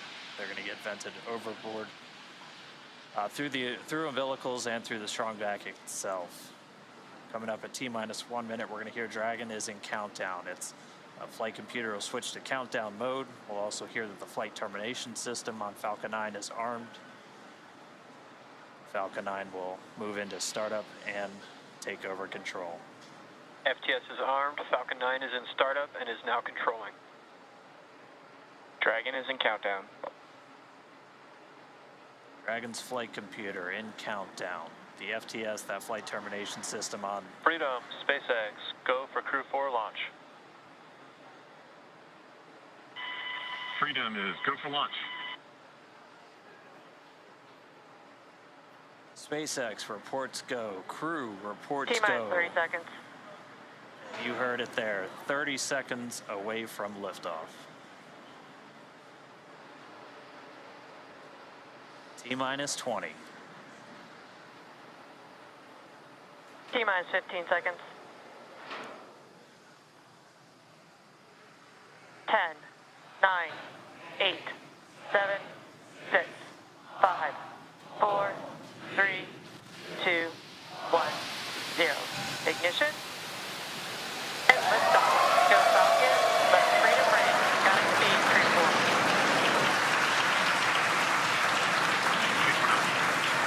Vehicle is pitching downrange. Copy 1 Alpha. Freedom soars and the Dragon flies forth. Vehicle already pitching downrange. All 9 Merlin engines have lit. Stage 1 propulsion is nominal. Getting good performance on stage 1 propulsion already.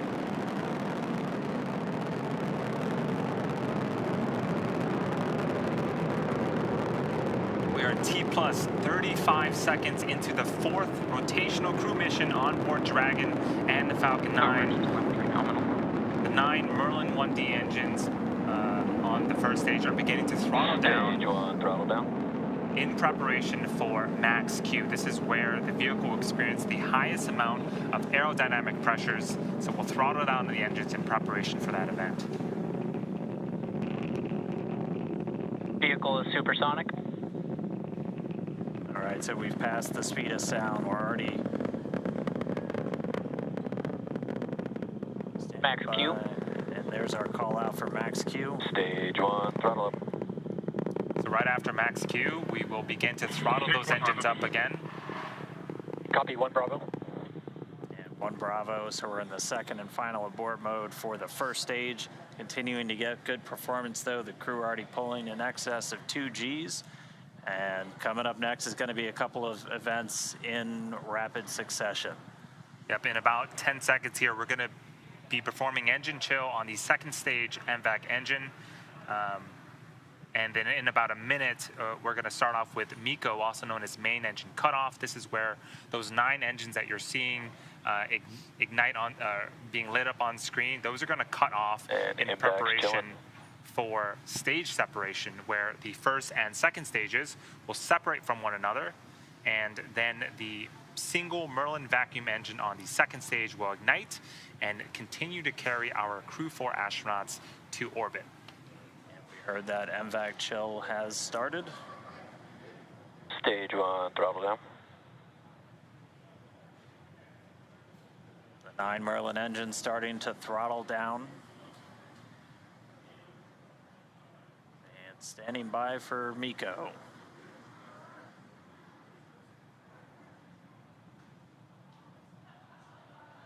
And MECO.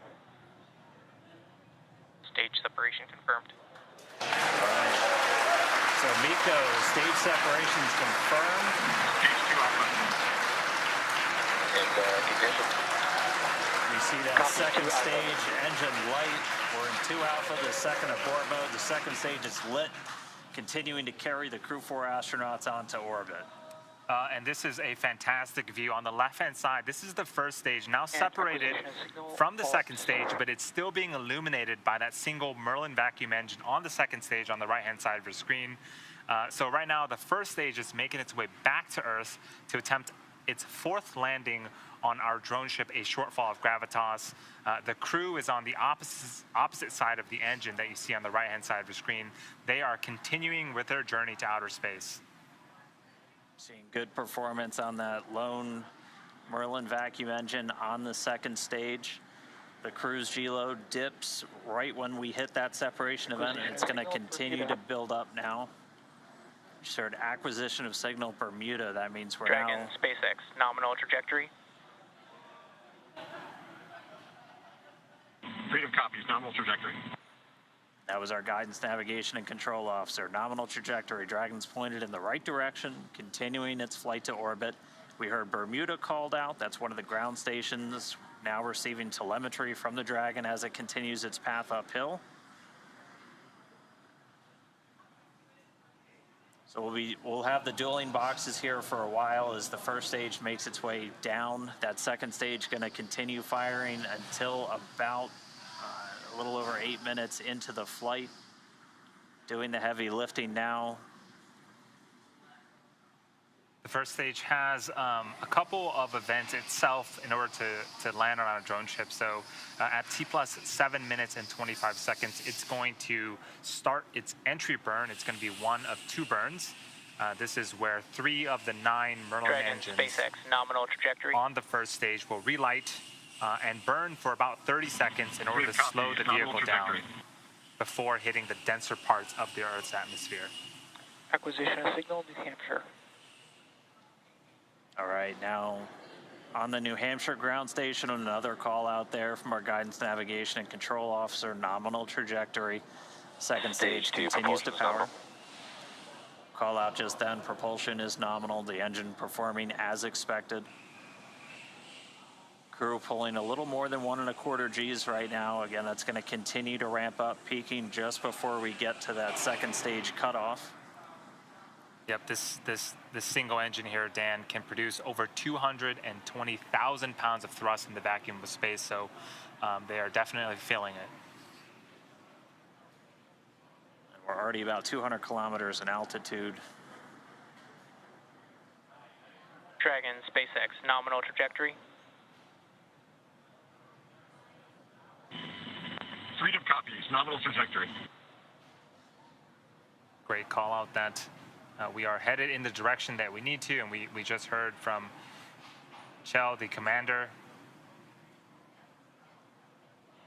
And we should get one more of those trajectory check-ins in about 30 seconds from now. And then we'll start to hit our events in rapid succession as the first stage continues to make its way back home. The second stage will start to wrap up its job of delivering these astronauts into orbit.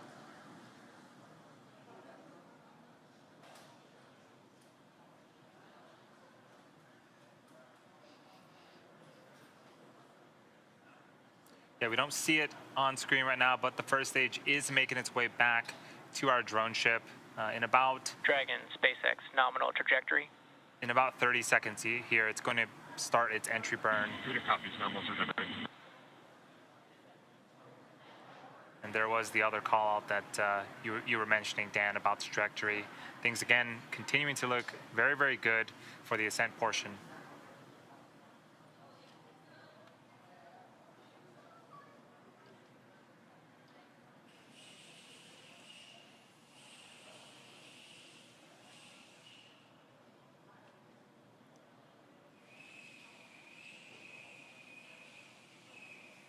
Stage 2, flight termination system. So for those just joining us, Stage we 1 are entry burn startup.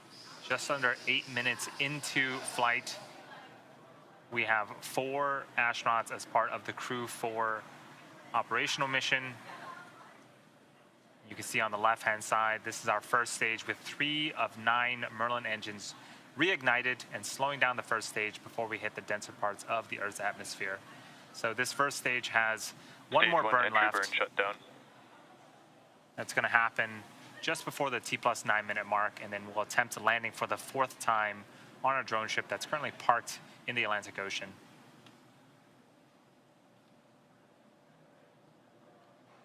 So as that entry burn completes, Terminal guidance. we're in the final stages of the second stage's flight into orbit. We're about to pass through several of the different abort phases, which essentially correspond to areas along the very northeastern seaboard of the U.S. and then across the Atlantic and off the coast of Scotland. But continuing to get call-outs that stage 2 propulsion is nominal. Copy, Shannon. And the call-out of Shannon, Ireland, that's Stage 1 transonic. indicative of our final abort zone. And after this second stage engine shuts off its engine, we are going to be listening for the confirmation of a good orbit, which tells us that the crew and Dragon are where they need to be in Stage orbit. 1 landing burn. Dragon, SpaceX, nominal orbit insertion. And that was the call out that we wanted on the second stage. Here's a fantastic view We're glad to be in orbit. of the Dragon, first stage. SpaceX launch escape system is disarmed. Fantastic view of the Stage first landing leg stage. deployed. Landing legs have been deployed, returning back to Earth for a 4th time. And just like that, a fourth landing as part of the Crew 4 mission. You can hear the applause behind us.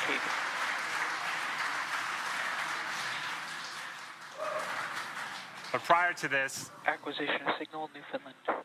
we saw the crew, we heard that the crew has been successfully inserted into a good orbit, and this is them in 0G, two of them for the first time. And getting a look, it looks like we might have a couple of 0G indicators. I see a turtle in Bob Hines' hands. That is the nickname for the astronaut class from 2017, of which he and Jessica Watkins were a part. I believe we've got a monkey floating over by Samantha Cristoforetti. But first view of Crew 4 on orbit, experiencing microgravity. They're still attached to that second stage, which at this point is going to continue to coast for a couple of minutes. It's got small reaction control thrusters on the upper part of the second stage that can be used to cancel out rates, essentially making sure that they're on a stable coast before we get to that separation event, after which we'll see Dragon Freedom flying free for the first time. We've got, a couple of stowaways. The Turtle class really does seem to be taken over now with a Turtle 0G indicator. All right, we should be just about a minute away from that separation, after which a number of activation checkouts occur automatically. First, checking out 12 of those Draco maneuvering thrusters all around the service section of the Dragon capsule.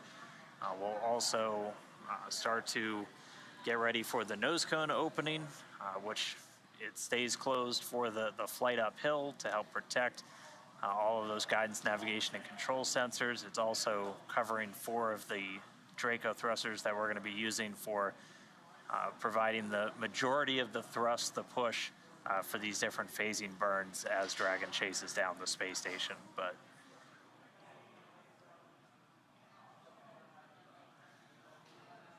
all right, standing by for separation.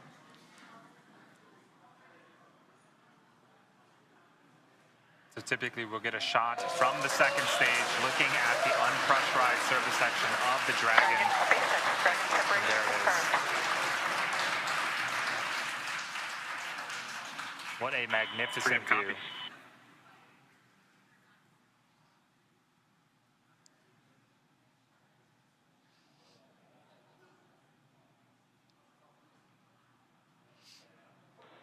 And looking like a good separation, good rates. Dragon Freedom flying free for the very first time. So again, now those Draco checkouts are starting. And pretty shortly we'll get to the nose cone deploy, and that's when they'll start to open up hooks that are holding the nose cone in place, and it sounds like that has begun. And expected loss of signal, New Hampshire.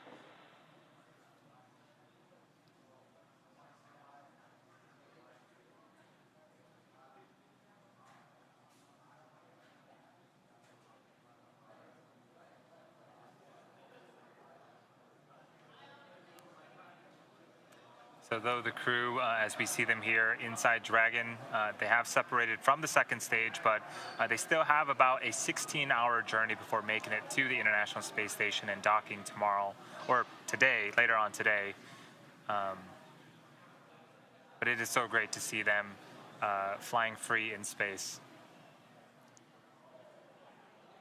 They do, and we did get confirmation that that nose cone deploy sequence has started. So again, those 6 hooks that hold the nose cone in place during the launch and ascent portions have to retract, and then the nose cone will be able to start to swing open and deploy, and that will uncover a number of critical systems for Dragon's flight up to the space station, not the least of which Freedom, LD, I hope you enjoyed your ride. It's been an honor flying with you, Chell, Farmer, Samantha, Jessica.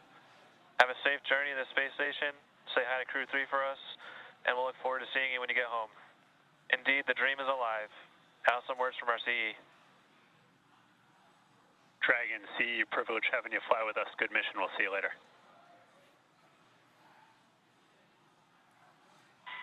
Hey, and from Freedom, we want to thank a big thank you to SpaceX, the Commercial Crew Program, and specifically the Falcon 9 team for a great ride. It is a privilege to get to fly this new vehicle, the Crew Dragon Freedom, to orbit. Huge thanks to the teams that assembled and prepared her for flight. We're feeling great and looking forward to the view.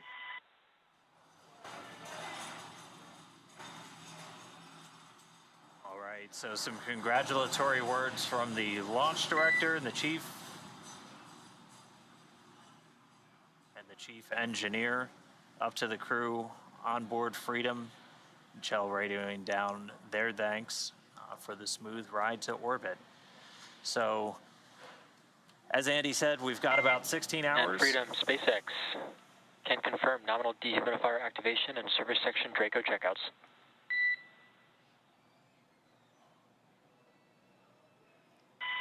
Okay, Freedom copies. Equals activation complete. We're going to go visors up.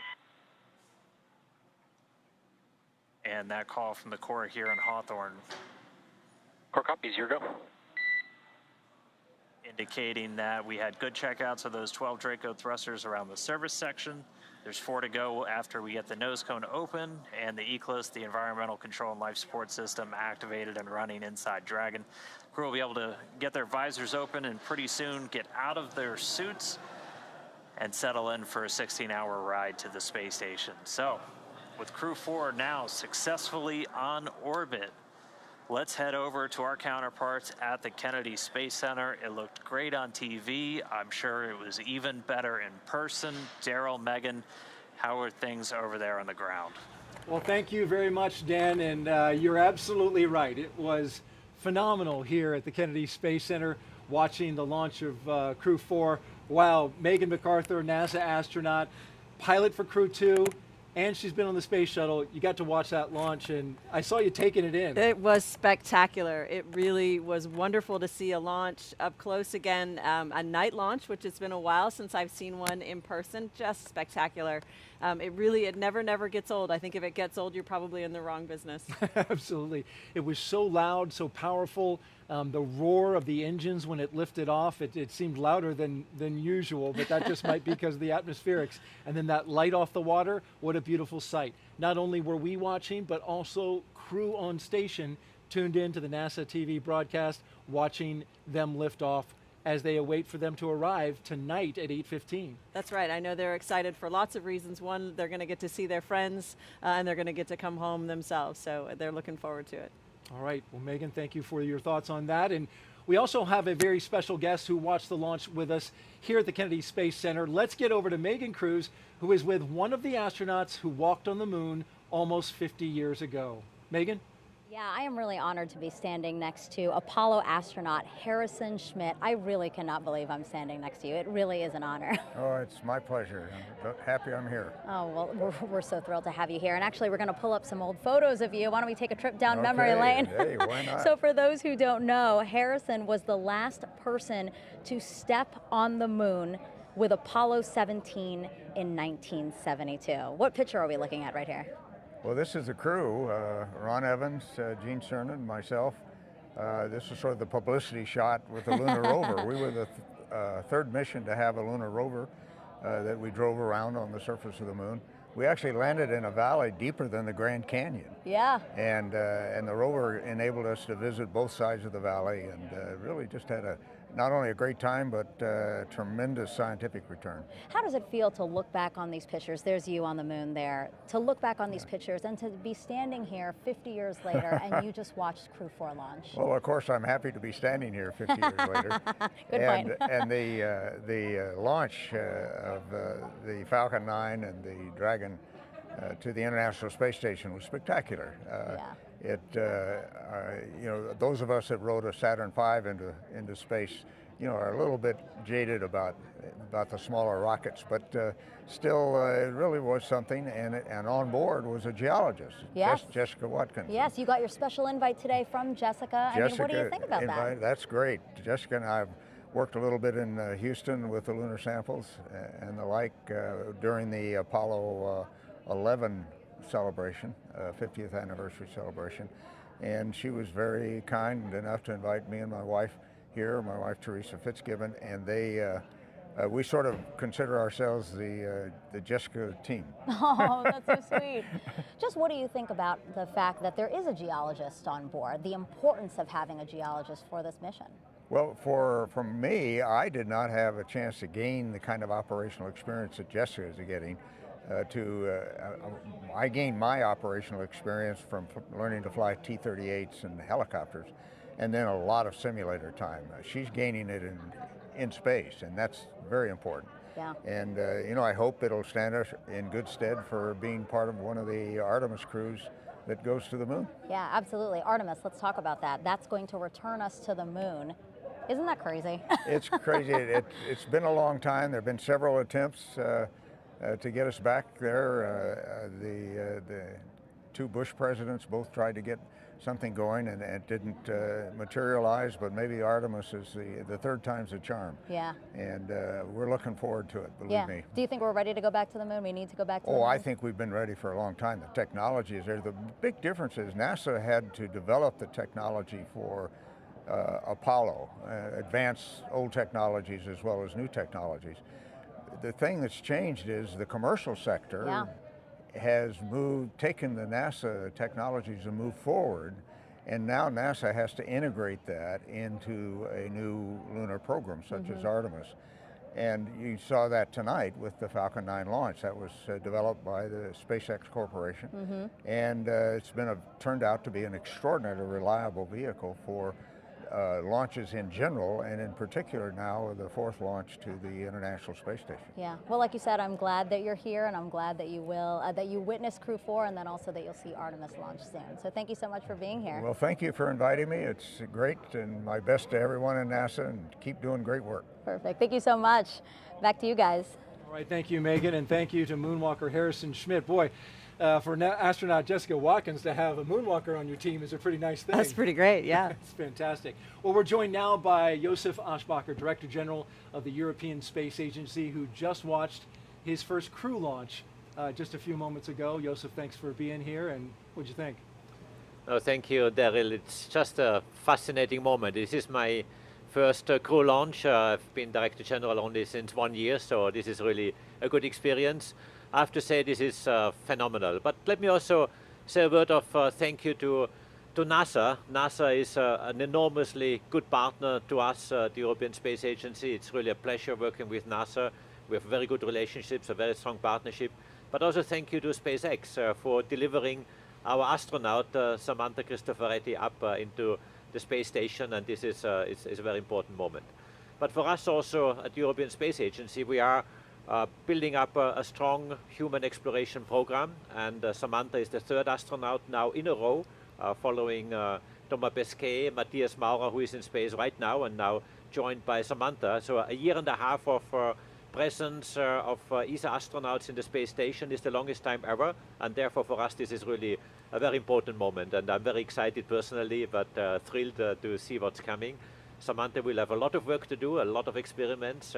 She is also a very good role model for us in Europe, but worldwide, lady, and this is also on top of all the other qualities she has. So really excited, and once more, thank you NASA, thank you SpaceX for doing this fantastic job with us together. And we appreciate all the work that ESA does as well for the NASA team and for commercial crew. And you can see Samantha, she's on the far right-hand side. Actually, you can see her boot there as she goes up into space. And a quick operational update, we have deployed the nose cone from the front of Dragon. That's an important milestone in order for Dragon to dock to the International Space Station. So we passed that milestone, and the crew continues, as you can see there, on their flight through space. You mentioned Samantha Cristoforetti.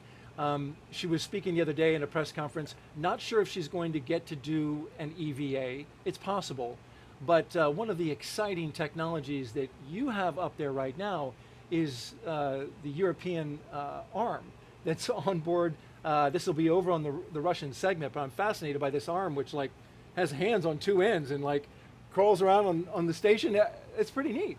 It's pretty neat, yeah. In fact, we launched it last year, and it's really neat. It's it has you know, you can really move it any way you want, and this is it has to be commissioned. This ERA, it's called.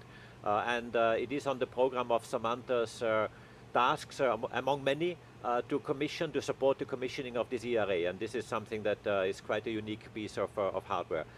Talking of Samantha, it's probably not everyone knows, but yesterday was her birthday. Yes, and today she flies up on space, so it's a nice birthday gift to her to get into a rocket and up to the space station. Happy birthday, Samantha. It's a big birthday candle. That's right. We lit a big birthday candle for Samantha. What is happening next for ESA? You mentioned today that budgets are on the top of everybody's mind. You've got the member states that are going to be seeking to fund. You're going to be looking for funding from them. What's next for you, the next big thing for ESA? I mean, I'm being here now at the Space Center. This is actually not my day job. My day job is talking to politicians, to my member states, and really put the program together for the next 3 years. And we're having a very ambitious program we are putting together. Certainly, exploration is a priority. We yesterday had a very nice, very constructive meeting with the administrator of NASA, Bill Nelson, and his team. We have many projects in the pipeline where we are working together already, and we want to intensify and come with more activities. Let me, of course, mention the space station, where we continue the operational supply of our activities, our hardware partners, which are then in exchange giving us flights of astronauts. So this is nominally proceeding, despite all the discussions you sometimes hear in the news. Then, of course, on Mars Sample Return, we are preparing together with NASA our contribution to Mars Sample Return. We are also planning missions to the moon. We have a large lander which we are preparing in Europe, which would be, again, a part of contribution to NASA, again, in exchange for NASA flights. This will be a huge one. It will be a truck, actually, going up to the moon, capable of launching or transporting about 1.5 tons of mass to the moon, which of course is necessary to build up bases and the various infrastructure which will be required.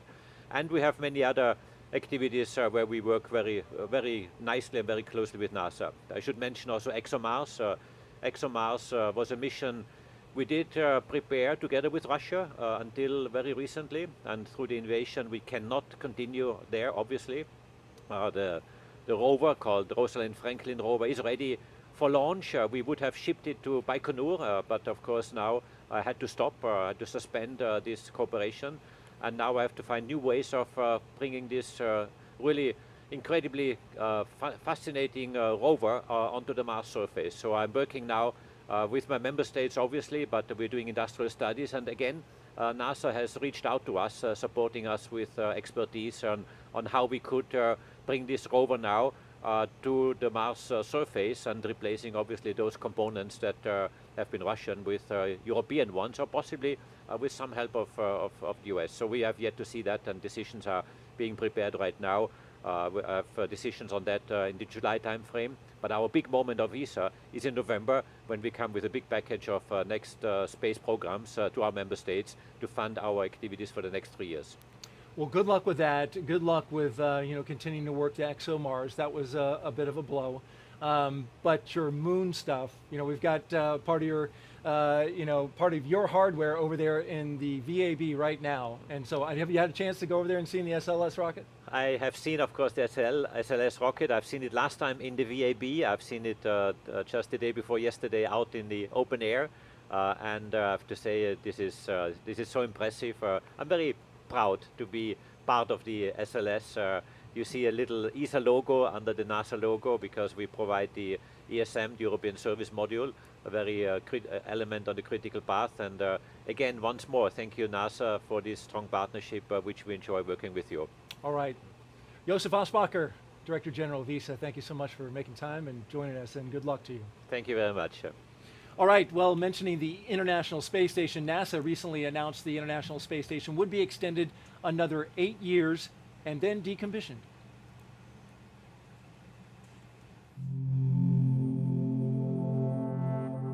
The International Space Station, an unparalleled laboratory for cutting-edge research unachievable in Earth's gravity for the benefit of all humanity. An observatory for Earth's evolving climate. A beacon of international collaboration. and our home until 2030. As the station enters its third decade, it is busier than ever, developing technology for human exploration missions to the Moon and Mars, finding new ways to combat disease, and acting as a testbed for in-space manufacturing of advanced materials and new medical products.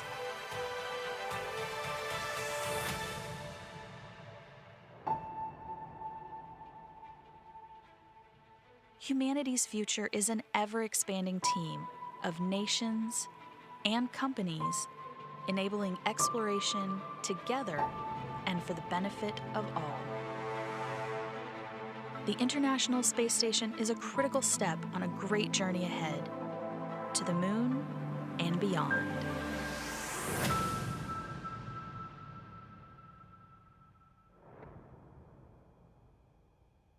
Today's launch is the 4th operational mission for NASA's Commercial Crew program. It has seen many successes in just a few short years. NASA's Megan Cruz is back now with some leadership from our NASA program. Megan. Yeah, I'm here with Dana Hutcherson. She's the Deputy Manager of NASA's Commercial Crew program. It is really great to have you here. Thanks for having me. So what did you think of today's launch? It's so exciting. You know, the launches never get old. I'm always excited to get to see a launch and to be up here on the balcony and hear new people watch the launch. It's always just a breath of fresh air to hear that. Yeah. You know, our mission's not done though, so we're always watching, and I don't breathe a sigh of relief until we actually land the crew. So what I thought was really cool though is right after a liftoff, pretty shortly after a liftoff, we heard the Commander Chell give you guys a shout out, the Commercial Crew program a shout out. Yeah, exactly. I think that was really awesome. We have a lot of great people that work in our program, and a lot of people that spend tireless days working with them, both SpaceX and NASA and all of our teams that work together. So really appreciate that shout out from Chell. Well, is this program, would you say, accomplishing what it set out to do when it was created 11 years ago? Yeah, I do believe it has. I mean, it was cost-effective, safe, reliable transportation to low Earth orbit and to the International Space Station. So yes, I believe we have definitely achieved that goal. And also working with these commercial companies, building multiple commercial spaceflight systems, delivering our astronauts to space. It's also opened up the doors for the private industry as well, and so enabling that space transportation for the public. So it's just, we actually had 2 private missions in the last year, right, that SpaceX has accomplished. So I think our goals in the Commercial Crew program, we've gone above and beyond on meeting those goals. Yeah, you've really been the springboard into what we can expect to be our near future, it sounds like, with all these commercial programs, like you said. Exactly. It's a new era with NASA and the commercial and human spaceflight, for sure. Dana, thank you so much. I appreciate you being here. All right, thank you. Daryl and Megan, back to you. All right, thank you very much, Megan. Janelle, Bob, Jessica, and Samantha are now on course to arrive at the International Space Station around 8:15 p.m. Eastern Daylight Time tonight. And NASA TV will stay on the air for continuous live coverage along Crew 4's entire ride to station. Meanwhile, SpaceX's YouTube channel will join live coverage starting roughly 2 hours prior to docking. And though our coverage here at Kennedy Space Center is concluding, we will turn it over to the team in Houston to take us through the next phases of Crew 4's mission, all the way through arrival at the International Space Station. Megan, when they arrive at the International Space Station, you were talking about a moment ago, it's a big moment. You arrived, you finally got there. It is such a big moment. It is sort of the culmination of so much training, not just your mission-specific training, but something that you have been, working towards pretty much your whole career. And so it's a fantastic moment to come through the hatch, to see your friends there waiting for you, smiling at you. There's a lot of emotions, just a lot of joy, and you're about to get started on a pretty great adventure. Bob Hines and Jessica Watkins flying for the first time. I wonder what that was like for them. Well, I'm sure they're still talking about it and still processing it, right? Yep. I mean, it's a lot of things that happen so quickly that it's hard to take it all in, and they'll be talking about it for days to come, I think. But we're going to see great things from them, from all 4 of them, once they reach the International Space Station. I think big smiles all around, but lots of great work as well. Absolutely, and we look forward to seeing the work that they will do. For those of you watching online on YouTube, make sure you take a look at the description below the video. We'll have a new link for the Crew 4 coast phase, and that live coverage will continue at that new location shortly. If you're watching on NASA TV, well, you won't notice a thing, and coverage will continue. Also, a post-launch news conference is scheduled for 5:30 a.m. Eastern Daylight Time on NASA TV. And you can find mission updates at any time on Twitter, at NASA, at SpaceX, and on the web at nasa.gov, including the timing on any potential live tours of Dragon Freedom during the trip to the station. Now, before we sign off, I want to thank Megan MacArthur for being on the launch broadcast and sharing your incredible insight and experiences on an overnight that started yesterday and ran into today. Really appreciate it. You Absolutely. did a fantastic job. It was totally worth it. Oh, fantastic. It was great to hear you say that. And so now we will leave you with a little bit of a replay, and thanks to all of our guests who came here, the NASA social participants who joined us and are now going to share the story of their adventures here with their audiences. And of course, we thank all of you who are watching right now. Here are now some highlights from the journey to orbit off the Earth for the Earth. Take care, everyone, and keep looking up. This is the Suit Up Room inside the Operations and Checkout building at the Kennedy Space Center. And here comes Crew 4 down the hallway. All right.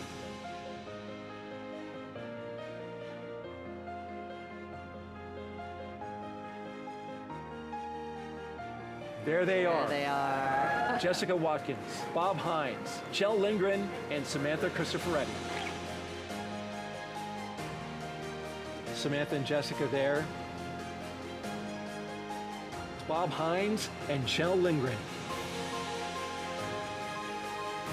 And here come Jessica and Samantha.